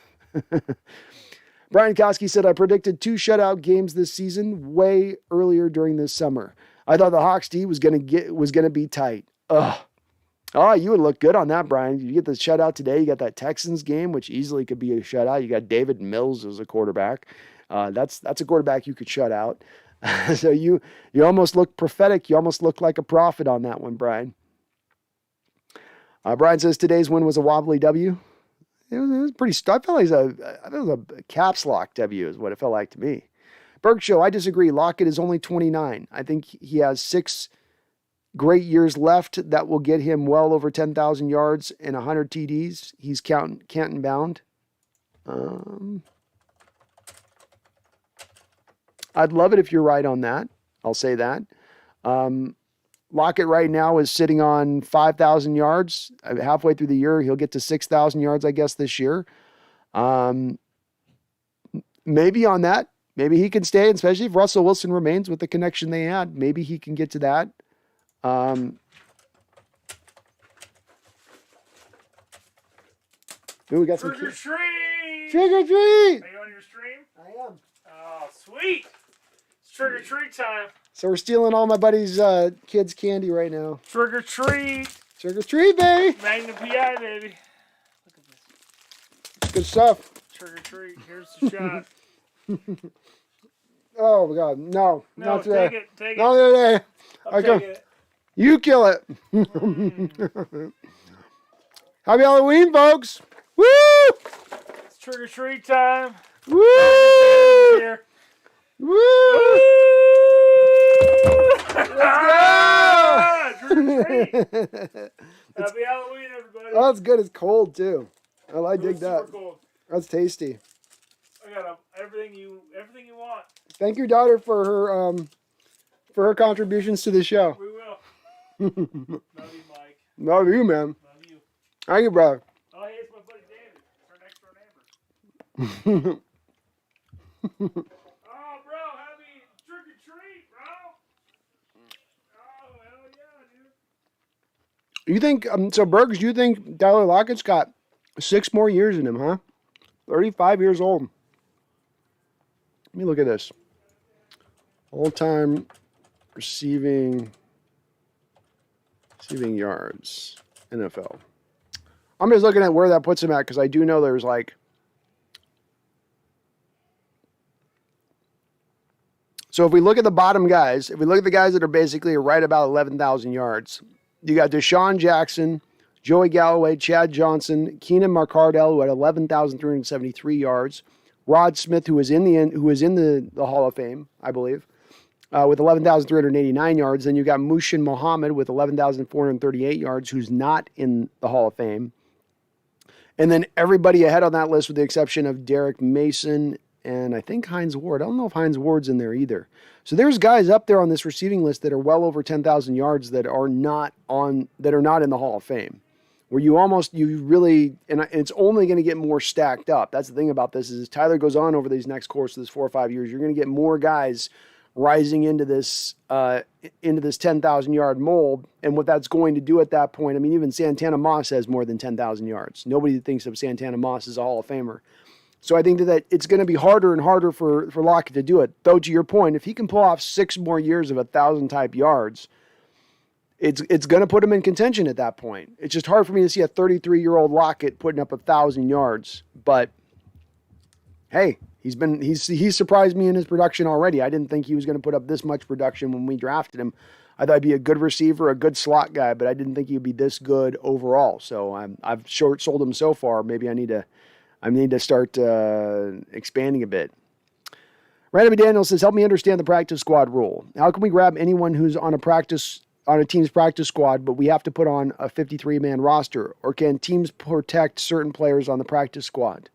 No. If you're on the practice squad, Randall, you are open to be grabbed by any NFL football team by anyone at any time. So if you're on that practice squad, that's the case. The thing is that if I grab a guy off of a practice squad, I've got to move him to the active roster. I cannot grab a guy and then put him on my practice squad. You can have him on your active roster for a week and then put him on your practice squad the week after that. But then he can be grabbed right back by that other team that had him originally. But then that other team has to put him then on the active roster for a week before they then try to restash him on their practice squad. I don't think you see that happen a lot, Randall, because there's a little bit of like fair play rule at point between the NFL football clubs and how they look at that. But the key being is if you grab a guy off the practice squad, it's got to go on the active roster immediately in order to be able to pluck him. My reason to ask about the practice squad is maybe a team has a running back stashed that we're not thinking about. Could be, Randall. And nobody's jumping at the top of my mind right now that stands out to me in that respect. But you could be right on that. Let's face it, the practice squad got expanded to 16 players. This is double the players you normally had, and now they allowed veterans to be on the practice squad.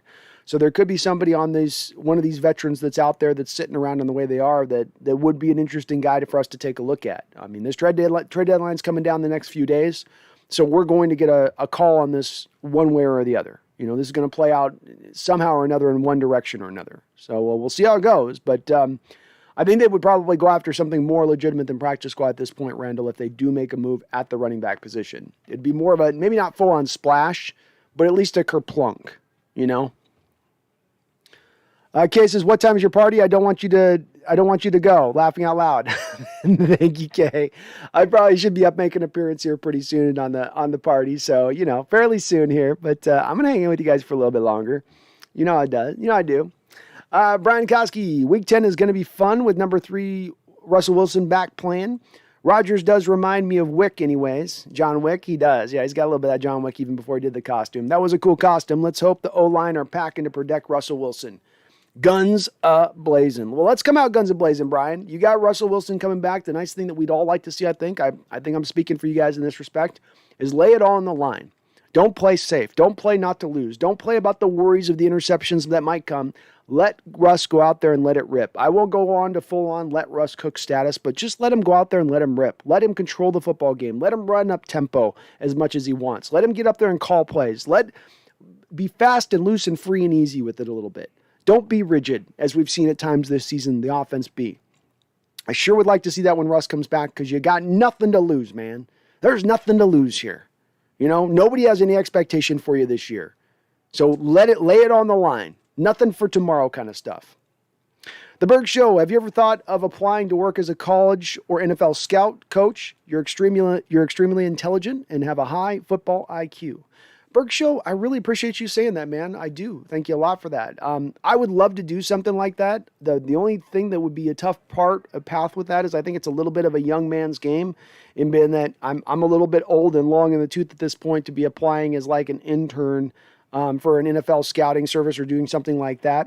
But if anybody ever were to come calling Berg Show, I also do a Seahawks scouting channel here as sort of my second channel that I'm going to be building up on as well, in addition to the Hawks Nest. So I've got a little bit of a view and eye to this already to a degree. But if any place ever does call, if I never get an offer from any way, shape, form, from whoever, however, whatever job they'd want me, if they want me just to grind on tape a bit and give me some thoughts on players, I'd love to do a Berg Show. It'd be a dream job to be able to do something like that. I'd be on cloud 9 to be able to pull off something like that. But I just can't do the intern thing. That'd be the hard thing for me to. I'm definitely a little bit old to be doing the 13 hours no pay thing. I might have a hard time with that one.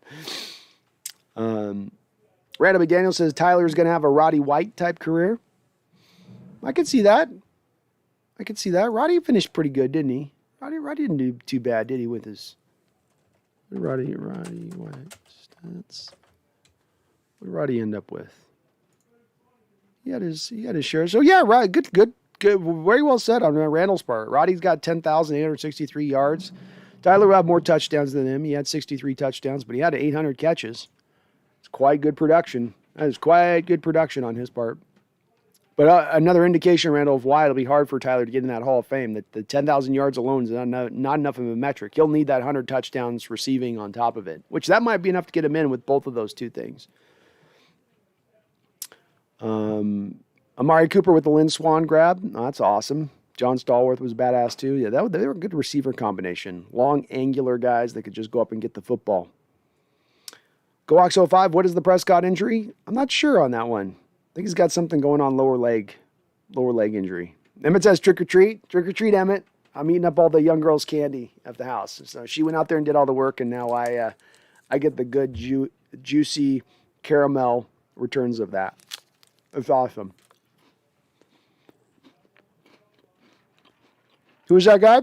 That's Dr. Sanders. That's my resident mixologist / bartender. I don't drink all the time, but when I do, he's my mixer.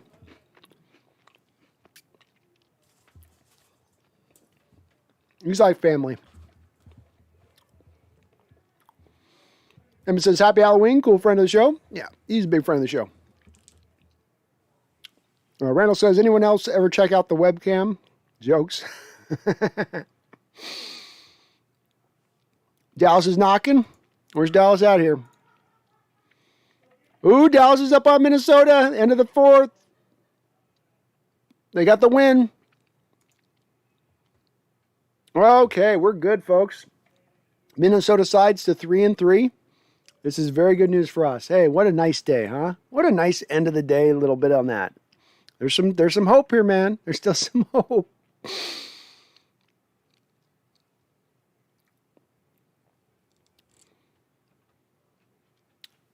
Big play by Zeke. Amari Cooper with a huge drive. 3 big catches. Oh, I love it. Cowboys, you did us a favor tonight. Thank you, Cowboy fans. If Cowboy R number 1 was here, I'd be saluting him. Thank you for what your team did tonight for us. Go Hawks of Isaac Cooper's game-winning TD. Let's freaking go. I needed the fancy points. Nice. Randall says, Cooper Rush, the next Tony Romo.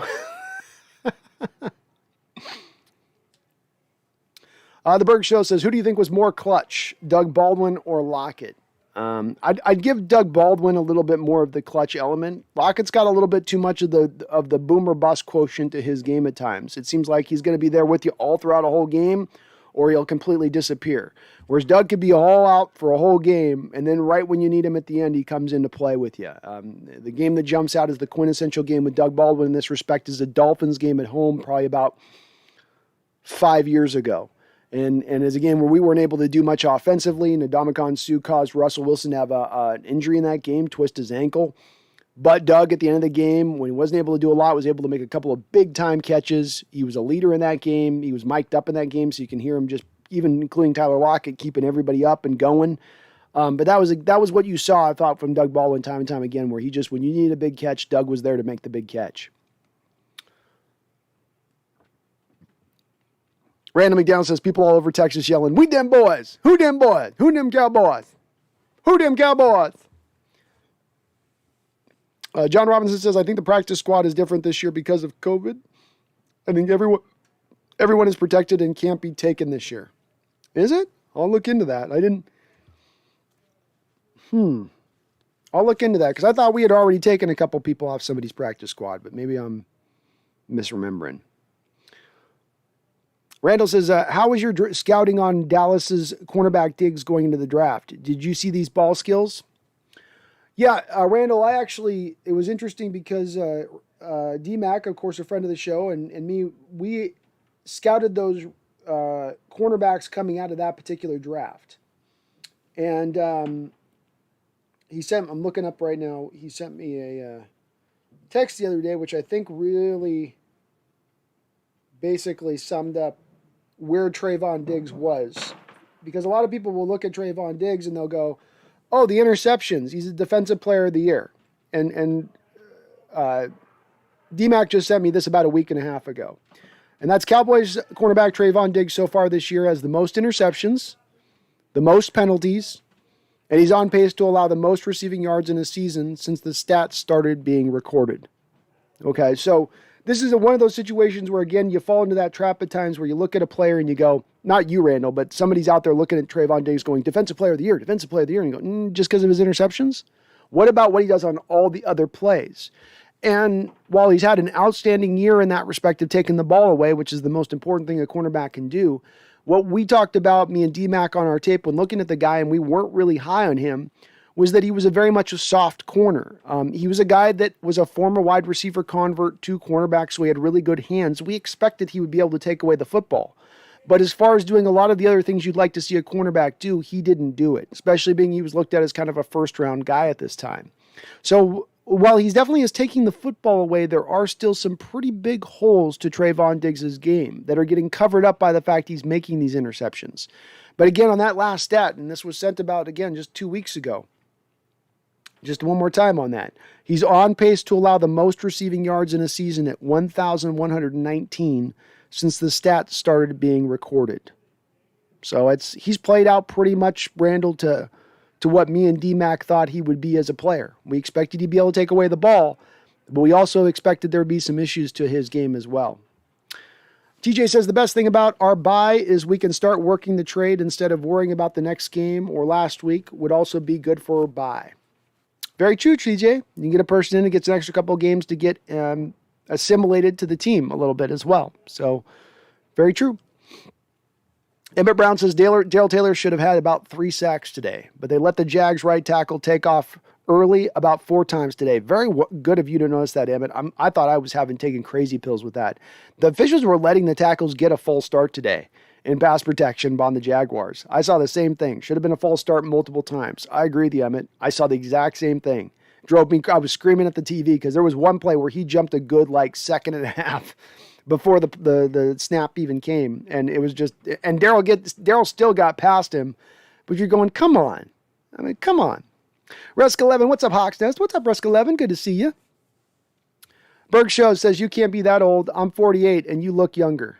Berg Show, I'm 43 years old. 43, man. So, yeah, I'm getting up there, man. I'm almost to the mid 40s point. You're in the late 40s. I'm getting to the mid 40s, so I'm right at your heels, buddy. Right at your heels.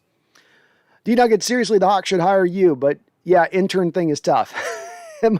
I'd be willing to do it if they came calling. I'm not going to lie to you guys. I'm not going to probably say no to that. If somebody came calling, I'd probably still be like, God, no, okay. All right. I mean, well, whatever. It's a start. So I would probably do it. But, boy, that'd be brutal going back to Top Ramen and McDonald's every day. Those college days.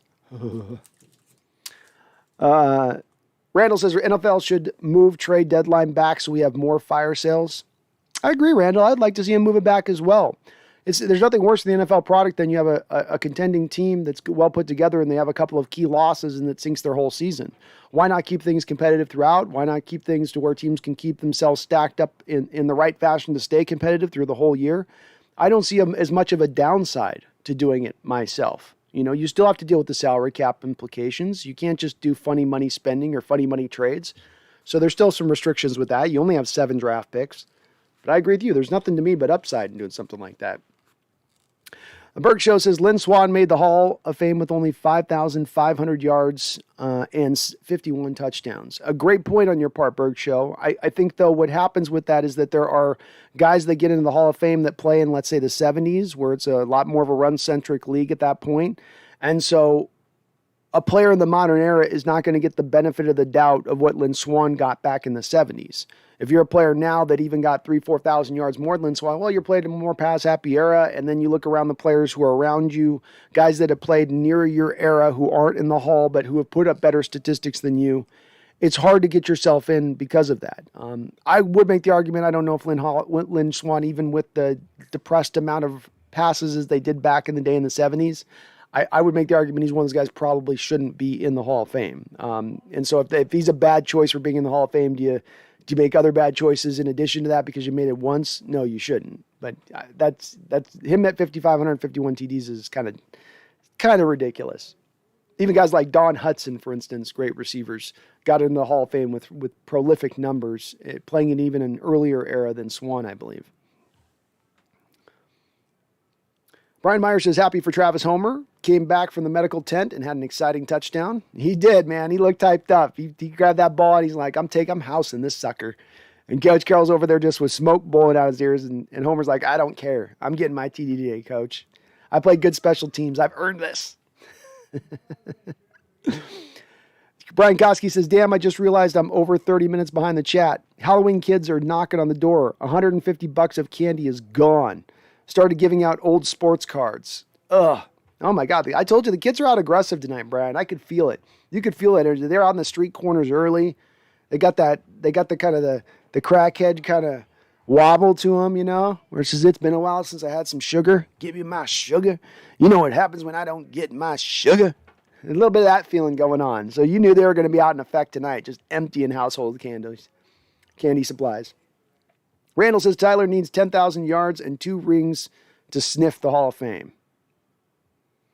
Probably something along those lines. I think the 100 touchdowns that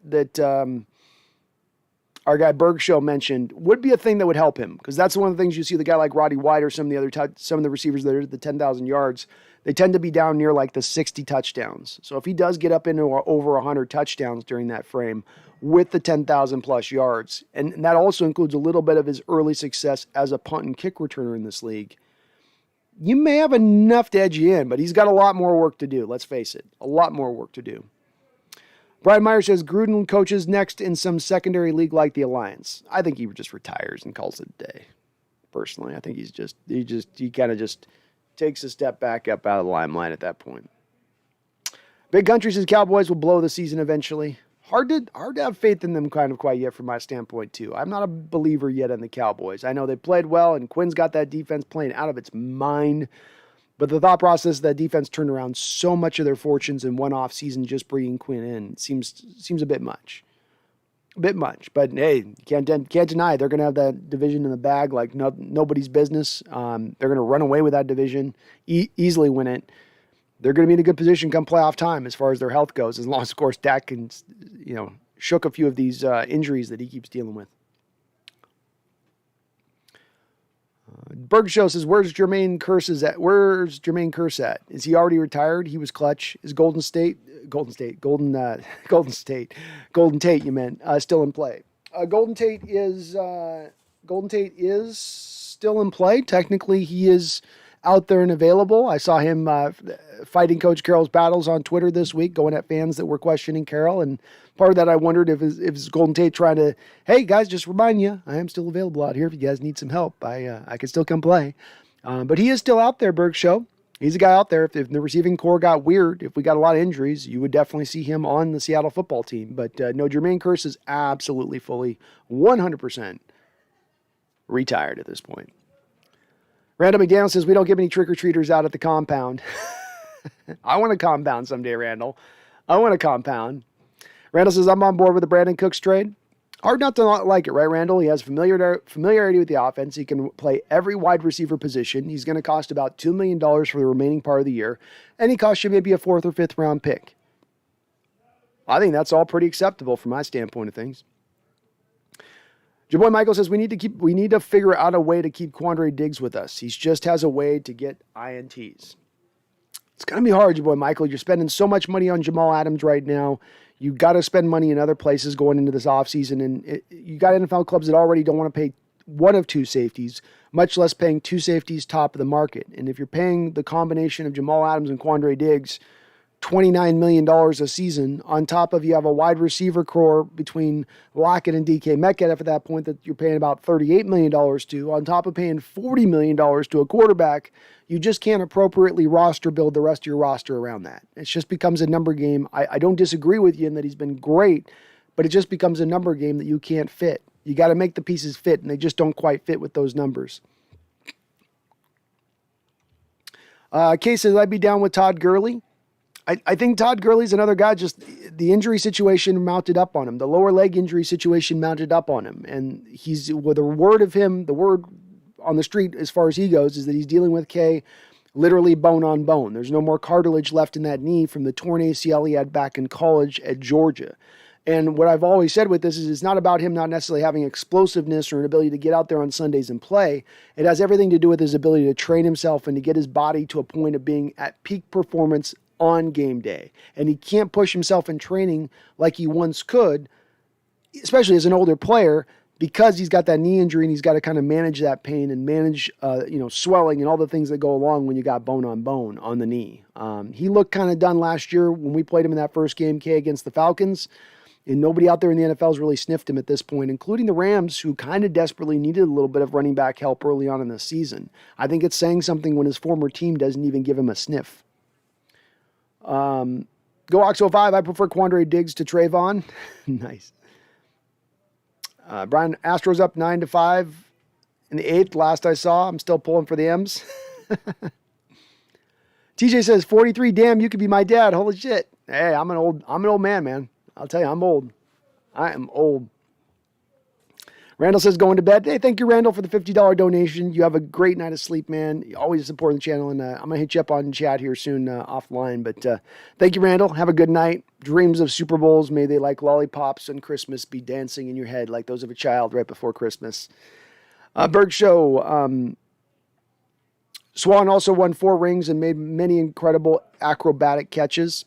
He did, Berg Show, and I mean, you give him credit a little bit for that, but that yards you posted with that 5,000 yards, 41 touchdowns, that's so far below what you need to 5,000. That's far below what they need to hit, even for a guy playing in that age that he did. I know you got those all-time catches out there that separate themselves, but the 4 rings also had a lot to do with that stacked Steeler roster more than it had to do with just Swan. You probably mentioned about 6 or 7. You probably mentioned about 8 or 9 other players before you actually land on Lynn Swan as the most important players on those Steeler teams. Jaboy Michael, you think we give the control to Trey Brown or maybe look into someone like Kyle Fuller? Kyle Fuller's really fallen off, I think, this year for the most part as a player. I think he just got benched by the Denver Broncos, actually. So you probably just are going to ride with Trey Brown at this point. Brian Koski, only 1 effing catch by a Hawks tight end for the 7 effing yards. Ugh.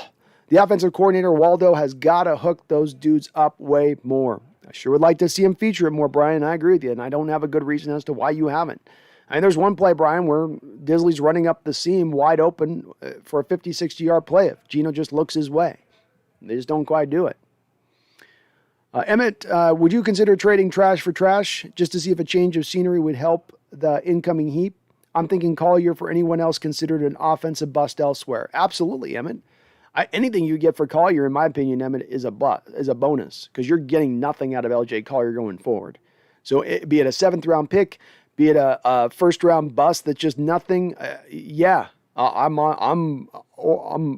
on board with it. Just get him out of here, Emmett. That's my thing with it at this point. Beyond even Rashad Penny, I just want the LJ Collier asset moved away. Don't take up an active roster place. Just move on. Just go somewhere else.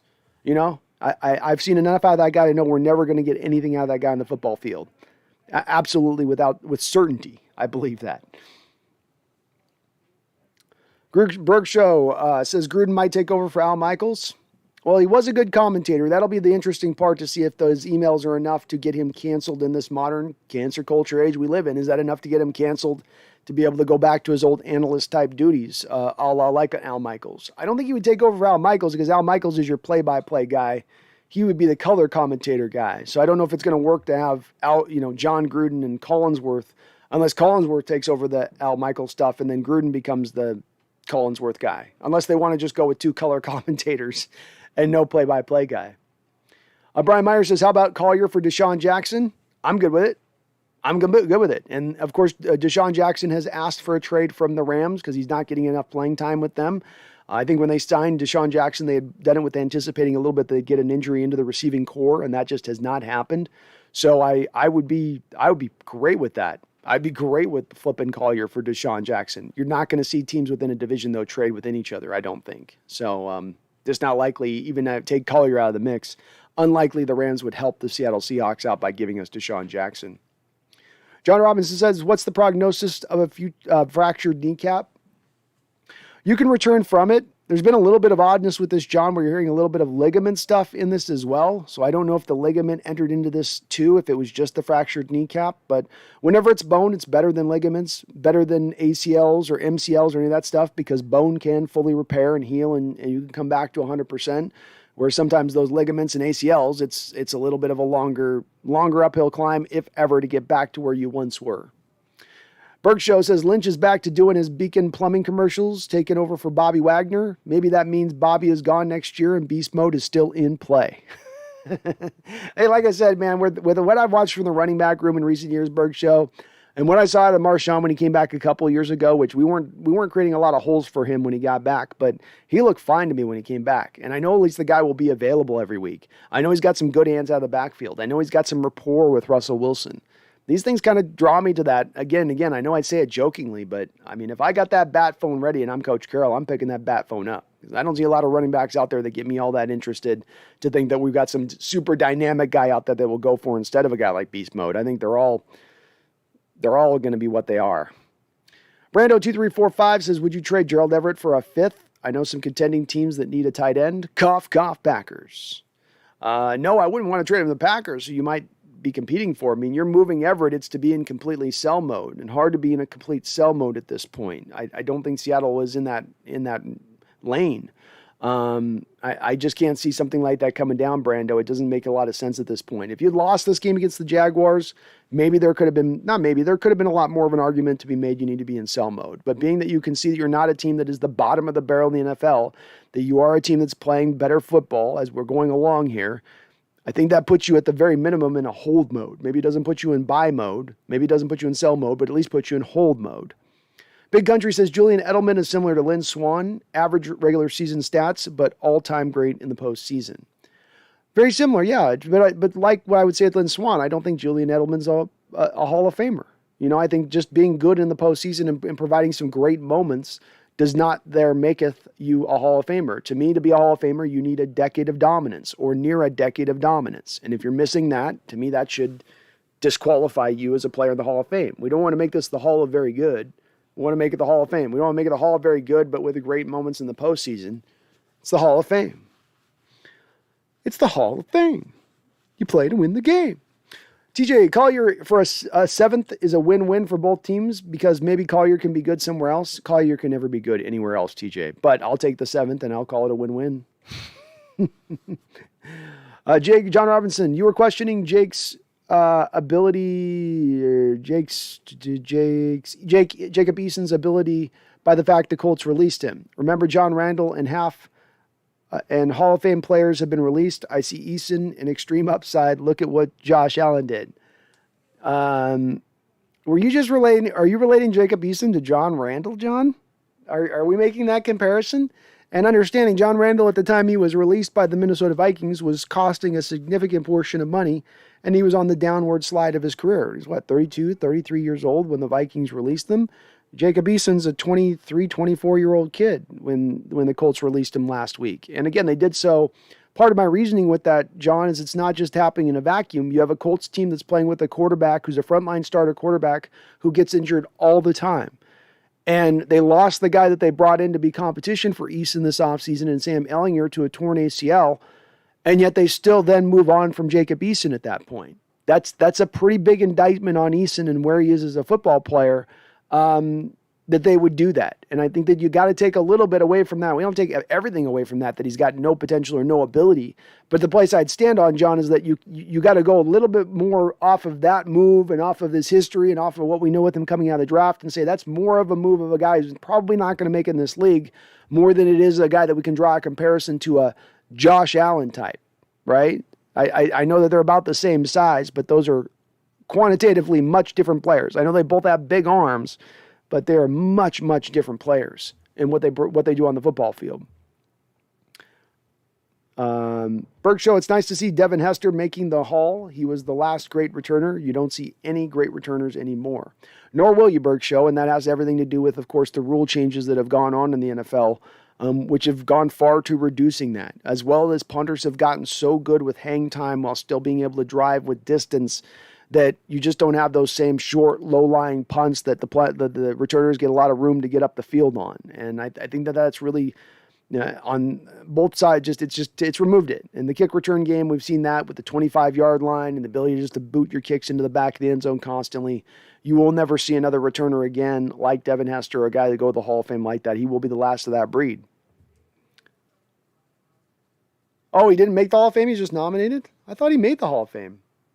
No, okay, just nominated. He'll make it at some point. GoX05 says Collier's trade idea straight up for N'Keal Harry. Okay. I'm with it. Like Emmett Brown said in there, if there's a guy like that, I'm with it. I'm looking to see if N'Keal's even got a catch this year. Okay, so he's got 3 catches on 5 targets. He's made the most of what he's had when it's there. But I'm okay with that. As Brian says, Collier for Harry would be too good to be true. It would be, in a lot of respects. Berg Show says, more probable scenario, Mike Tirico would slide in for Al Michaels play-by-play and Collinsworth would stay, even though I don't like Collinsworth. Not a huge Collinsworth guy. I don't hate him necessarily. He's just not a big guy, but he's okay. He's okay. D-Nugget says, I will stay positive on the Hawks even though the solution is clear, but they refuse to do it. Well said, D-Nugget. And you stay positive. I'll be there right there with you on it. Right there with you on it. Sean T, a bigger Quandre Diggs as a running back? What?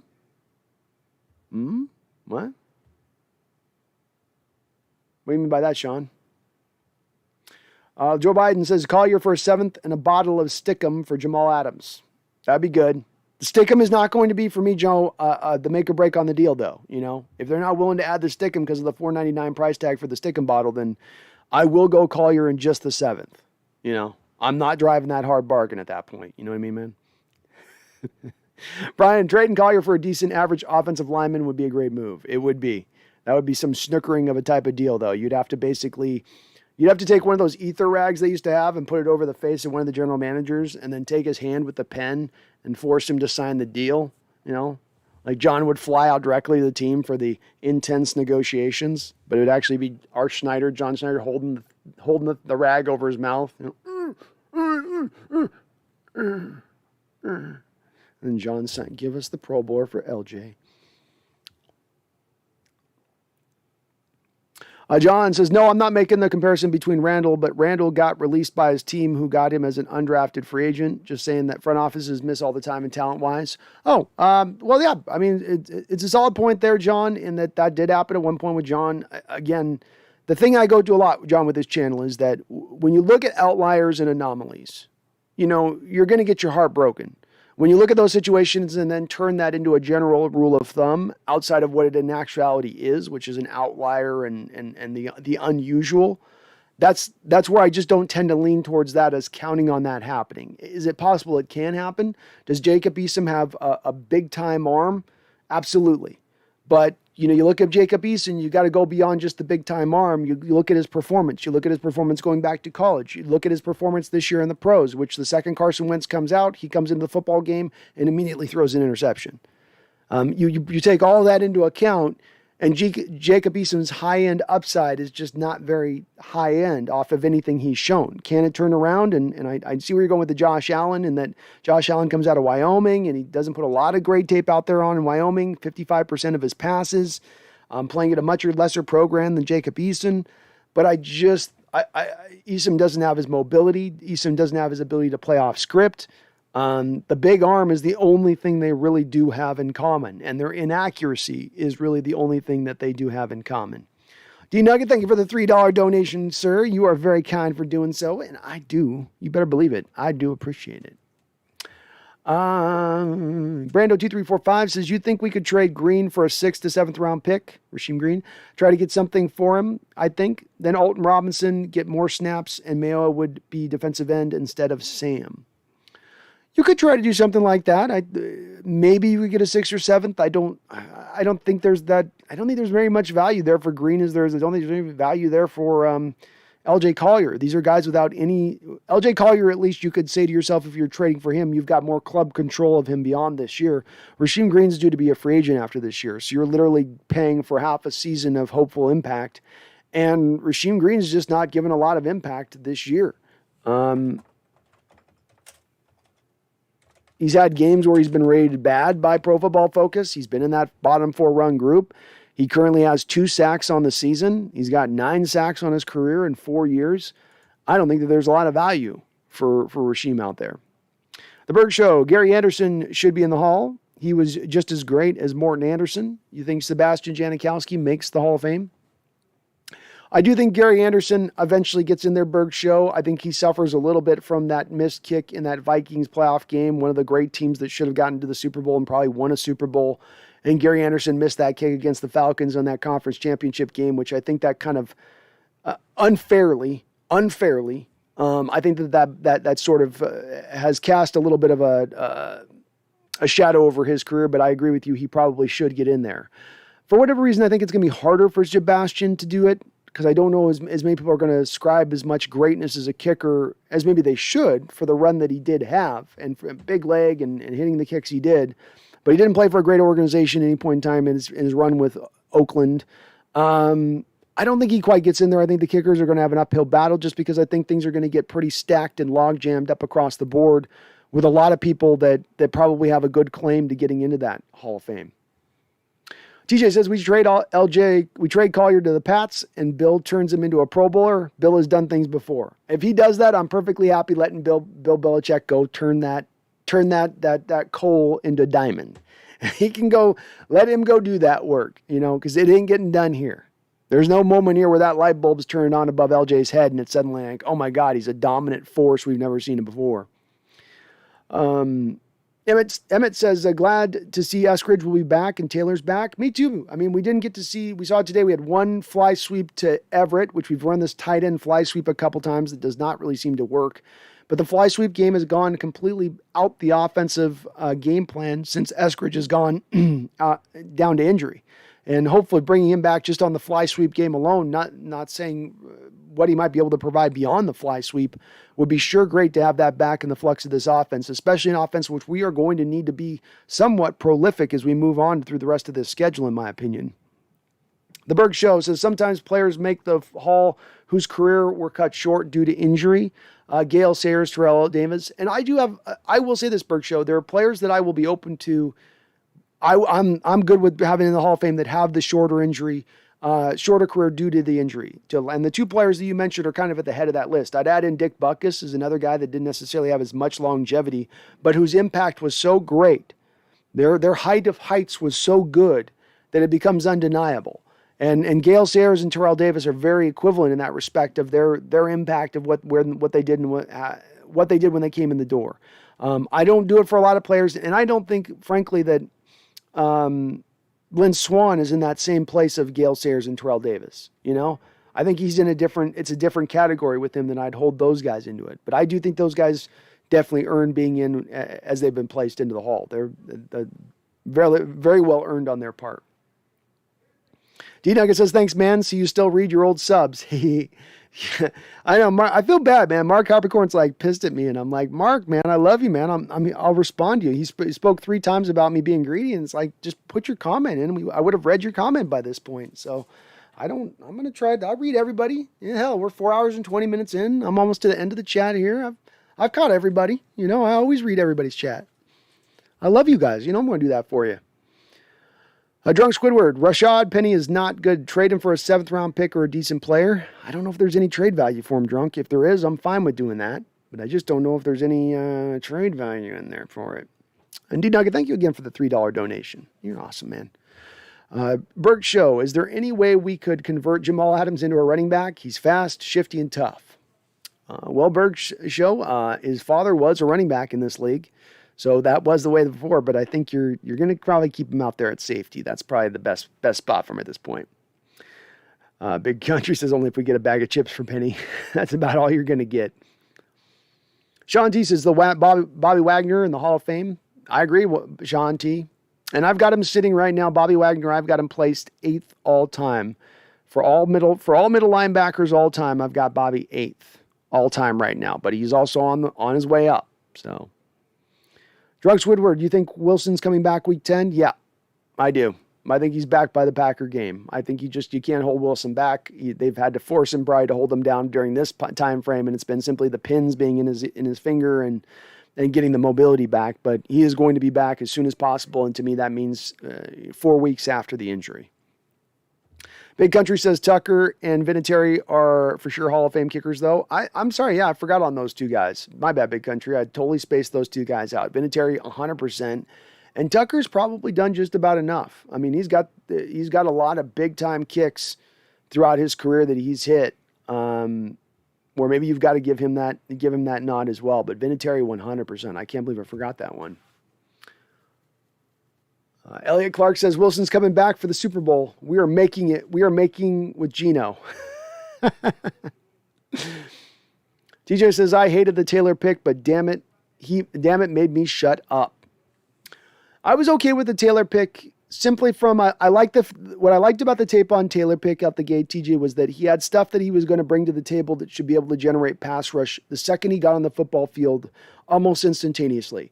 Hard to teach bend, hard to teach quickness.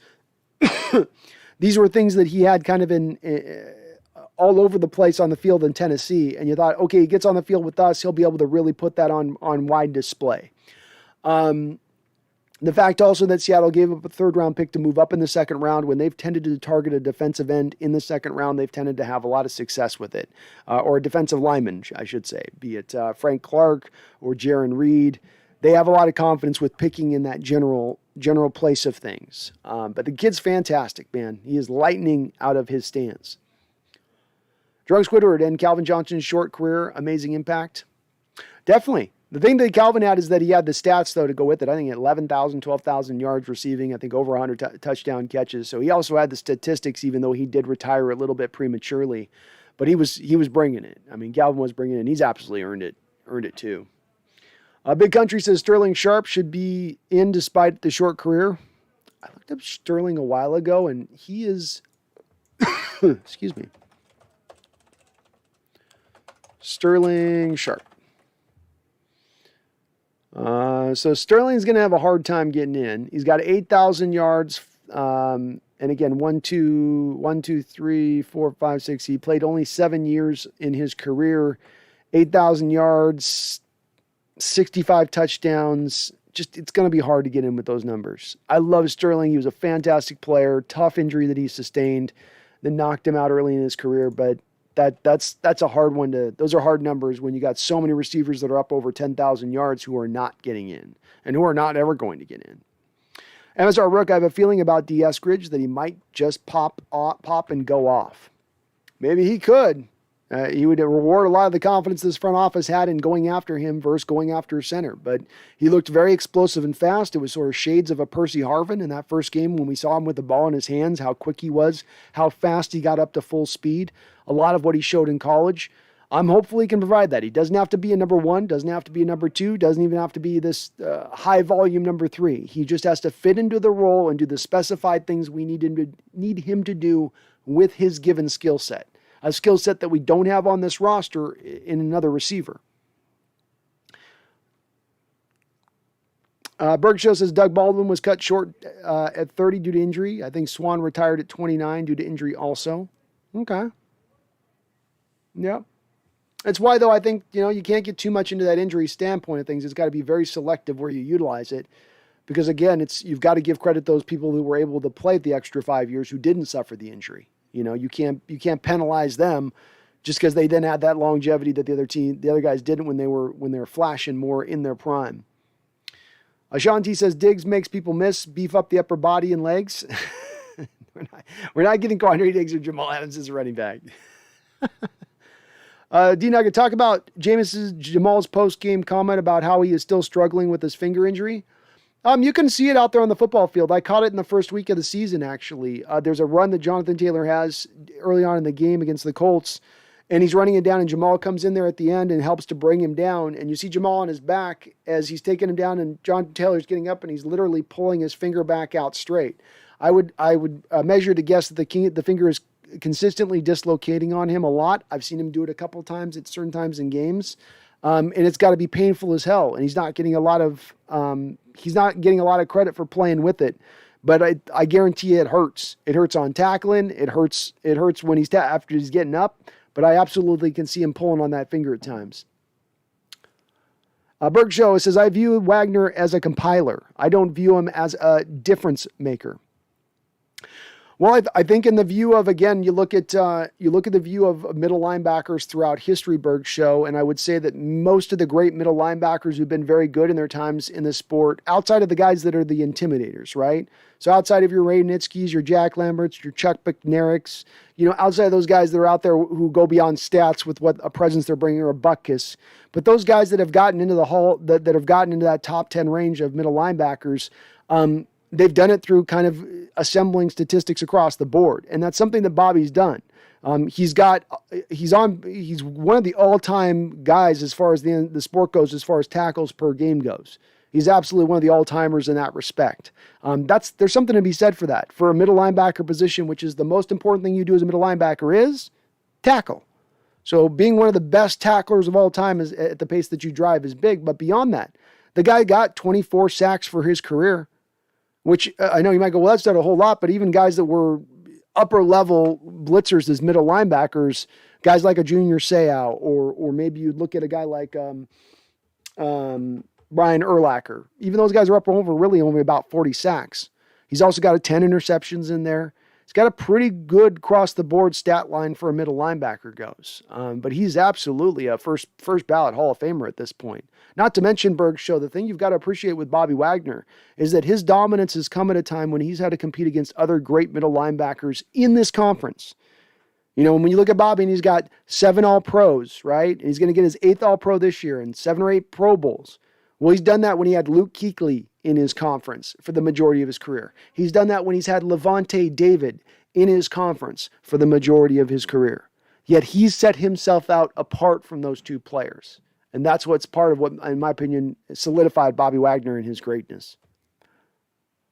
Sean T just thinking out loud on Diggs. No worries, man. We like contemplation here, man. So it's all good. Chosen one. What a treat. Go Hawks. Pete is here to stay. You may be right. If he can keep winning, Chosen one, he will remain. Elliot Clark says, let's effing go. We are beating the Packers. I love it, Elliot. And Elliot coming with a $5 donation. Thank you, Elliot. You are very kind having done so. And a longtime contributor on the channel. It does not go unnoticed and is very much appreciated. Elliot says, laughing out loud. People shouldn't complain about you missing comments. If they are serious about engaging, make a bloody dono and contribute to the channel. Thank you for saying that, Elliot. You say it so I don't have to. And again, the thing that I'll always say is I'm never going to make the channel about I'm only going to respond to people who pay me money and I'll respond to payments in the channel. I'll respond to everybody in the comments and I'll go as long as I got to go in a show to make sure I'm responding to everybody in the comments. But, you do ask the people that don't put the money forward to just wait kind of the turn in line for me to get over to you guys and respond through. So if Mark just gave me a couple minutes, I was getting over to his comment. You know what I mean? And I love Mark. I want Mark to remain here. But, if we're going to grow and I'm going to be able to ever do this full time, Elliot, it's going to be on the backs of folks like yourself that do donate to the channel and do so the members of the channel and the patrons of the channel. That's what's going to get me to do this full time and have me doing multiple shows, which I think if we asked Mark, he'd say, oh, I'd rather be able to have you do a show daily than have you do 1 show, 2 shows every week, So thanks for saying that, Elliot. And, I'm always going to get to all my comments. I love your confidence too, though, Elliot. I love your confidence about being the Packers, man. I'm feeling it. I am feeling it. D Nugget says, Elliot Clark coming in with a strong dono game. Oh, he's always coming with that strong dono game. He says, we win the Super Bowl. I will do $100. Bet, D Nugget. Bet. I love it. Sounds good to me, man. All that much more reason that we got to go out there and win it this year. Not just to keep Russ, so I can get my $100 dono off D Nugget. Elliot Clark says, Packers played their Super Bowl game against the Cardinals anyway. I have wondered with some of these teams, Elliot, be it the Tampa Bay, be it the Green Bay Packers, be it the Arizona Cardinals, have they peaked too soon? I don't know if they have. I'm just asking the question. I'm not saying it like a pronouncement. Have they peaked too soon? Is that possible? Is it possible? Maybe. The thing we do know about that Green Bay team is it is a little bit of an older team. Older teams do tend to peak early. Will be interesting to see, Elliot. Very, very interesting to see. Berg Show says, I can't stand his cocky brother, Shannon Sharp. Skip and Shannon are unwatchable. I prefer Max and Stephen A. Smith. Yeah, Shannon will rub me the wrong way a lot of times with some of his takes. And Skip Bayless is Skip Bayless. Let's face it, right? Like Skip. But Shannon's gotten, there's times with him on some of his takes where it's the bombastic stuff that's needlessly bombastic. He doesn't do a lot for me with that. Jeff Ryan's my man from Montana. How you doing, Jeff? Hope you guys haven't gotten snow quite yet there. We're getting a little bit last few days of summer here, sort of splashing through here with a little bit of sunshine. So I hope you guys are as well over there. Jeff says, Brandon, loving the stash after this win today. Unfortunately, the game was unavailable in Montana today. Regardless, a win is a win. Thank goodness. Just got back home from the Saints game trip. That sucks that Montana didn't get the Seahawks game today. I wonder what game they were playing instead of that. Usually you guys do get the Seattle games over there, so that sucks. Gosh. Hopefully you got the NFL rewatch live, because it was a fun game to watch, Jeff. You missed a really good game, just nice dominating game, easy victory. Kind of game we'd probably like to see more of here as fans, rather than the heart attack Hawks that we sometimes get on the regular. But tough for you to get that game against the Saints last week, to have to go to that in the rain and suffer through that kind of game. But maybe the team can reward you going forward, and we can actually get a couple more wins here say nothing of pushing for maybe a playoff run here, Jeff. You never know, man. And cheers to you as well, sir. I appreciate you and salute you, my guy. TJ says if Julian Edelman is a so-called Hall of Famer, then Doug is a Hall of Famer. Very well put. Very well put, TJ. We can point to Doug we can point to Doug catching a touchdown on Darrelle Revis in the Super Bowl. We can point to Doug going up and making a one-handed catch against the Vikings in the playoffs. If we're going to start posting the players' postseason career and what they've accomplished with that, then, well, we got to start expanding this out wider. All the more reason why, TJ, I say, let's not expand it out wider. Let's keep the path narrow to getting into the Hall of Fame. Let's truly make it a special place rather than the Hall of Very Good. Drunk Squidward, Alex Collins is the lead from now on. Chris Carson's season is most likely over. Maybe even career. Sad to see a player go through a neck injury. You think Seattle will move on from Chris Carson? I do. You can get out from under his contract very easy after this season with a very minimal amount of cap hit. I think that they only signed him this offseason because he didn't have a lot of suitors and the cost got so low, but I think that they were pretty reticent to even want to bring him in the first place. I think that now him getting another injury, basically every year they've had him here, he's gotten through multiple injuries every year, can't stay healthy. I think that they just move on at this point in time after this season. Berg Show says Mike Singletary was better than Wagner. It gets hard to quantify a few of these things, in this respect. I'm bringing up Terry stats. The part that makes this a little bit hard to cross-reference these guys is that, for instance, the tackle stat is one that has not been kept up as often. They weren't tracking it all the time. It's only been tracked to a small degree. More Halloween candy! Woo! Woo! Yeah! Halloween! Halloween, baby! Halloween! Woo! Someone vote for That's a full tricks bar. I got a bunch of. Did you mean to give that one up? Did you mean to go full tricks? I did. Hell yeah, dude. I might do one. If you want. Ready? What's your count? What's my count right now? We're at Who wants to? 74 shots. So let's see if the chat wants me to do a shot here to finish things up on the show here today. We'll see what they got to say on that. Michael Singletary is shot time. Shot. I gotta get to my party here, folks. I'm missing a party right now. So it's Halloween. You got to take a shot. So when you say I'll do a shot, bring it. I don't need my chat's permission. I'm a big boy. I can get my own shots. So when you say Michael Singletary is obviously better, here's the place where we go at this from. Berg Show.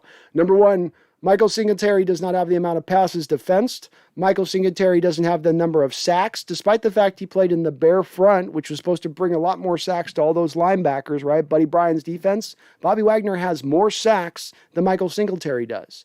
So he has more interceptions, more sacks, more passes defensed. We don't know what Michael Singletary's tackle numbers are because they weren't keeping track of the tackle stats throughout that time period. But we do know that Bobby Wagner hasn't beat in those stats, and he hasn't beat playing in about 40 less games than Michael Singletary played in. So if you say Michael Singletary was better, okay, he's got 2 Defensive Player of the Year awards, but Bobby Wagner has more Pro Bowls and more All-Pros. So in what way was Michael Singletary better? Michael Singletary, like Bobby, also got to play around a lot of great talent around him, right? Multiple guys that ended up making, I think, the Hall of Fame around him. Richard Dent, a couple other guys. So I don't know if it's a straight. I put Bobby actually above Michael Singletary, but I will say this to you, Berg Show. It's not by like 3 different spots. It's very close. The 3 close guys that kind of go together for me are you got Bobby Wagner, you got Are those the? Oh, Jesus Christ. Okay. Here we go, bro. They're going hard. Dr. Sanders is coming. Dr. Sanders has come in. The bartender Sanders in the house, and he's insisting 2 upon 2 fireball shots coming up. 2 fireball shots. Take it. This is the name of the win. I'm not being a bitch. The mustache does not allow me to be a bitch. Dude, okay? yeah, It's too your much. mustache is fucking awesome. It's Take too. that It's shot. way too Magnum powerful. PI would take that shit. If Magnum PI would do it, if Tom Selleck would do it, I think I got to do it. Yeah. This is the Seahawks Super Bowl run. We got to do the Seahawks Super Bowl run here. All right. Say Dr. it. You got Sanders in. to the Seahawks Super Bowl run. Say it. Say it. Hell yeah! Seahawks Super Bowl run.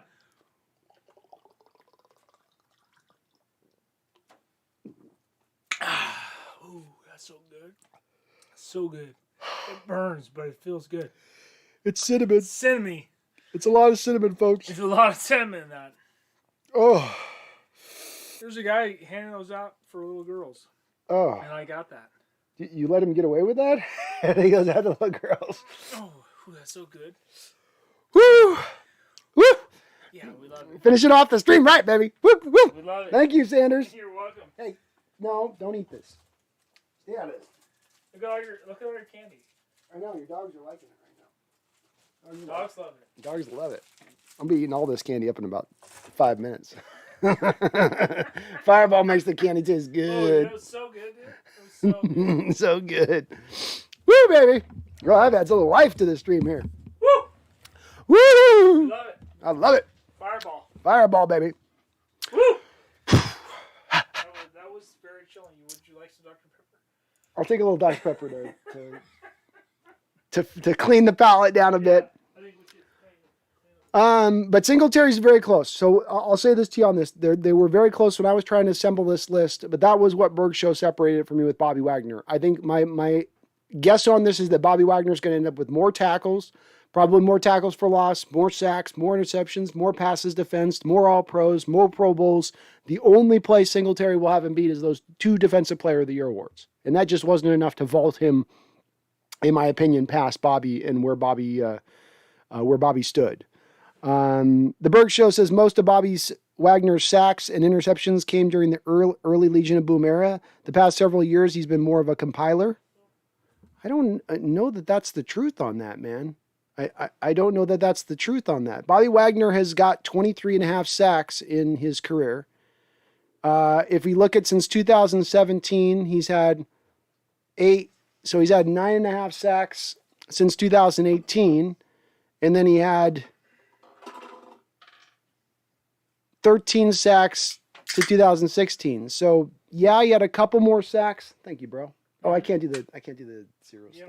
You don't want the zero? I don't like the aspartame. Oh, I don't either. Is that aspartame? I got to do the pure. I got to do pure sugar. I need that high fructose.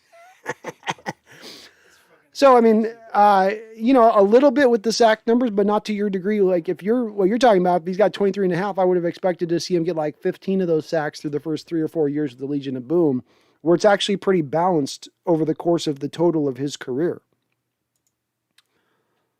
Patrick Willis, I don't think Patrick Willis can make the Hall of Fame again. A guy with a 5-6 year run, but doesn't have the 10-year run. Luke Sims says, who's better, Ray Lewis, Patrick Willis, or Bobby Wagner? Ray Lewis is the best middle linebacker of all time. You can put Buckus, you can put guys out there that you want to put up as far as reputation and how scary they were as a football player. But if we're talking about how scary they were as a middle linebacker, how much of a leader they were, and then how productive they were as a football player on the field, Ray Lewis has everybody beat hands down. Patrick Willis is probably ranked somewhere in the neighborhood of about 16th, 17th over all time as a middle linebacker in the sport. Bobby Wagner to me is number about 8 overall, in my opinion.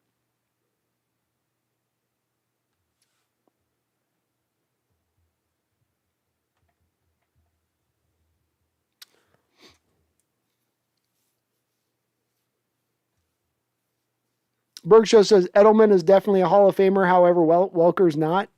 Julian Edelman's definitely a Hall of Famer. It's a question, but just definitely. I mean, Julian Edelman's stats are this. He's got 6,822 yards and a mere 36 touchdowns. 36 touchdowns. I'm trying to see what he's got postseason wise to see what the people are saying, because maybe his postseason records are so good. You're awesome, bro. I have Budweiser. I'll go to AW. I'll do the AW. Nice try. Let's try to sneak in some more beer. I see what you did there. I see what you did. I'm trying to see Julian Edelman. That's good. Made with aged vanilla. Not just regular vanilla, but aged vanilla. That's the good stuff right there. I don't want any of those. I don't want any of that. I gotta work tomorrow. Those are out. I got shit to do tomorrow. Are you about ready to do some call? I am ready to do some call. All right, we're going to be doing some zombies on Call of Duty here. Twitch feed. You want to Twitch feed it? Yeah. All right, we'll Twitch feed it. I'm trying to find, folks, right now, Julian Edelman's postseason stats to see if you can sell me on this one. See if I can be brought over to the dark side on this one with Julian Edelman. God, they just don't post it anywhere. You can't see any. Oh, no, there it is. Playoffs. Okay, so Julian Edelman in the playoffs has a grand total of 108. He's played in basically 19 games. He's got 118 catches for 1,442 yards and 5 touchdowns. So, he's played a whole season worth of extra games in the postseason, and you know what? He's balled out in those games. 118 catches, 1,442 yards. That's absolutely balling out. No denying that. Is that enough in itself to get you then into the Hall of Fame? Let's cross-reference this. Let's do this work, folks. We're unpacking this tonight. So let's look at Doug Baldwin. Because Doug Baldwin's kind of similar, right? He only played 13 games, so he didn't get the full 16 games, but he caught 58 catches for 730 yards. So, hey, half of the production of what Edelman had, with Edelman only playing in 3 more games. So it's not, we can't say it's a like for like to say that Edelman is like Baldwin. Edelman did have a separation in how well he played in the postseason as far as his production is concerned. Is that enough to overcome 39 touchdown receptions? Not for me. Not for me on it. Elliot Clark, Gronk is a Hall of Famer? Yes. So I agree with Elliot. He says not Edelman's not, Gronk absolutely is.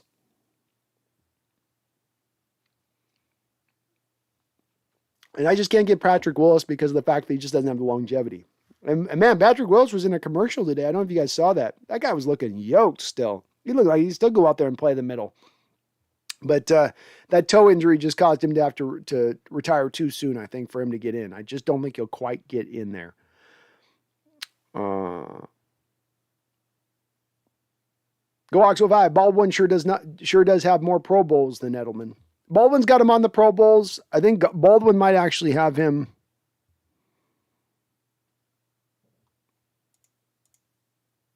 Baldwin's got him, I think, statistically speaking, as far as the receptions.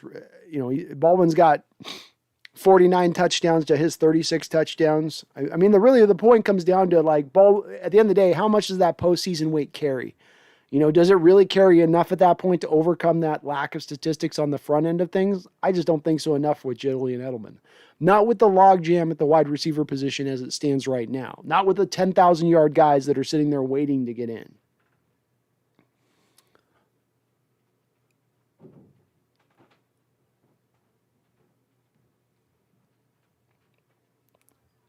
The Berg Show says, according to Wikipedia, Singletary had 1,488 tackles in 13 NFL seasons. Okay, so let's cross-reference this with Bobby Wagner.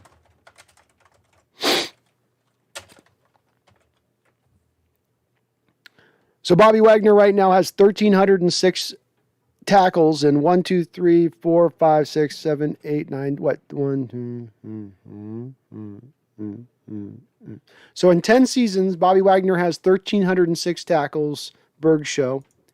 And you're mentioning that Singletary had 1,488 in 13 NFL seasons.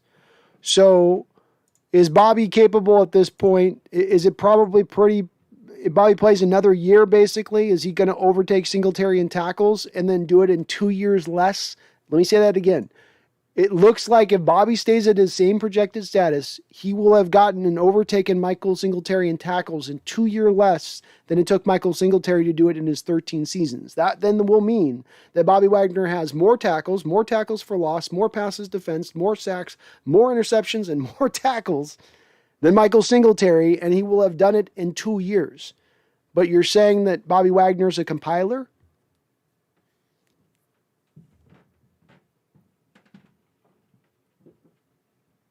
I give the nod to Bobby. But again, Berg Show on this. I will say this. Let me quantitate this again. So I had, let me just give you my list really quick. I can find it here. So here's my list. I've got Ray Lewis, number 1, Jack Lambert, number 2. Number 3, I got Dick Butkus. Number 4, I've got Junior Seau. Number 5, I've got Chuck Bednarik. Number 6, I've got Joe Schmidt. 7th, Nick Buoniconti. 7th, Bobby Wagner. And number 8th, I've got Bobby Wagner. And then number 9, I got Michael Singletary. So I will say this, Berg Show, I've got Singletary literally right behind Bobby Wagner on my particular list. But I do put Bobby ahead of him for the reasons I said. You're right, man. Jeff Rhines did show dedication. He came out on that Sunday night game against the Saints, coming all the way out from Montana, and I can attend. That's not an easy drive from Montana out to Seattle. You got to go through quite a lot of mountains, quite a lot of white knuckle in it to get yourself over to Seattle. That is a true fan in Jeff. Sad that my Montanans can't get my Seahawks games. Montana always puts Seahawks games on. I don't care. They are part of Seattle. It's part of the Pacific Northwest. We're part of the same. We know no bounds as far as as far as the lines of the map that are drawn willy-nilly. We're all part of the same. Sam Dog the Infamous says, nice mustache. Thanks, Sam Dog. Now, you might be a little young to know this, Sam Dog. This is me doing my best. This is me doing my best Magnum PI thing. So I'm doing a Magnum PI Tom Selleck thing. Some of you younger folks aren't going to get it, which is understandable because it was a long time ago and I'm an old head. So, but let's see if I can get like this here. There we go, guys. We'll give you a little side by side here. All right. Give you a little side by side. So I needed one with the hat. We got to do it with the hat though, right? So here we go. I don't know. I did all right. I gotta like fold my arms so you guys can see it right, but that's not bad. It's not bad. My stash could be much stronger. It's a little well honed. I need a little bit more length to it.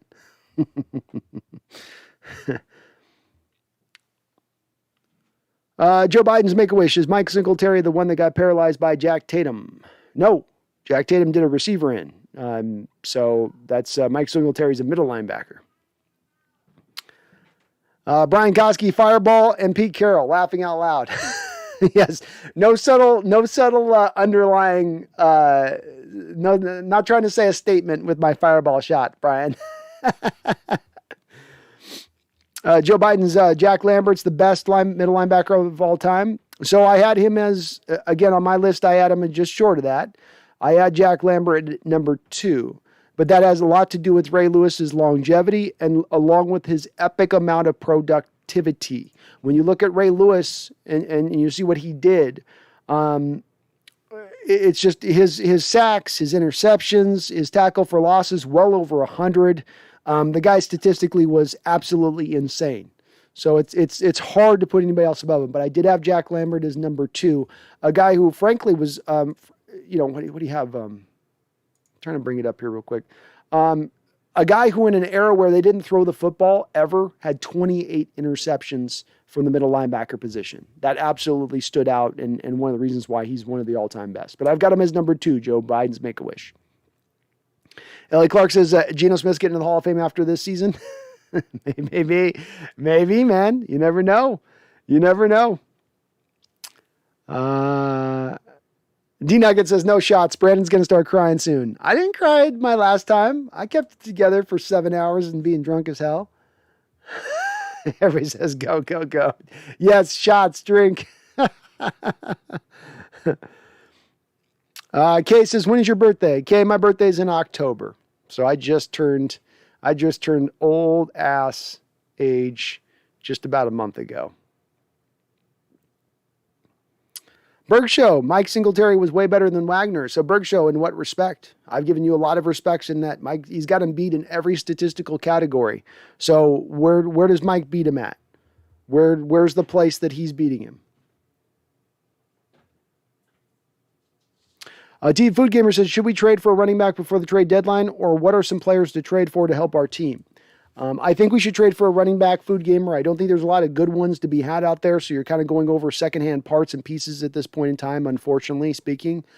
Guys that I would look to target, Brandon Cooks, Jason Kelsey would be a guy that I would probably take a look at.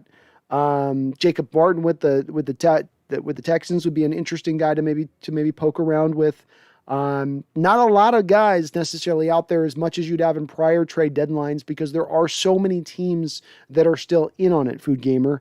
You usually have at least one team from every division that's in sell mode. Well, you have divisions like the AFC North or the AFC West or the NFC West, where there's just teams that are all too in it to not be in sell mode, in my opinion. So we're going to have to kind of pick through secondhand parts a little bit, but I'd expect them to probably make a move or two, even if they're not big splash moves, to help upgrade this team. The Berg Show, Singletary was way more intimidating than Wagner. Maybe Wagner has more tackles. Or again, Berg Show, I just went down the list of it's not just tackles here, okay?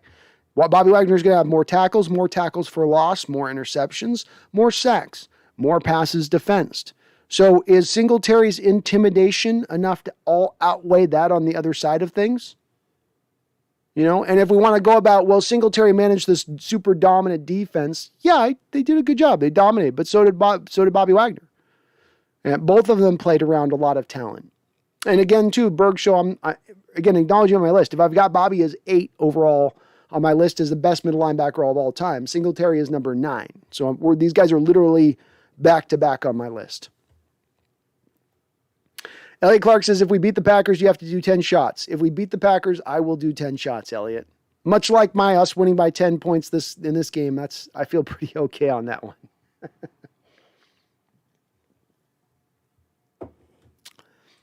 TJ says, I got to go. I'm going to go get a treat. Yeah, I got my Twix. I got Kit Kat bars here. I got Reese's peanut butter cups. I'm going to go into a nice sugar coma here after the show. DJ Owen says, yes, shots. shots were popular. Good to see. D Nugget says, Russ just posted on his IG his return to the regular post-game meal at the Metropolitan Grill. Nice. Well, he is a man of habits, isn't he? Brian Koski says, your roommate is way cool. Take an effing shot. Enjoy. My roommate is real cool. I got an awesome roommate here. You're getting props in the chat. You don't have to close it. You can keep it open. I'm drunk as fuck. My roommate's also drunk as fuck. He's been having a hell of a Halloween. Drunks Woodward, what do you think of Trevor Lawrence, a.k.a. Goldilocks? Did you guys see the fan in the stadium that was dressed just like Trevor Lawrence, who looked just like him? And they would go to him when Trevor Lawrence would have a bad throw or something, and he'd just throw up his hands like, I'm sorry, my bad. that was low-key hilarious. I thought Trevor Lawrence looked like a rookie quarterback, and I didn't think he looked horrible. I think he doesn't have a lot to work with on that football team. I don't think that they did a lot to set up the parts and pieces around him to allow him to be successful instantaneously on the scene. But I thought he did with what he could. He's a guy that has no fear in that pocket. He knows how to move in the pocket. It's hard to sack him. It seems like even when you have him pulled to the ground, he's still going to find a way to get that ball out, even if it's just for an incompletion. I still think he's one of the more special, talented quarterbacks we've seen come out in the last 25 and 30 years. I think if the team can eventually build around him properly, that's a guy that could be a great quarterback in this league. But you're seeing with him and the difference between him and, let's say, a Justin Herbert last year who came in, of just two different situations that a quarterback is encountering out the gate. And I think what he's going through right now, Drunk Squitter, is a little bit more of what we've seen from guys like Troy Aikman or Peyton Manning in their first seasons. And I don't think we should take away from that this is a guy that's a bust or isn't a guy that is eventually going to be a very good quarterback in this league.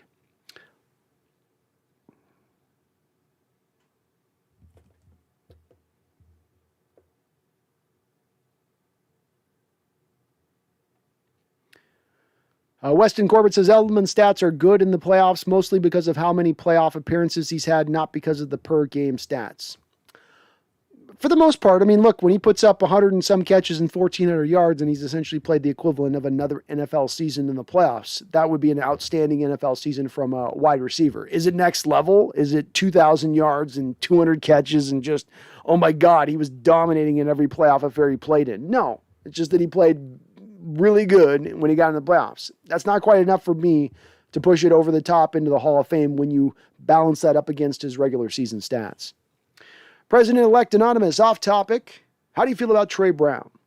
Well, President-elect Anonymous, I was a guy that liked this kid coming out of Oklahoma quite a bit, and he's built on everything that we saw out of him at Oklahoma.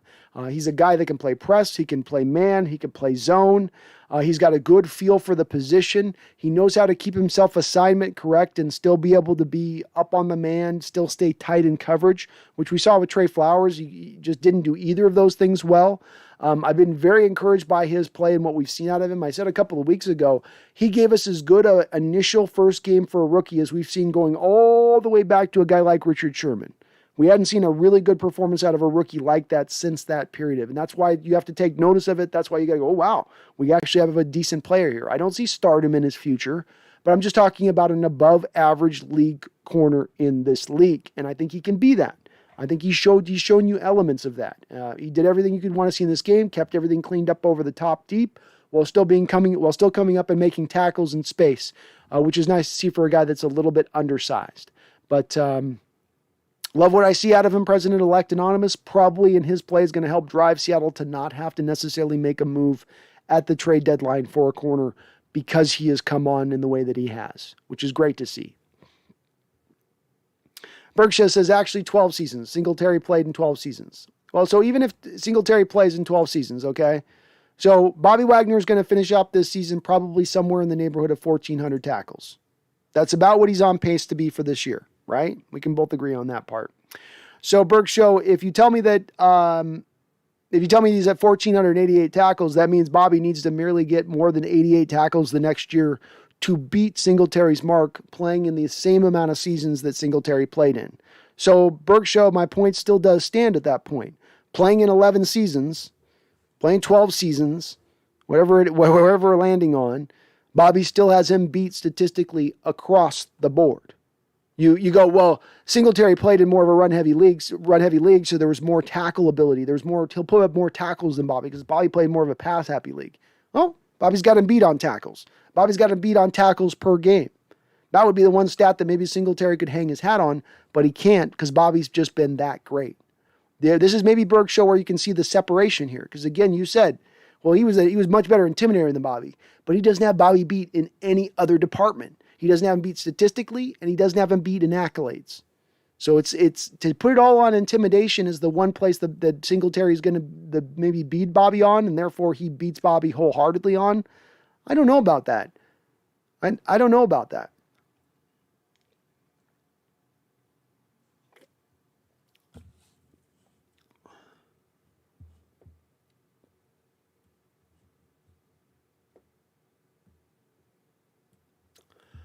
Kay says that pick of Jamal has been there since the beginning of the season. Which pick on the background behind me, Kay? I thought it was from the game. These should be all shots just from the game.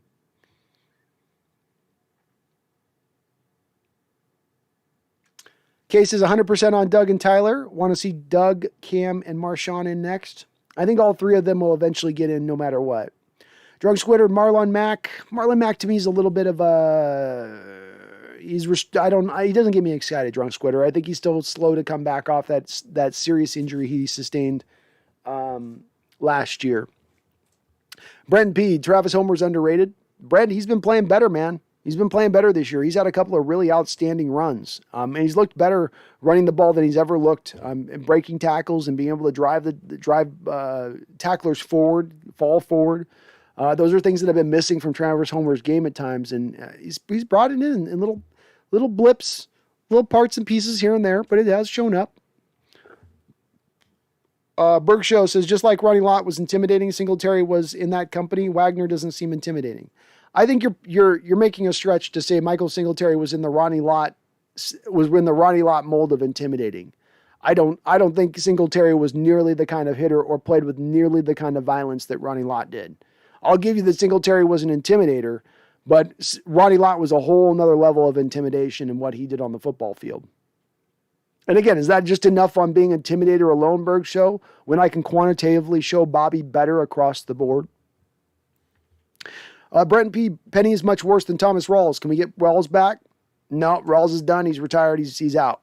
So he's done at this point. Elliot's got Carne Asada Seahawks 26, Packers 20. Danny McCormick just got here. Y'all have already talked about DK's catch, but it was so nice to see him go up with his hands for a 50-50 ball. He's grown a bunch this year, and the media ain't talking about it. Well, that's why you come here, Danny, because when the media is not talking about it, I am talking about it. And I have been on the DK Metcalf train since day one, and I ain't getting off. Woo, woo. We are going down these tracks, and I'm riding until the tracks end, till we get to the end of the earth. That's where I'm going with DK. I'm paying him his money this offseason. I'm riding on this development. I'm seeing where it's going to go. I'm hyped like that for this guy. So it was an awesome catch on his part. I've long said, Danny, there's been some flashes and moments in his career where he's gone up and high-pointed a ball like that. We have seen it before, but we just haven't seen it consistently enough before. And if he can start to bring that into his game consistently, he can be damn near unstoppable. Damn near unstoppable. Which we already saw in this game, by the way. It is interesting. They showed one overhead shot at a point in time where Geno Smith wanted to go to DK, and you saw the double team come over from the center, and DK is running a slant route. And there's people that come in the chat at some point in times and go, well, if DK really wants to be the next great receiver, he's got to know how to beat the double teams. And that's one of those cases and points where I'll point to you and show you. There's times you're not going to beat the double team. There's times where it's going to cover you up, and you've got to be able to attack other places on the football field. And it's pretty telling in a game where Tyler Lockett's got, 11, 12, 13 catches in this game, that you still have the opposition doubling DK. It shows what a threat they think of him. It shows how scared they are of him. And again, just another reason why I want to keep this guy here long-term beyond this season and sign him to the big money deal, and I'm not scared to do so. Go Hawks 05. Marvin Jones has been very productive this year, and we shut him down. That's something I think we can build on. Agreed.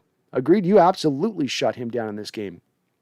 MSR Rook, any running backs in the draft you are looking at this year so far for the Seahawks? I have not, MSR Rook, done much on that yet. I got to admit, I've been slacking a little bit on my college tape and looking at the guys coming out. So the next month, you're going to see me ramping up on this big time. And so I'll be building more on my Seahawks scouting channel as we build up on getting through the season, getting towards the draft. So I will start to do more on that. But I haven't looked so far very deeply on guys. It seems like the first blush, there's a lot of running backs that'll be good running backs for future drafts. So we're going to have to wait. Like you don't get, it's almost like a year from now, it'll be an amazing draft class for running backs, but we're going to have to wait a year for that one. Joe Biden's Make-A-Wish. Have you watched any Brennan Armstrong tape? He is the quarterback out of UVA. I have not watched any Brennan. But what I am doing, Joe Biden's Make-A-Wish, is on folks that mention this stuff. I am putting down the name of who they mention.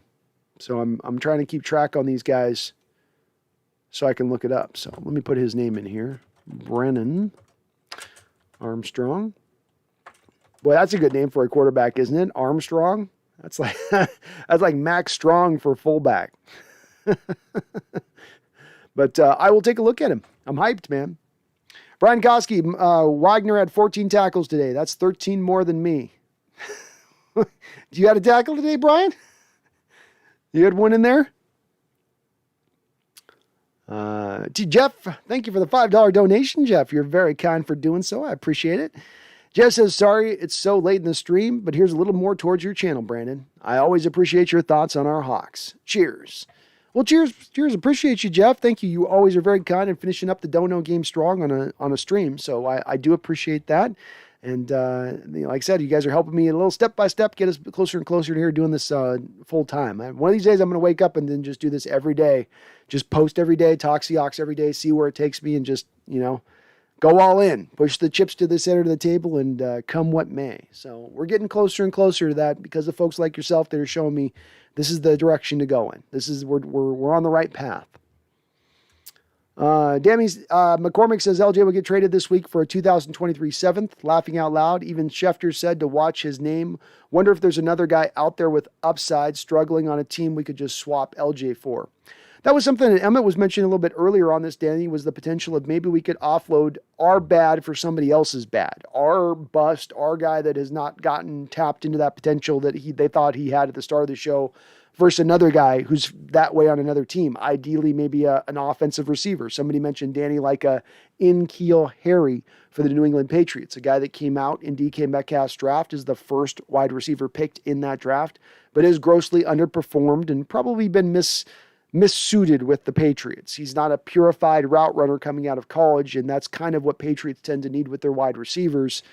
So maybe he could work in a little bit more of a looser situation here with Seattle. That would be a move I'd look to have happen as well, Danny. And if they can get us to that, a 7th-round pick for him, if it's 2023, if it's 2024, I don't care. Great. That's moving an asset that's going to give you no return, no production on the football field for the hope of tomorrow. And that's not bad. TJ says, I'm back with the Snickers. All right, TJ, well, I'm going to eat this Snickers along with you, so we're both having a little bit of caramel goodness together. How's that sound? A little bit of caramel goodness together. Nothing wrong with that.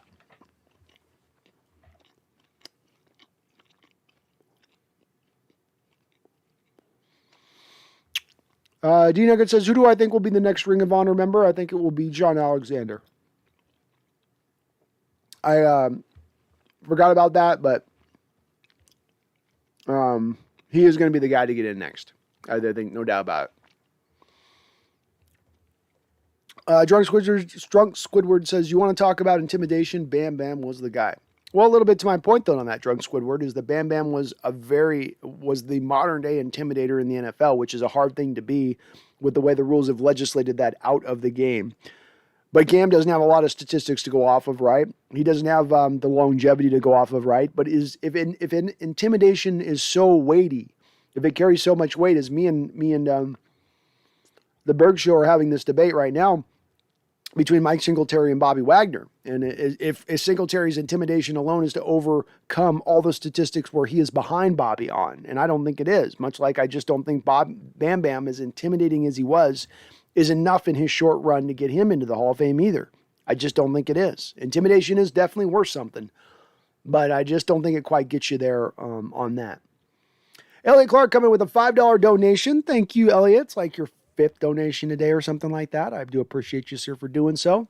He says, Brett and I are chatting about a running back trade. Can we go after Kareem Hunt? Browns have heaps of depth at running back. It's not a stupid idea. Elliot, it's not a stupid idea. The only thing that prevents the idea from going forward, though, is a former John Schneider quote. Schneider was asked about this right around the time period when they picked Frank Clark, and there was some question about whether or not Frank Clark truly did put his hands on a woman or not. John Schneider said at that time that if there was ever a player where it was absolutely proven true that he had laid his hands on a woman, that he would never pick that player up or bring him on to the Seattle Seahawks. So in Kareem Hunt's case, you've got him on security camera, kicking a woman when she's down on the ground. That's going to be enough to nullify him from bringing on to the Seahawks, unless John Schneider has relaxed his stance on that, which I don't think he has in the last 4 years. So that's going to nullify being able to bring on Kareem Hunt. Elliot come with another $5 donation. Elliot, you guys are awesome tonight. Thank you so much for that. I do appreciate it. It says, by the way, Tank Bigsby from Auburn is a badass college running back and should be on our radar. Well, I just added Brennan Armstrong, and now I am adding Tank Bigsby. So I will do some scouting breakdowns on both of these guys. Hopefully I'll have a little bit of a return for you on that next week, Elliot. Let you know what I think on Wednesday if you want to come back in the chat, ask on it, on my thoughts on it. But I'll take a look at Tank Bigsby. Again, another thing like Max Strong at fullback, Tank Bigsby at the running back position is a hell of a running back name. A lot like Brennan Armstrong as a quarterback. So these guys are on the nose with their names for their positions. You know what I mean? Like Coverage Jones is over there at cornerback. You know what I mean? But thank you for the $10 donation, Elliot. You are awesome. I do appreciate it, brother.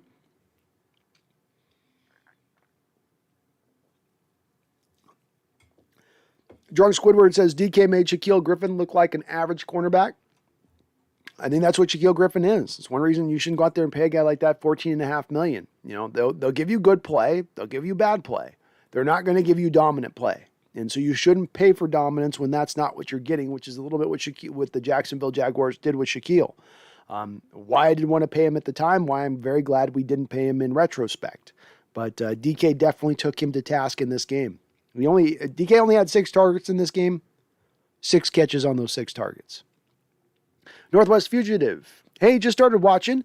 Am I crazy to think we can make a serious run if Russ is lights out once he's back? You're not crazy to think a Northwest fugitive because this is the way the NFL is. It's about playing your best football at the end of the year, and what you start out at, where you begin a season, is not necessarily where you end a season. And to potentially tap into greatness, it's built on a lot of building blocks. It's built on being a good team throughout the year. It's built on sometimes getting the first seed, the first round bye, home field advantage to the playoffs. But it's also based upon you playing at your best football at the right time of year, being at the end of the year. And if Seattle can get to that state, they can absolutely get on a serious run. When I look at it, the key comes down to you winning two of your final four, winning 3 of your final 4 games basically within your division. That's the tough task to get through, Northwest Fugitive, because you've got easy games outside of the division. But within the division, you've got to beat probably the Cardinals twice. You've got to beat the 49ers. You can maybe lose that Rams game. Or you can beat the Rams, beat the Niners, and beat the Cardinals once. But I think you've got to get 3 wins out of those 4 to get into the playoffs. They can absolutely do it. And Russell's definitely been able to do that in the past, go on those kind of runs. But while it's a tough schedule, it's also got some easy sides to it too. You got Chicago, you got Detroit, you got Houston. A lot of winnable games in there along with some tough ones too. D-Nugget says, why is DK posting Bible devotionals on his IG stories but having random foursomes on the side? It's a little bit of PR maintenance on his part, you know. He doesn't want to get in that Dennis Rodman role that people are kind of putting him in right now. Daniel W. Is Jamal Adams the worst trade of the past 10 years? We are happy when he makes a basic play. Tunsil was bad for Texans, but he's a bona fide elite at least. Jamal does not fit our scheme at all.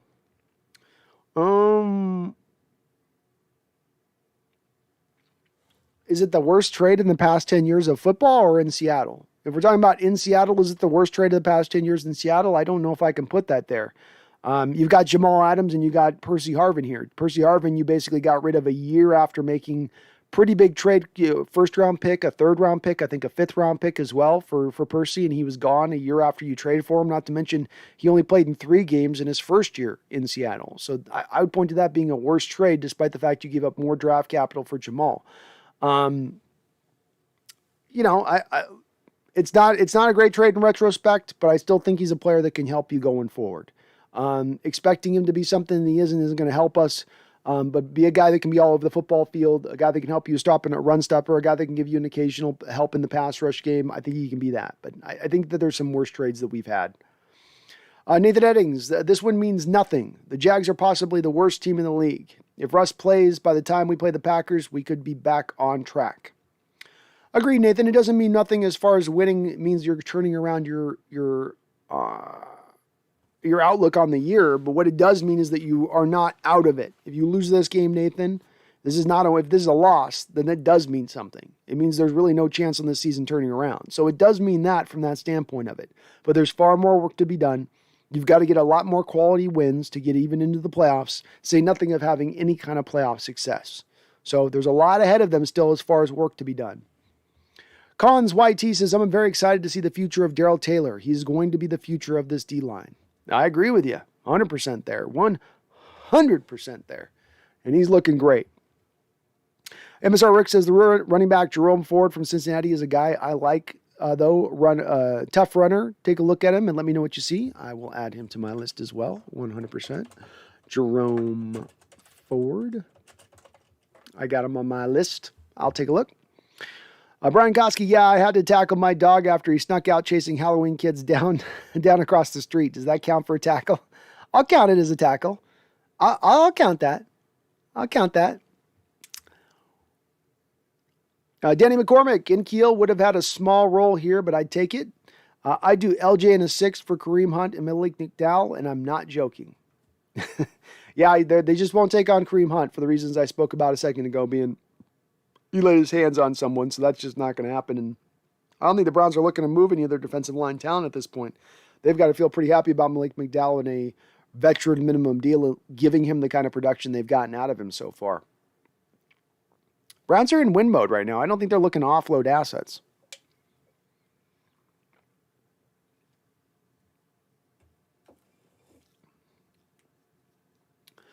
Dubs McDougal, Malik McDowell with no quad riding claws. That's right. We'll take him back. He just can't get on an ATV. Okay, agree on the running back situation. Josh Jacobs, I don't know. Not many out there. Josh Jacobs is an interesting guy. I guess you can look at a little bit with, boy, he's down at like 3.2 yards per carry this year, and not a third down back. He's a first, second down back. You know, when he's in the game, teams know what you're kind of doing. But a guy through his first year or two in the league was really pretty good. So I don't know if he's available out there by Las Vegas. They're sitting at the top of their division. Again, the thing with the K is it always comes down to is a team willing to offload. And if they're in a contender state, even if it's with a player who's not necessarily getting as many touches as we might have thought at the start of the year, that might not be enough on its own for them to move off from him. They might let's just sit and hold on to him and see what happens, which is where I think probably Las Vegas is with Josh. So it is a thin list. Thin list. Elliot Clark says, fair call. I didn't know all those details about Kareem Hunt.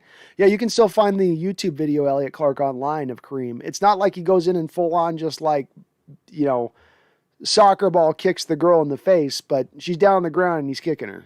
It's like, it is what it is, right? And again, that Schneider quote does stand out for that reason.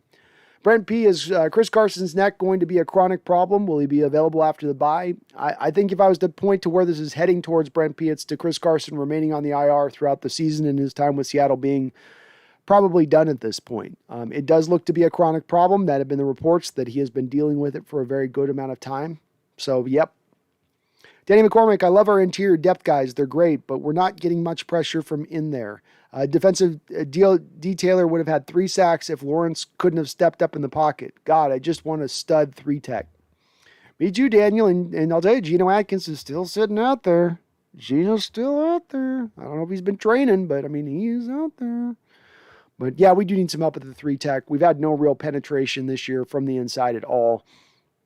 And it has been one of the missing elements on this team, 100%. Brent P. says Shaq had to get that money. Not his fault. Jack's overpaid him. No, it's not his fault. I'm not blaming Shaq. Go get your money. But it's about whether or not Seattle should have signed him. And there's many people, Brent, who've come into my chat who said we should have signed Shaq. We shouldn't have let Shaq go. We should have signed Shaq. $14.5 million? Are you crazy? You know? Elliot says, just regarding Tank Bigsby, I know it's not someone's whole career, but check out his highlights against Ole Miss on the weekend. I will, man. Let me put that in there. Let me put in Ole Miss. I got it in there. Go Hawks 05. I hope we make a couple of very savvy moves to set up for a big run with Russ. Really hoping for a Von Miller, as I've mentioned before. That'd get me hyped, man. Go Hawks 05. I'd get hyped with a Von Miller signing. That'd be pretty cool. I ain't going to lie. That would be pretty cool, and I don't think it'd cost a tremendous amount to go get him. So I'd be on board with that. John Squidward, I really think this defense can play like against the Saints and Jags. We have a really good chance with Russ coming back. He will lay out those deep balls and shred those defenses. I love your confidence, Drunk Squidward. And look, the defenses started to put it together, but to your point on this, they put it together against lesser offenses. Until we can see them put it together against legitimate offenses, and I'm not talking about the best offenses in the league, I mean just legitimate offenses, functional offenses, then I'm a little bit pessimistic on them. But they have the potential to do it. They've got the talent to do it, that's for sure. So one of the more talented defenses you put together over the last 5 years. So if they can tap into that talent that's there, they can show it to us. Nolan R. Vance, one of my members, coming in with a hot $10 donation. Thank you so much, Nolan. You are awesome for having done so. I appreciate you, my guy, on a multitude of levels and your support of the channel. Says, so sorry so late. No worries. Anytime you catch this, I appreciate it. Says, just got done with a beautiful game day at Lumen. Work and trick-or-treating with my daughter. Great to finally handle a poor team the way we should. Like and subscribe. Go Hawks. Oh, thank you. Please do hit that like button if you're listening to me now live or even if you're listening to me via replay. It does help this channel out considerably. It's really quick on your part. You just got to make that little quick click and you help this channel out indubitably. So please do that if you can for me, please. Thank you, Nolan R. Vance, for the $10 donation. Sounds like you had an amazing day. A nice Seahawk beat down in Lumen and a little trick-or-treating with the daughter. I love it, man. I love it. That's an awesome day. TJ Wilburn says, worst trade is Harvin. Yeah. I mean, you got 14 games last year out of Adams. He got you more games last year than what you ever got out of Harvin. So that's the worst trade in the last 10 years. Agreed. Brando says, I just realized 4 backup quarterbacks won today. That's crazy. Mike White, Cooper Rush, Trevor Siemian, and our very own Geno. Yeah, very surprising. You've probably been a very long time since the NFL had 4 backup quarterbacks all win in the same week. In fact, that might be one of the first offs in NFL history, potentially even. Danny says, I don't know if I was tripping today, but it looked like Pete let Waldron take 100% of calls today, and Waldron called a great game. We were kind of prognosticating about this as well earlier, Danny. We don't know for sure. We only kind of can read between the lines on what we're seeing, but it did look a little bit more like there was less of the schizophrenic offense coming into play of, we'll do it this way. No, then we'll do it that way. No, then we'll do it this way. And it was there seemed a cogent plan on what they were trying to accomplish offensively speaking, specifically with the short passing game. I kind of wonder if that's not the case as well, Danny. If Coach Carroll, who we think probably inserted himself once Russell Wilson left into the offense a little bit more, if he kind of realized over the last couple of weeks of if that's not doing anybody any favors and to just trust his offensive coordinator to coordinate, to call the plays as you hired him on to do. I have a feeling you're maybe onto something with that, Danny. Joe Biden's Make-A-Wish. We do need a kicker. Kareem Hunt could fill that role and a decent running back.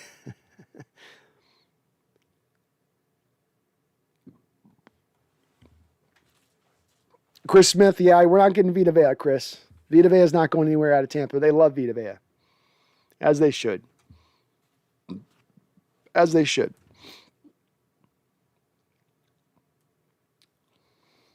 Danny McCormick, Matthew Ioannidis is sitting in Washington, getting 0 play time. He was an 8.5 sack guy in 2019 and only 27. They have so much depth, I'm sure they'd take a 4th. He'd be an interesting guy to take a look at. I'd be open to that. 4th seems maybe a tiny bit high for a guy not getting a lot of playing time, but he'd be an interesting player. GoOx05 says, just imagine a cheetah package with Taylor, Von Loss, and Hyder could have, Taylor, and you're saying Von Miller and Los. Hyder could have Vaughn stand up in the 9s and Dunlap on the same side in a 4 or 5 tech. Sheesh. Probably hard to get all 3 of those guys on the field at once because somebody's got to operate out of the 3 tech. And I don't know if you're going to try to kick Dunlap in there at that point to do it. You're certainly not going to do that with Taylor or Von Miller. But you could do some interesting varieties of packages in your pass rush, that's for sure. Drunk Twitter, the Jets were down to their 3rd string, including Zach Wilson. Jeez. Zach Wilson being out. Jerron Everest, we need an offensive line, D-line help, and corner depth too. I don't know if there's a lot of availability out there. Maybe defensive line help, Deron, you can find, but I don't think you're going to get a lot out there as far as offensive line or cornerback depth at this point. The corners that were available have been traded for, and I don't know that there's a lot left out there past that as we stand. So I think you're kind of stuck as you sit with the other positions. But defensive line depth, there's some guys out there you could find. If the Seahawks get single coverage, ask MSR Rook with Tyler or DK versus the Packers. The Seahawks will shred the Packers with Russ back. They will eat. I think the Packer game will be a shootout. Very well could be MSR Rook, and certainly if we get Eskridge back in that game as well, that could help us out too. Give us just an added element to take off the pressure from DK or Tyler if defenses sort of kind of guide themselves to trying to double DK or Tyler on a player too. That will help. You could be looking at something like that. You for sure could be. I think that Packer defense is not the greatest defense out there, and they have some holes that you can attack. So they are going to get some guys back. They are going to be better than they've been this year as they come into that game. So it's going to be a tough one. Danny McCormick, I'm officially on the Ioannidis trade train. Him and Puna, Woods, Monet would be killer. I like where your mind's at, Danny. You love creative thoughts and creative ideas on this stuff, and that's a creative one, and I could see how it could work, man. Love it. Cons YT says, love the flea flicker today, hoping for more trick plays in the future. Me as well, Cons. I've long said that when you look at Coach Carroll throughout his tenure here, he's run trick plays at given times, and he's probably at about an 80% success rate with it. I don't know why they almost don't run one a game, just to keep defenses honest and because they've had so much success with it, but it was awesome today. Well executed and worked out perfect. D-Nugget says, what happens when the Ring of Honor runs out of room? Do they just make a second ring? Yeah, probably.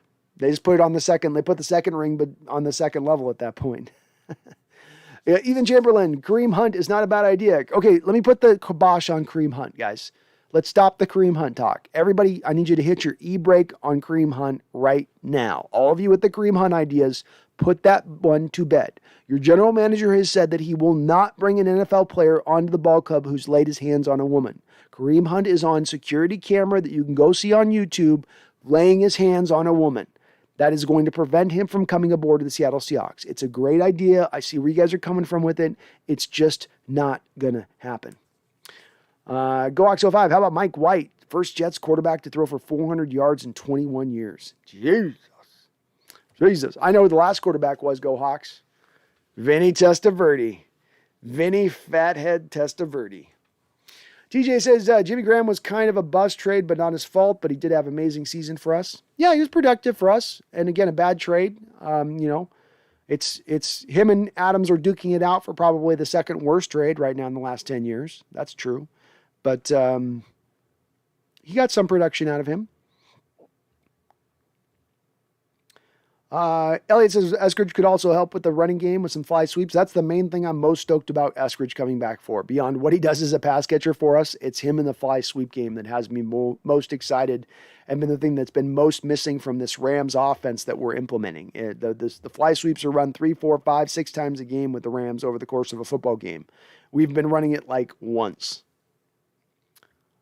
Deron Ever says, yeah, DK versus Jair Alexander should be fun. I agree. Jair is a fantastic corner. DK's got a little bit of size on him. Can he use that to his advantage?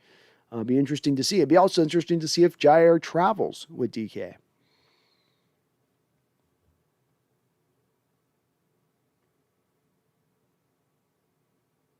Gox, I'm down for Mike from Washington. That sounds dope. Did I miss someone with that? Danny, is Jair still hurt for our game, though? Because that's still 2 weeks away. Doesn't he come back for that game? Go Ox05, we can probably run that double pass as just a straight H pass since DJ is a former quarterback. We could. DJ Dallas can get that down the field. Maybe that's a wrinkle that they're waiting to unleash later on, Go Hawks, where teams think that they're going to throw it back to the quarterback and then they just throw it up the field. D-Nugget says, no rapist or domestic violence people on the Seahawks. Yep. Yep.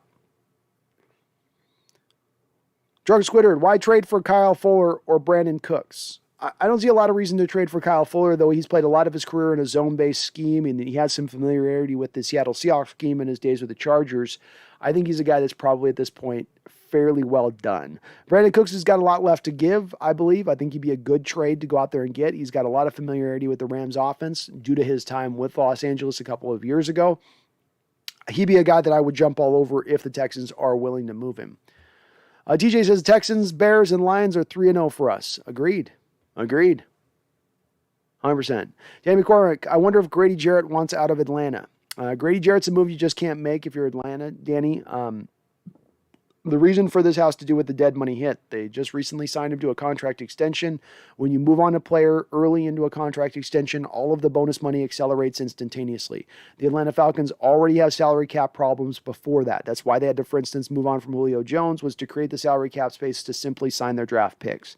They do not have the ability to swallow the dead money hit from moving on from Grady Jarrett at this point. D-Nugget, is the fly sweep game a good option overall in the game? I feel more often than not it's stopped in the backfield. This pop's making me burp. It stopped more often in the backfield when you're watching it stop, D-Nugget, because they run tight end fly sweeps rather than running the fly sweep with a wide receiver. And the reason you're seeing it run with a tight end is because they don't have the wide receiver to fill in for D. Eskridge. They hitched everything to D. Eskridge being the fly sweep guy, and they don't really have a backup fly sweep guy. So they went with Gerald Everett as their backup fly sweep guy, and it's just not working. When they have gone to a D-Nugget with a wide receiver, even when D. Eskridge is gone. So go back to last week. We ran it twice last week. 2 times, 20 yards, didn't go back to it again in the Saints game, in a game where we couldn't generate much offense at all. So it has been successful for us, actually, D-Nugget. They haven't committed to it. They don't have a backup plan at the position at past D. Eskridge. That's been the frustrating aspect of things. Donald Trump says, let's go, Brandon. My name is hotter than it's ever been, Donald Trump. My first name, Brandon, has never been so hot. Never been so hot. TJ says Cox hurts in a first. Cox hurts in a first for Russ. No.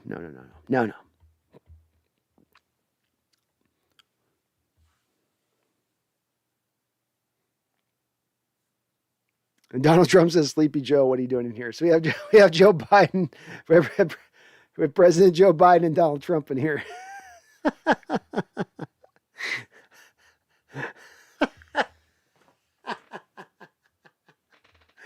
You guys are ridiculous. Oh, dude, that's so funny. That made me laugh. Cons, I really hope Seahawks make some plays at the trade deadline, whether that is getting some more draft capital or getting a stud. Me too, Cons. Do something. Doesn't have to be a big splashy move, but do something. Give us a little bit of juice here. There's a little bit of juice. MSR Rook, wish we could keep Waldron as our OC if Pete leaves. Feel like he would cook if not for Pete telling him what to do. It's possible, man. It's possible, and you never know how this is going to play out if Pete moves on. You never know if Russell's driving this forward, if Russell is remaining and Pete's going. Maybe Russell likes Waldron. Maybe Russell would want to keep Waldron at that point. Hard to say. Hard to say. Goax05, yeah, I don't want Kareem. Terrific player, but you can't abuse a woman and be forgiven. It's just one of those no-go areas. Playing in the NFL is a privilege, not a right. And you've got to toe a certain line to play in the sport. That's just the nature of things. Booty Warrior, I love your channel, man, but you got to stop it with the talk about Pete getting out of here. Well, I'd love to have some discussion with you on this, Peter Booty Warrior, and I appreciate you loving the channel. Here's the thing with this is that I don't go to a simplified state of this, and I'm not going to straw man you on this, so I don't want to speak to your point of view. I'd love to hear what your point of view is as far as what you think about where Coach Carroll currently stands in this era of things. But I think that the place that's been the toughest with this discussion has been trying to move the discussion out of a simplified place of things. And I think the simplified place is saying, for instance, well, Coach Carroll has gotten you winning seasons 9 over the last 11 seasons, so therefore he shouldn't have a hot seat, or therefore you shouldn't consider to move on from him. But that's really not what the situation is. And this is a very complicated situation. And there's a lot riding on this situation beyond just being a consistent winner over the last few years. We have a Hall of Fame quarterback in his prime on the edge of walking out the door, and walking out the door specifically because of that coach's decision making. We got a team at times that has devolved, that has degenerated as a football team, and that has everything to do with the coaching staff. You have a lack of ability to develop your players. That has everything to do go back with the coaching staff. There's a lot of different things that I try to get very specific on in my criticism of Coach Carroll as to try to build up my point as to why it may be coming to that time period for him to move on. The thing I always come back on the folks that I tend to get in these debates with, Booty Warrior, and again, I'm not presenting your argument for you. I would love to hear where your stance is on this. But the place that I come back again and again on folks I debate on this is that they always come back to that simplified state of things. There's no room for nuance or expanding out into a full spectrum of conversation on this. It all just comes down to, he won us a Super Bowl, we've been consistent winners, so shut the hell up and stop being so entitled. I'm not going to stop saying that at that point, Booty, because you guys aren't convincing me on the other side of that to shut up at that point. Just telling somebody to shut up or something on that or say they're wrong is not you making enough of a counterpoint to move somebody off of what they think. And I've arrived where I've arrived with Coach Carroll, not just off the back of this one season, not just the back of a year and a half of struggling in play, but as a general given trend of what we've seen over the last 3 and 4 years from the coaching staff, from the player development, from the tired scheme that they trot out again and again. I think that those are real valid criticisms of Coach Carroll. And I want, again, for the folks that sit on the other side that want to keep Carroll here into the future and on beyond and never let him go and all that, I just need to understand a little more fleshed out. I can be talked into your side of things, but you got to go beyond a little bit more of the simplified argument on this. You've got to flesh it up beyond just saying consistent winner, 9 of 11 seasons, shut the hell up. That's not an argument. That's simplifying something that's so much more complicated and needs to be talked about in way much more depth than is being done so at that point if we're going to draw the argument all down to that just base level of things.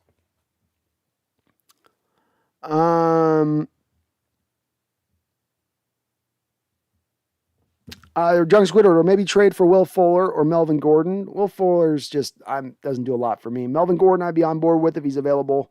We don't know if he's available. Drunk Squidward. Denver Broncos are in on that division. They may look at themselves as having a potential to win that division. I don't think that means they're going to be in an offload mode. MSR Rook, we should run more fly sweeps with Penny Hart. He wasn't bad at it, and he's pretty fast. No, he's been great when he's been asked to do it, MSR Rook. They just don't do it a lot. And I don't know why they don't, but they just don't go to it very often. Sean T, thanks, Brando, for your Hawks dedication. Go Hawks. Well, thank you, Sean T. I appreciate that, my guy. Yami says, man, what the F is going on with the facial hair? I'm doing Tom Selleck, bro. I'm doing Magnum PI, Yami. You're probably too young to know it. Go Google Magnum PI. You'll get it.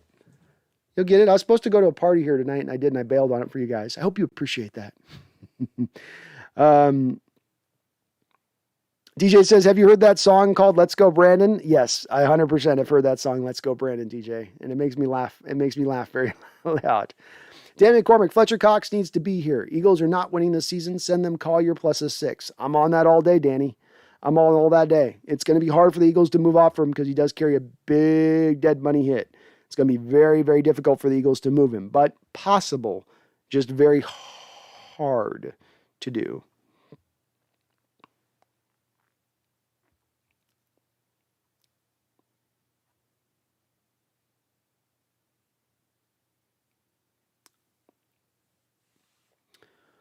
Inmal, how you doing, Inmal? I feel like us being 3-5 can still get us in the playoffs, but our next opponent is the Packers, and I don't think we win that even with Russ, so it's looking a bit tough. It's going to be a bit tough, Inmal. I think you got to go 7-2 down the stretch to get to 10 wins. If you get to 10 wins, I think you do get into the playoffs. That's going to be tough. You got some easy wins in there. Lions, Bears, Texans, 49ers. But there's some tough games in there as well. I think it breaks down to you're probably going to, let's just take the Packer game at a loss, Inmal. You're going to have to win 3 of 4 games, 2 against the Cardinals, 1 against the Rams, 1 against the 49ers. You're going to have to win 3 of those 4 games. Do that, you'll get in the playoffs. Fall short of that, you probably fall short of the playoffs. Yami says, I'm also still so excited for Taylor after that hit the last couple of weeks ago. Also, Trey Brown seems like a diamond in the rough.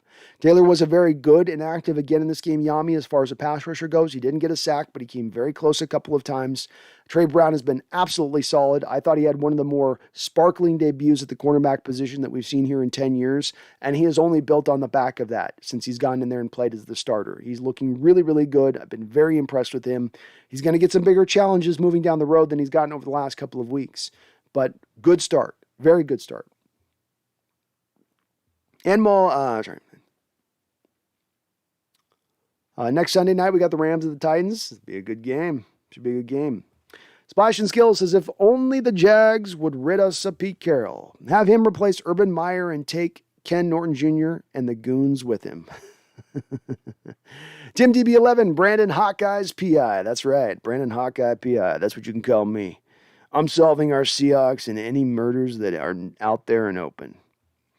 All that's missing is a Butler and a lime green Ferrari. That's right, baby. The lime green Ferrari's in the garage right now, but I'm gonna whip that out tonight. I'm gonna be doing some burnouts, chasing down some bad guys tonight. William Leonard, I hate our coaching staff completely lets off the gas when we get a lead. It was almost a half of football where they did nothing. That makes it so hard for the defense. Agreed, William. I'm not a fan of it either. Coach Carroll's got his conservative nature of things, and if he can impart his control over the football game, if he feels like he can manage the clock and do so at the cost of the offense, he will do so 10 out of 10 times. And we've seen him do it a couple games this year, right? You saw it in the Indianapolis game, saw it in the San Francisco game, saw it in this game. And I hate it like you do, but it is just sort of a little bit of the nature of the beast of things, a little bit that's what you get with Coach Carroll. Unfortunately. Devin McCormick says, Ioannidis, Cox, or Akeem Hicks. Gimme. Even bring back Jay Reed. Like, damn. Am I and Brando the only one that sees the interior pass rush problem? I think other people see it too, Danny, but I think that it's just because other people get caught up on other things that are problems on this team. Cornerback room, the running back situation, the center situation.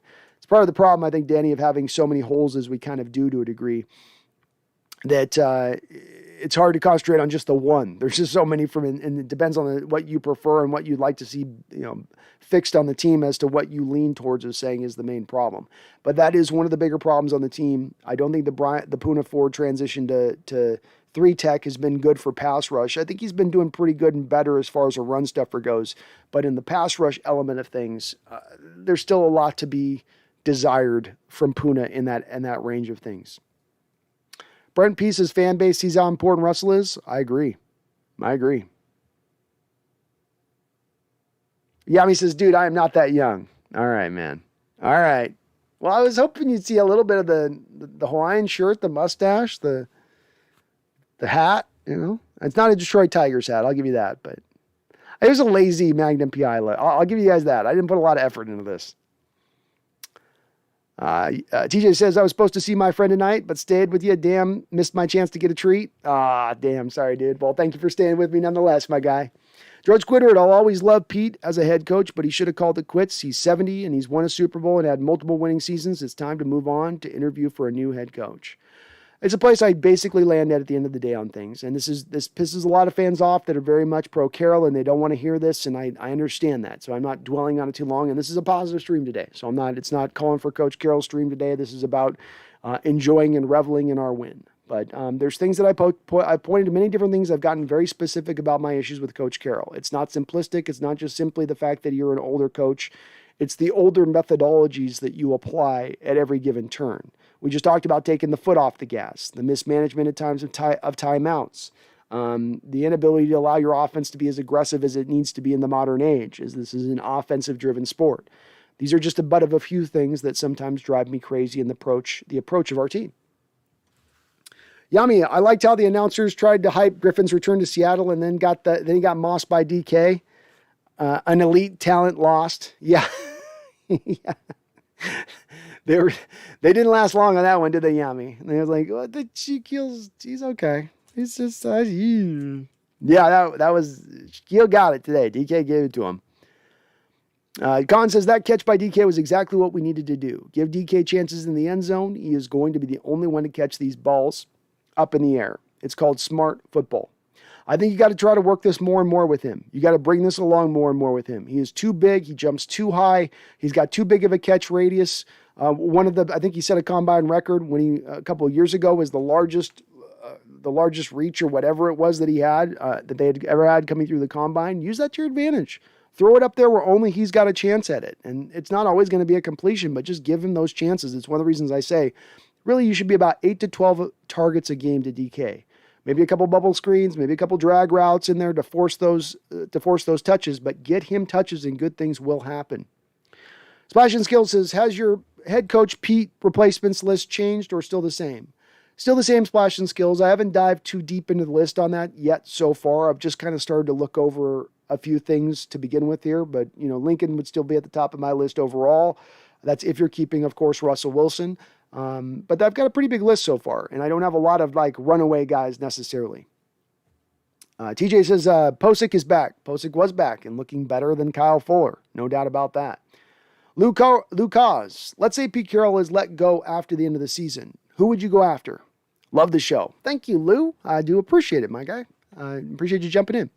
Here's my tentative list that I've assembled, Lou. Okay, and I don't have a runaway guy yet. Give me a little bit of time to really lock in on a certain guy. I think Lincoln Riley's the guy that's been sort of the early de facto number one for me on the list as far as coaching candidates because he runs a modernized, inventive offense. He's not stagnant in his approach. He also has been able to get a lot out of smaller, shorter quarterbacks. Kyler Murray, Baker Mayfield, Jalen Hurts, even Spencer Rattler. So I think he would be able to take advantage of Russell Wilson and his skill set pretty darn well. That'd probably be the first guy up there. Other guys I'd have on the list, Doug Peterson, Eric Bieniemy, Brian Daboll, Joe Brady. These would be kind of the first guys up on my list. The coach for, Iowa, I believe, out there. He's more of, I think, a defensive-minded coach. But those would be kind of the guys off the top of my head. I'd lean towards more of an offensive-minded coach. But those would be the guys that you'd be gravitating towards. Just Tags, I really want to see Tanner Muse play. I think you'd be really good. Wasn't Tanner Muse a couple of years ago? Danny, Posick ain't bad, but he ain't good. I'm okay with Posick at center with Trey Brown playing well. 3 techs are our biggest weakness on offense, running back, left tackle, center. You can't fix everything. Well, to your point on this too, Danny, I think you've got a lot of a better ability to go out there and find a 3 tech out there, even beyond Fletcher Cox, than you do to go out there and find another center or find any of those other offensive line points you mentioned. Maybe running back you could find, but there does tend to be more of the defensive lineman available at this given stage of the season than there does those other positions. Not to mention, it's hard to bring an offensive lineman in midstream on a year, have him learn an offensive playbook on the fly, and then hope he hits the ground running as he's going through that learning process. Whereas a defensive tackle, you slap him in on the 3-tech and you say, go hunt, big boy. Go hunt. And that's what they go do. So easier to also acclimate him into the system as well. I'm okay with it. Yami says, so Geno Atkins at 3-tech?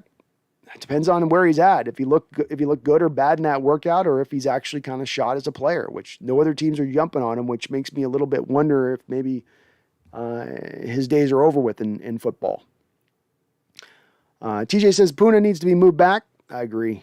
Danny McCormick says Al Woods low-key having a better season than Puna. He is indeed, Danny. He is indeed. Al Woods is having a great year overall. I thought he's played really, really solid football for us and doing it from the 1-tech. But yeah, he's been a problem. He's been our best defensive tackle, and it's not been our defensive tackles have played great necessarily, but he has been the best of the bunch this year. GoOx05 says Joe Brady sounds pretty nice, but I think I'd 100% go back to LSU.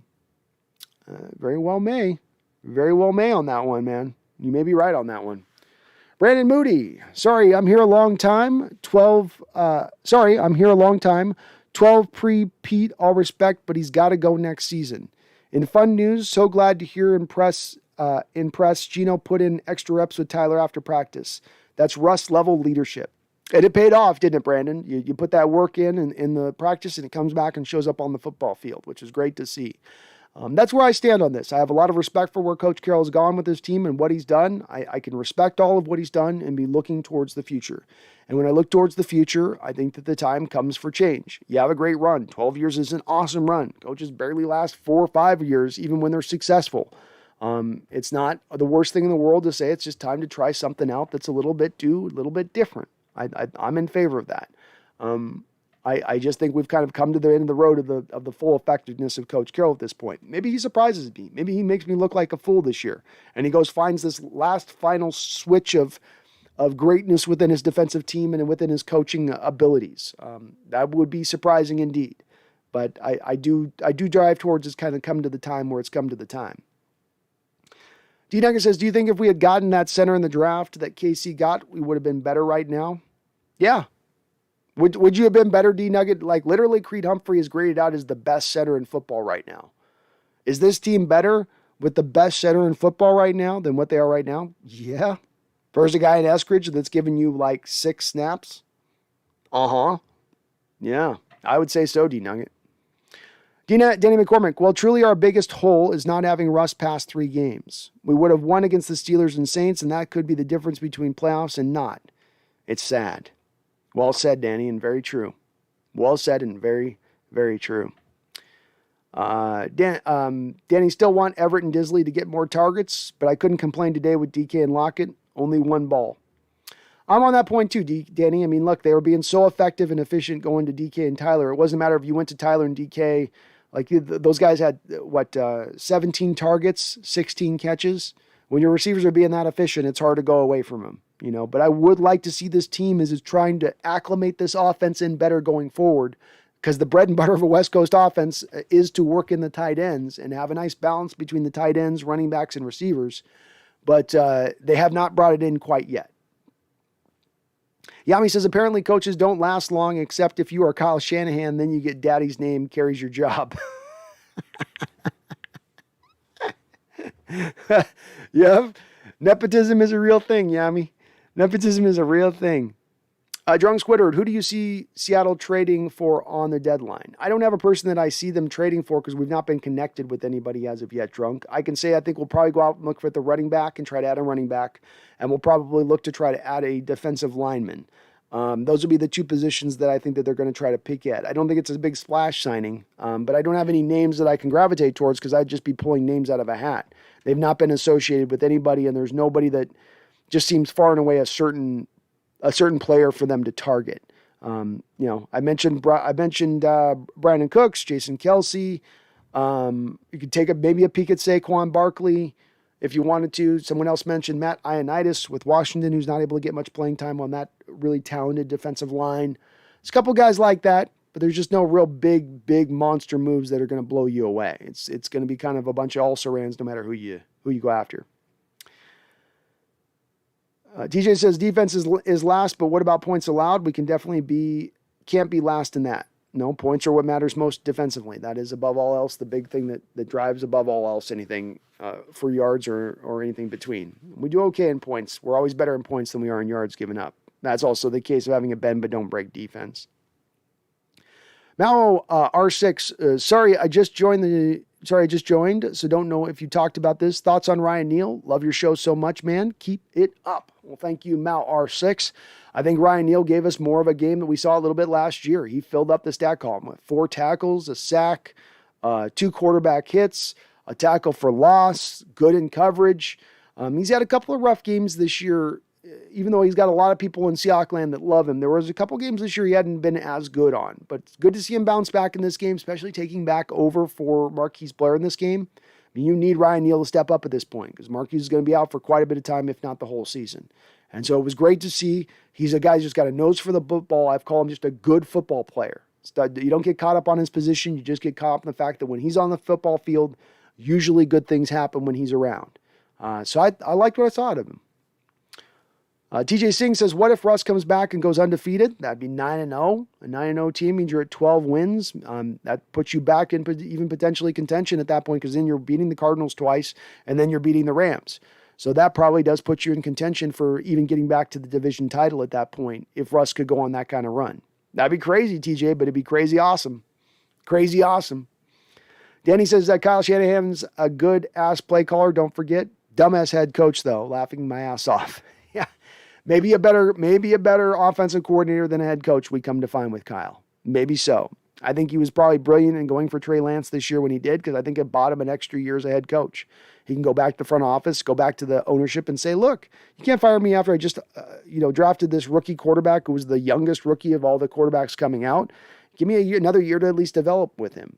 So I think Shanahan's bought himself that time just a bit. TJ says, I love how last game barely 10 targets for our wide receivers this week, almost double. Like, hello, give your players the ball. Yeah, TJ, right? Give your best players the ball. Give them the chance to do the most with damage they can do. Trust your best players. Lucas says, who had the better Ring of Honor speech, Matt or Mike? Plus, who do you think will be inducted next? I gotta admit, Lou, I haven't watched either of those 2 speeches, though I've been meaning to watch Matt's, and I didn't get to see Mike's today because I was prepping for the show. But I will, Lou. I will check out both of those speeches, so I'll have a response for you on the next show on that one. Who do I think will be the next inducted? I think Sean Alexander will be the next inducted Ring of Honor member. And then after him, probably Lofa. And then after him, I'm going to guess Cam Chancellor. Those would be my three next runs. Yami says, I honestly wouldn't mind getting Robinson from the Jags. Seems to be our kind of running back, and they drafted Travis Etienne anyways. Well, Travis Etienne is out for the whole year, Yami, so they don't have a real deep running back position at this point, but he'd be a great addition. You're right. He does fit to the model of running back that we tend to look at. No doubt about it. Danny says, DK is literally the player I've been wishing for Seattle had on offense for years. Breath of fresh air. Yeah, he is, Danny. I love him. I love him, and I've been defending him quite a bit through this year. There's a lot of people that say he's a diva and the drops, and they throw a lot of shade his way, but I am not one of those people that does that. I didn't like the penalties early on in the year that he was drawn. I don't care about the one today. He's a fantastic receiver talent. He's going to be up in that next upper crust of wide receivers for the next 5 to 6, 7 years, and I'm riding with that. Jessica, how you doing, Jessica? She says, hi, how's it going this evening? It's going great, Jessica. Happy Halloween. I'm doing awesome. Hope you are as well. Kay says, I don't know why. I thought Cam was on the Falcons for a second, but I see him there or New Orleans like we talked about in the future. Great chat tonight, Brando. Well, thank you, Kay. And yeah, I think it makes a lot of sense for the Saints to look at Cam Newton if Jameis Winston's out for the year. There's no other quarterbacks that make a lot of sense there. You bring him in, and especially considering where the offense has been at with its limitations and not necessarily lighting up the scoreboard, you don't have a big fall off to Cam at that point. I think it makes a lot of sense. Makes a lot of sense. Mal R6, do you think our defensive performance was because it's the crappy Jags, or do you think we're doing our annual thing where the defense steps up at the second half of the season? I think there's a bit of a both thing going on here, Mal. I mean, let's face it. Last year, when you stepped up over the back half of the season, you were playing a lot of backup quarterbacks. You're playing a lot of Dwayne Haskin types, Colt McCoy types, right? That helped your success as far as your defense to hold things down versus the front half of the season, where you were playing against some better offenses who were lighting you up at that time. I think once we get to the offenses that are more functional than what we played over the last 3 weeks, the defense will slide back to more of its middle of the road state rather than looking sub-dominant at times. So I don't think the defense has been fixed. It all depends a little bit on the opponent you play. We play the Packers next week. I think the Packers probably put 30 points up on us. So I think they're doing better, but I think that it's been benefiting a little bit from the lesser competition too. TJ, even with Russ, I'd give us a 20% chance to beat Green Bay. That sounds about right. I probably put 10, 15%, but we're in about the same place. MSR Rook, even if the Seahawks miss the playoffs, I'm going to have fun watching them beat up on the bad teams on their schedule and just don't lose to the Lions no matter what. No. Handle business. Handle business. And I'm going to enjoy the season too. I don't care where this year goes. I don't care what we're looking at as far as change beyond this year. I'm just going to enjoy it. Be in the moment, have fun with it, have hope, see where this goes. It's a wild ride. That's the NFL season. There's no better television out there, I would argue at times, just because of that fact. It is the most unpredictable show there is. And that's what makes it so damn interesting, doesn't it? So I'm like you. I'm going to just sit back here and enjoy it. And yeah, don't lose the Lions, don't lose the Texans, please. Please, dear God, no. Mufuz Ubaradraham, we're only one game back from the 7th seed right now. We also have a relatively easy schedule compared to the other wildcard teams. Do you think we make the playoffs? I don't think we make the playoffs based upon the prediction. I think you've got a lot of work. I know you're only one game back, Mufaz, but you do have some tough games still on the schedule too as well. You got Green Bay, you got 2 games against Arizona, you got a game against the Rams. You still got to play Washington football team, who's not as good a team this year, but is still a dangerous team that you got to go play out on the road. Hard for me to predict within that you're definitely going to go on this run of 9-2, 7-2, and get yourself to the playoffs. They have the talent to do it. They got the team to do it. You got the Hall of Fame quarterback coming back to do it. So all of the parameters you'd want to make it happen that you would need to have coming to play to make it happen are there. But to predict it to happen is a harder prediction for me to make, being where this team's been at. And again, understanding that this turnaround that's happened on the defensive side of the ball has coincided with you playing the 31st best passing team in the league in the Saints, the Steelers team, which can't push the ball up the field anymore. Ben can't throw a football, and he was operating on a half-broken hip in that game. I need a little bit more data to make an assertion that this is absolutely going to be a team that's now turned around their fate, and they're all on the upswing, and it's just going to be 100% downhill now. Drunk says, love the stream. Keep up the good work. Thank you, Drunk. I do appreciate that. Very kind of you to say.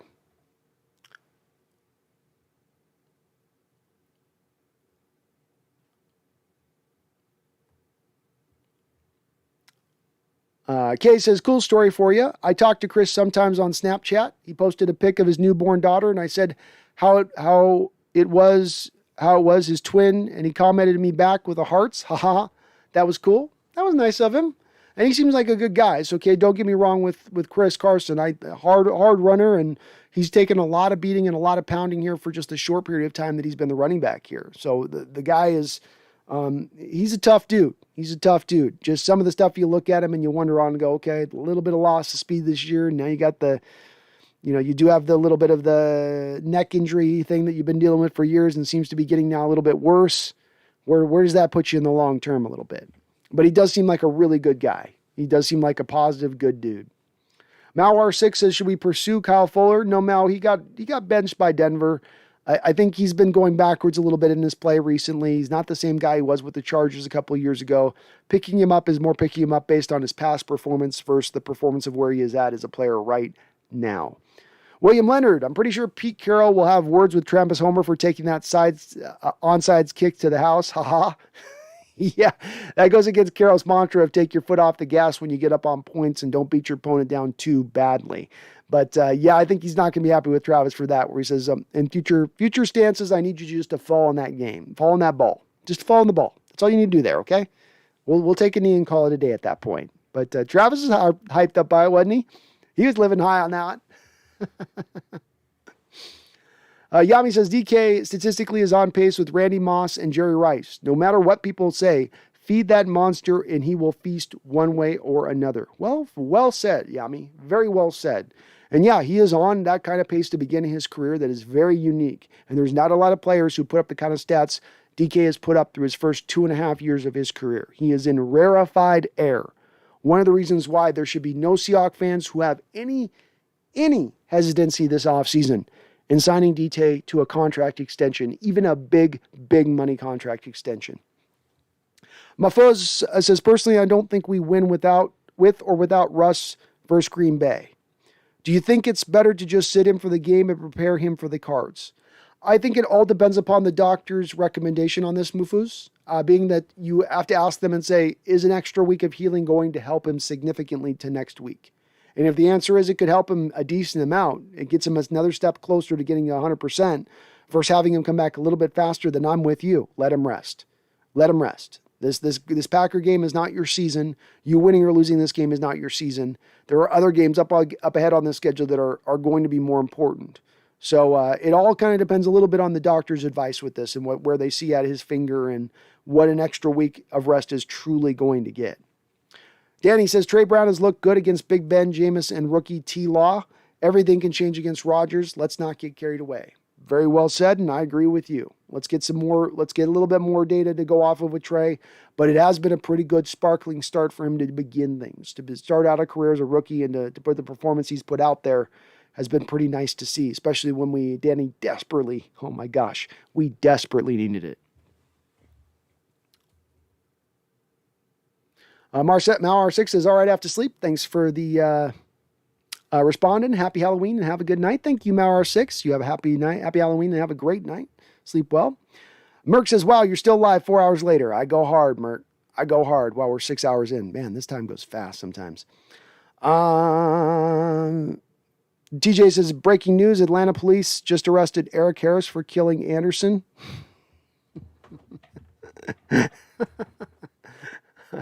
Nice. Danny says, I don't know, man. Russ could come back better. He's seeing from a different point of view, plus never won in Lambeau. He's due. I'm not counting out Russ. He's got a chance to come back and do it, Danny. So it's a possibility. Some of this is just a little bit based on Danny. We've had a local person here that's had that mallet finger injury, and they are really pessimistic in the chat here over the last couple of weeks that Russ is going to be able to come back anywhere near 100% with that finger. They said it took him almost a year to get that finger right on their end of things. TJ says, if we get in the playoffs as a 7th seed, there's no way we beat the likely 2 seed Rams or Cards.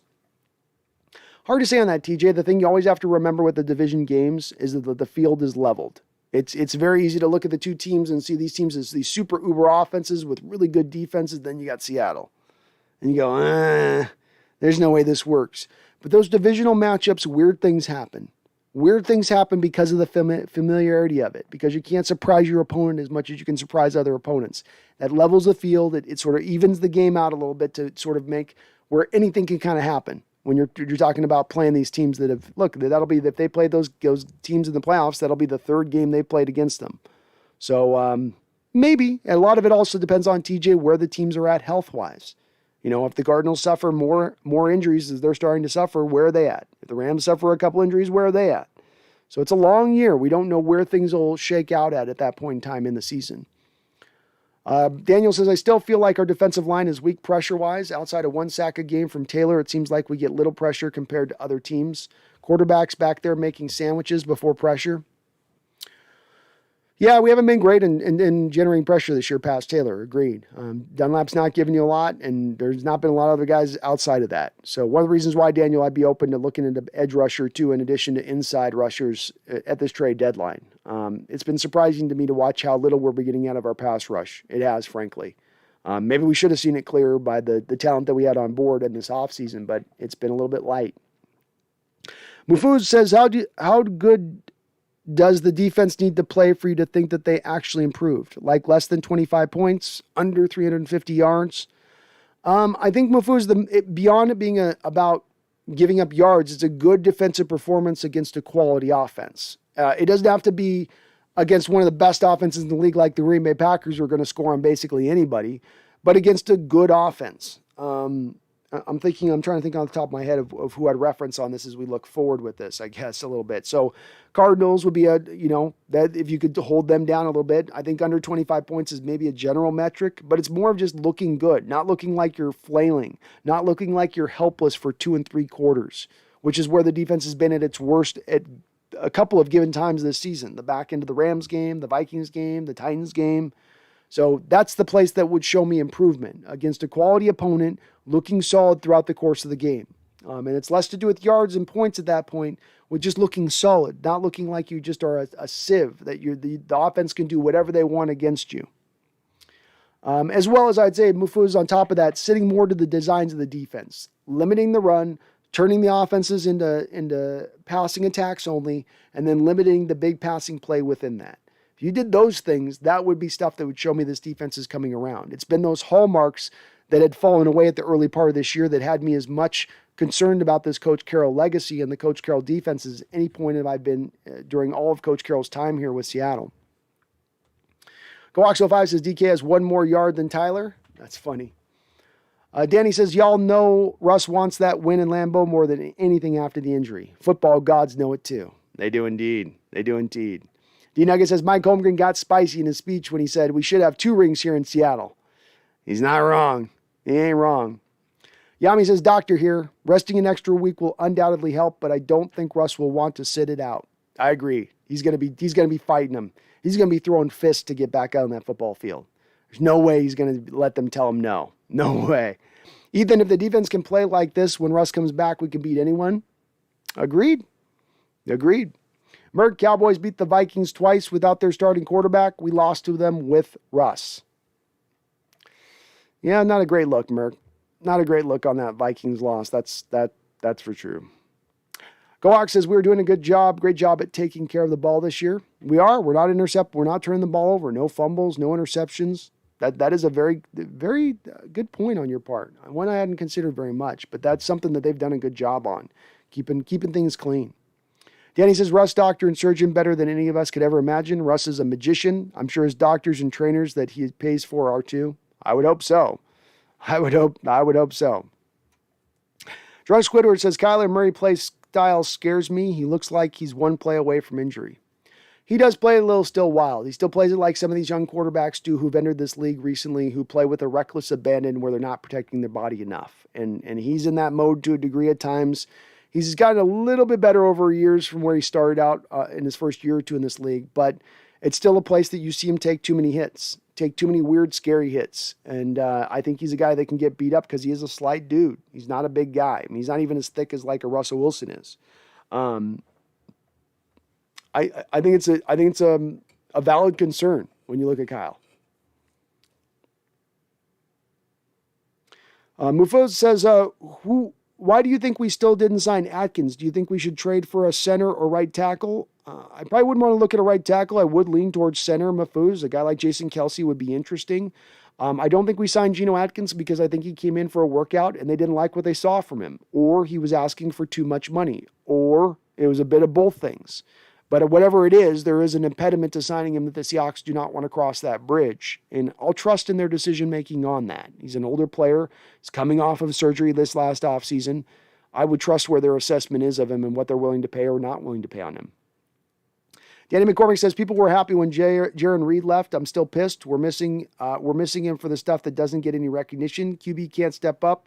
Boom. Taylor and Dunlap is there. I'm banging the drum for the 3-tech.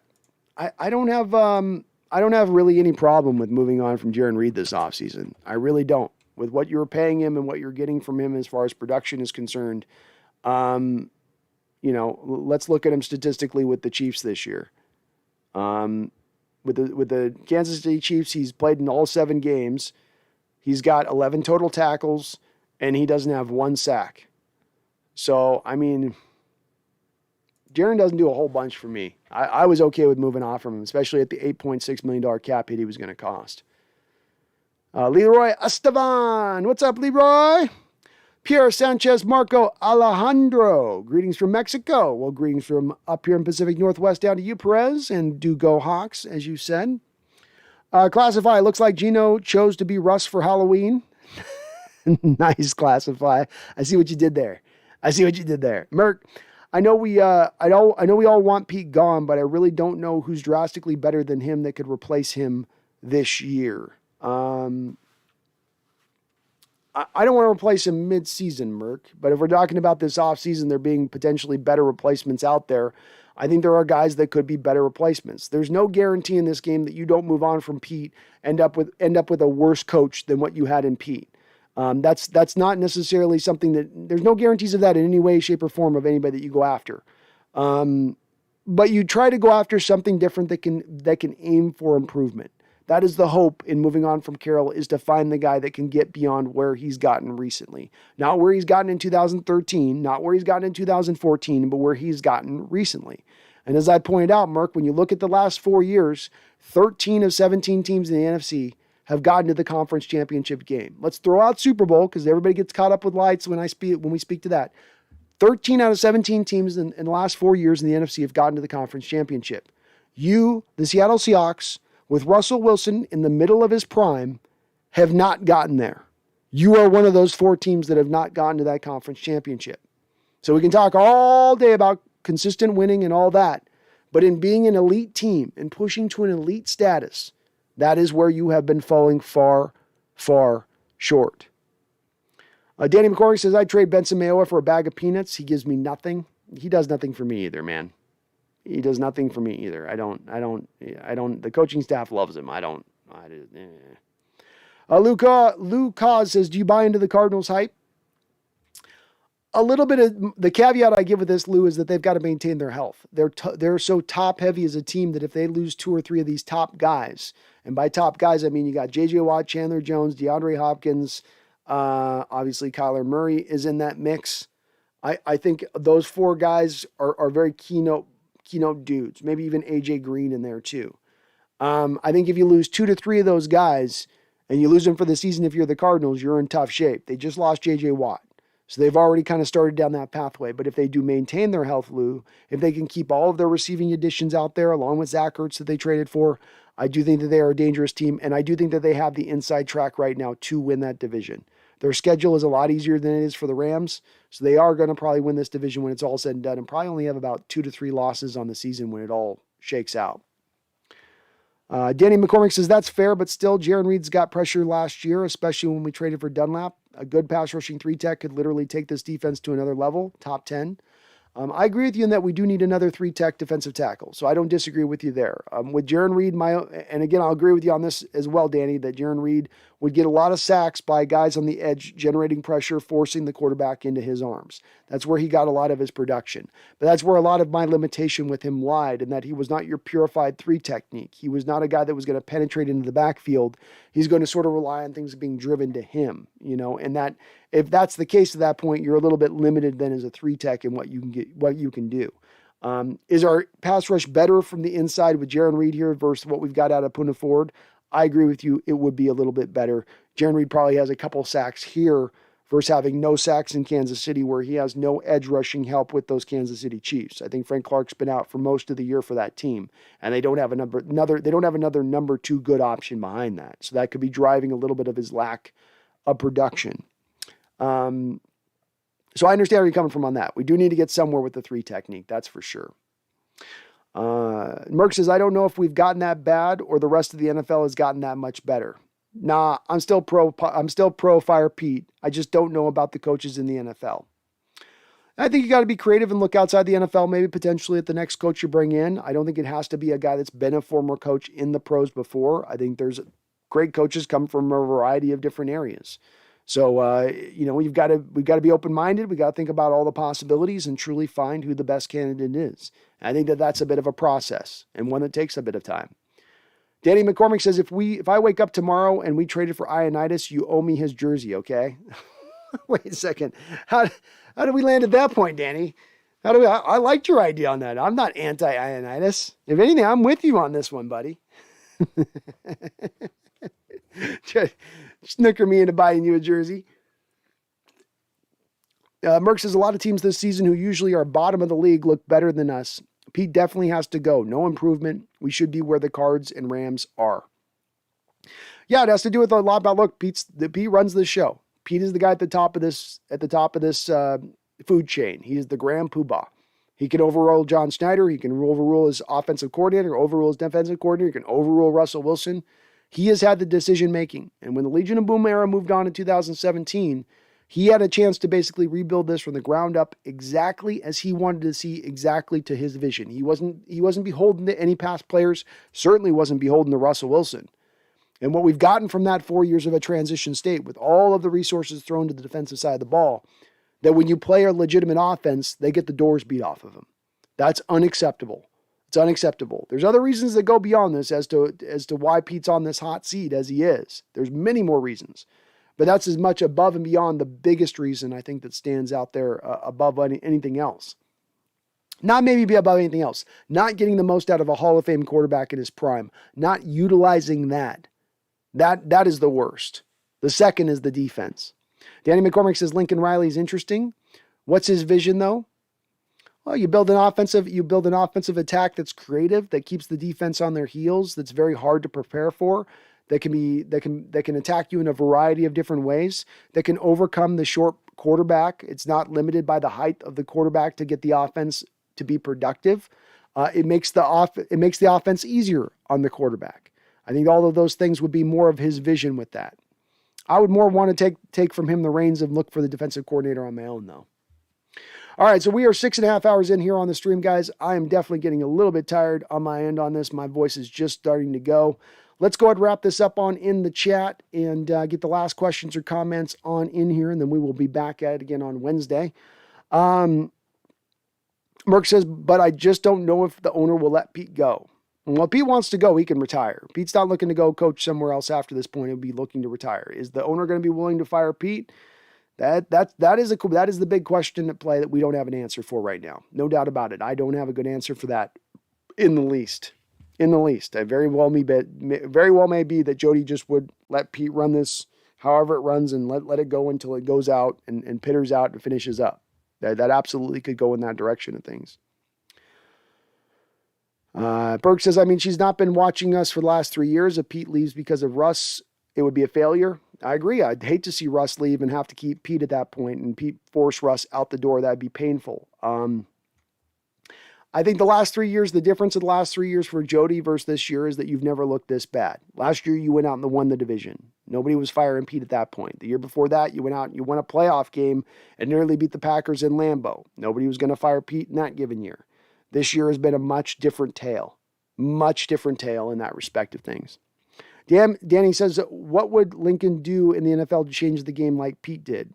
What would Lincoln do in the NFL to change the game like Pete did, right? Yeah, I mean, I don't know if, Danny, it's a requirement that the next head coach that comes in here has to change the game like Pete changed the game in order for you to have success. I don't know if that's the requirement. The requirement more for me is get the most out of your Hall of Fame quarterback, build an offense around him, build it with a creative, modernized offense that can attack in a multitude of different ways, and ride with that and see if you can get the most out of that. See what you can get out of that as far as productivity is concerned. Merck says, good night, good stream, man. Good night. See you on Wednesday. Go Hawks, 2056 Super Bowl champs. Hopefully we don't have to wait that long, man. I don't know if I'll be alive for that. Drew Brandley, thoughts on Jamal? Any regret on the extension with decision on Quandre looming in the near future? You made your bed, Drew, when you traded the 2 first-round picks and a third-round pick for having to make a contract extension to Jamal one point or another. There was no way you were going to make that trade with that kind of draft capital, then move on from Jamal a year after that. So they made their bed with that when they made that trade. And really, if we want to talk about whether or not that trade should have been made at that time, that's more of the conversation to be had. Once you make the trade, you've got to sign him to the contract extension. I think people get a little bit caught up, Drew, with the contract numbers and not really concentrating on the important part of that contract, which is what I'm going to call the first 4 years of the deal. What he cost last year, and then what he's going to cost this year, and then what he's going to cost in the next 2 years. So last year, he cost you $3.6 million. This year, he's going to cost you $5.5 million on your cap. Next year, he costs you $9 million on your cap. And then 3 years into this new contract, he finally hits you up at something about $15 million as a cap hit. Then after that third year, you can get out from under that deal. So for 4 years of Jamal Adams' prime of his career, you have gotten him at that point for I'm doing the math here. You got 4 years at $32 million. That's what Jamal Adams is going to come out to cost you at the end of everything when it all stands, basically. I don't have any regrets over that. I'd rather that they use him better, Drew. I don't want to see him in single high safety 40% of the time, as we had at one point or another during this season with Jamal. That's misusing him. You need to get him up near the line of scrimmage. You need him getting moving forward, not moving backwards. The problem has a little bit to do with misaligning him in this 4-3 under scheme, which he's just not a fit for. He should be more in a 3-4 attacking type scheme. Part of the reason I'd like to see a change in the defense for that reason. But I thought he played pretty good football today, Drew. Maybe he was not outstanding. Maybe he was not a star out there on the field. But his 10 tackles, laid some good hits. He was solid. I was happy with what I saw out of him today. Denny says Lincoln fits the mold. Does he want to leave college? Does he want to coach in the NFL, especially Seattle being in the middle of Oklahoma? Hard to say, man. Hard to say where Lincoln stands on that if he wants to come to the NFL. Part of what I've wanted with him is if he's waiting to come to the NFL for the right standpoint. And if you want to talk about what's the right standpoint, well, hey, I get to go to a great organization that has a great fan base, that has an owner who's willing to pull the purse strings, and I've got a Hall of Fame quarterback to start things out with. Maybe that provides him the leg up that he's been looking for to take advantage of at the NFL level. Danny McCormick says, get some rest, Brando. Bye week, stress-free. Oh, I'm all stress-free, brother. You better believe it, my guy. In Utero says, great show, Brandon. Go Hawks. Hey, go Hawks in Utero. It's always good to see you in the chat. Lou Cause says, random final question. What was your favorite Halloween candy as a kid? Butterfingers. And it's not been this way as an adult, Lou. So I don't like candy bars as much as an adult, though. They've changed the stuff, right? I don't know if it's that soy lectin crap that they put into it, but the chocolate has changed. Something has changed. Something is not the same as it once was. But I was a Butterfinger guy back in the day. Don't know if I have a preference now because I just don't eat much candy. I'll eat it if like my roommate here is going to throw me some Twix and some Milky Ways. I'm going to eat them. I'm going to eat them. But I don't go out in search of it. Deron Everest, how you doing, Deron? Good to see you on in here, my guy. Hope you're doing well.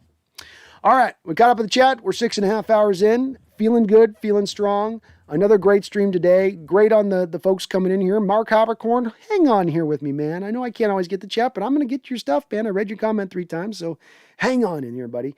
I appreciate from Nolan R. Vance to Elliot Clark to Megan Gock, Roger to D Nugget to Jeff Rhines. Randall McDaniel coming in with the $50 big fatty donation in this. Jonathan Delacruz, you guys are being as kind in the donations as ever before. I just really want to thank you guys one more time for that. It's helping me kind of understand that, hey, there's an opening here to be able to do this show, not just 2 times a week, but 3 times a week, maybe 4 times a week, 5 times a week, just really pushing this forward as we go on. It's the indicator I get that we're going in the right direction, and it's going to be sooner than later to me get to that point. And I'm so excited by that. That's what gets me most hyped about the future of this channel, is the thought process of being able to do this every day, is to cover the Seahawks news with you guys all day, every day, 24/7, to be able to have that kind of connection with you guys. That's the direction where we're heading with this channel, and we're getting there bit by bit, inch by inch, step by step, and it is because of you guys specifically. If you do like what you're listening to, please do hit that like button for me, even if it's on replay and not live. If it is live, hit like right now. Come on, what are you waiting for? But if it is even on replay, hit that like button for me. You help the channel out. You help the channel grow. You help me show up for those Seahawks fans that are looking for other Seahawks content out on YouTube. We're on the road. We're on the pathway right now to 10,000 subscribers. We're getting there bit by bit, day by day, but please do that if you could for me. It helps me out considerably. As well, one last shout out to the sponsor of the show, Manscaped, manscaped.com. Hey, boys, take care of your junk. Take care of your balls, okay? You tired of clipping yourself, nicking yourself when you're trying to shave yourself up for your lady? Well, don't do that anymore, because you got this new advanced technology. They got these ceramic cutters, trimmers that absolutely are damn near almost impossible for you to cut yourself with in the shower. Take care of your junk. Take care of your balls. Get that smooth, uncut feeling. Save yourself 20%. Save yourself free shipping. Save your balls the cuts. And you help out the channel. Win, win, win, win. Not bad, huh? So please go over there, do that. Manscaped.com. Use my code NEST, N-E-S-T. Save yourself the 20% and free worldwide shipping. That's all for my international brethren as well here on the Hawks Nest. Well, I say it once, I say it 1,000 times. I've got the best chat in all of YouTube. I don't care if it's sports. I don't care what it's talking about. I've got people that think in depth. I've got people that think outside the box. And most importantly, I have people thinking intelligently, not emotionally. And I really do dig that about you guys. You make this my favorite part of the week every time I get to come in here and talk with you guys on this because of those aspects of things. You make me think. You make me keep going forward on this. I love you guys for that. You are amazing for that. It's what you guys do and what this chat does as far as that goes that's going to drive this show. It ain't me. It ain't my mustache. It's you guys that are what makes this show anything of what it is. And I thank you guys so much for that. We are just rocking and rolling along, and it is just simply because of you guys and you guys specifically. So thank you to all of you out there for that. Now, it's easy, I know, when these wins, but we got Green Bay going next week, and I got people already putting an L down. Already putting a big fat L down on that Green Bay game. And, maybe I'm even putting a soft L down, but I'm doing it in pencil. I still got that eraser on the back end, and I can apply it at any point in time. So even in these moments here where we got 2 weeks before we got to go to Lambeau, we got to go to the frozen tundra of Lambeau Field and all the ghosts that come with that stadium. Yeah, that may be the case, but guess what? We're getting back Russ. We're getting back Russ, and he's been chained up. He's been locked up in the dungeon. He's been chomping at the bit trying to rehab. I can't wait to get back. I can't wait. And he's going to come back on fire, my friends. He's going to come back with that renewed vigor in his soul to want to go capture that prize. Get it when everybody's counted him out. Get it when everybody's counted this team out. So even in these moments now, where the odds look long, where the playoffs look far away, even in those moments, don't you ever damn well forget. Don't you forget, baby.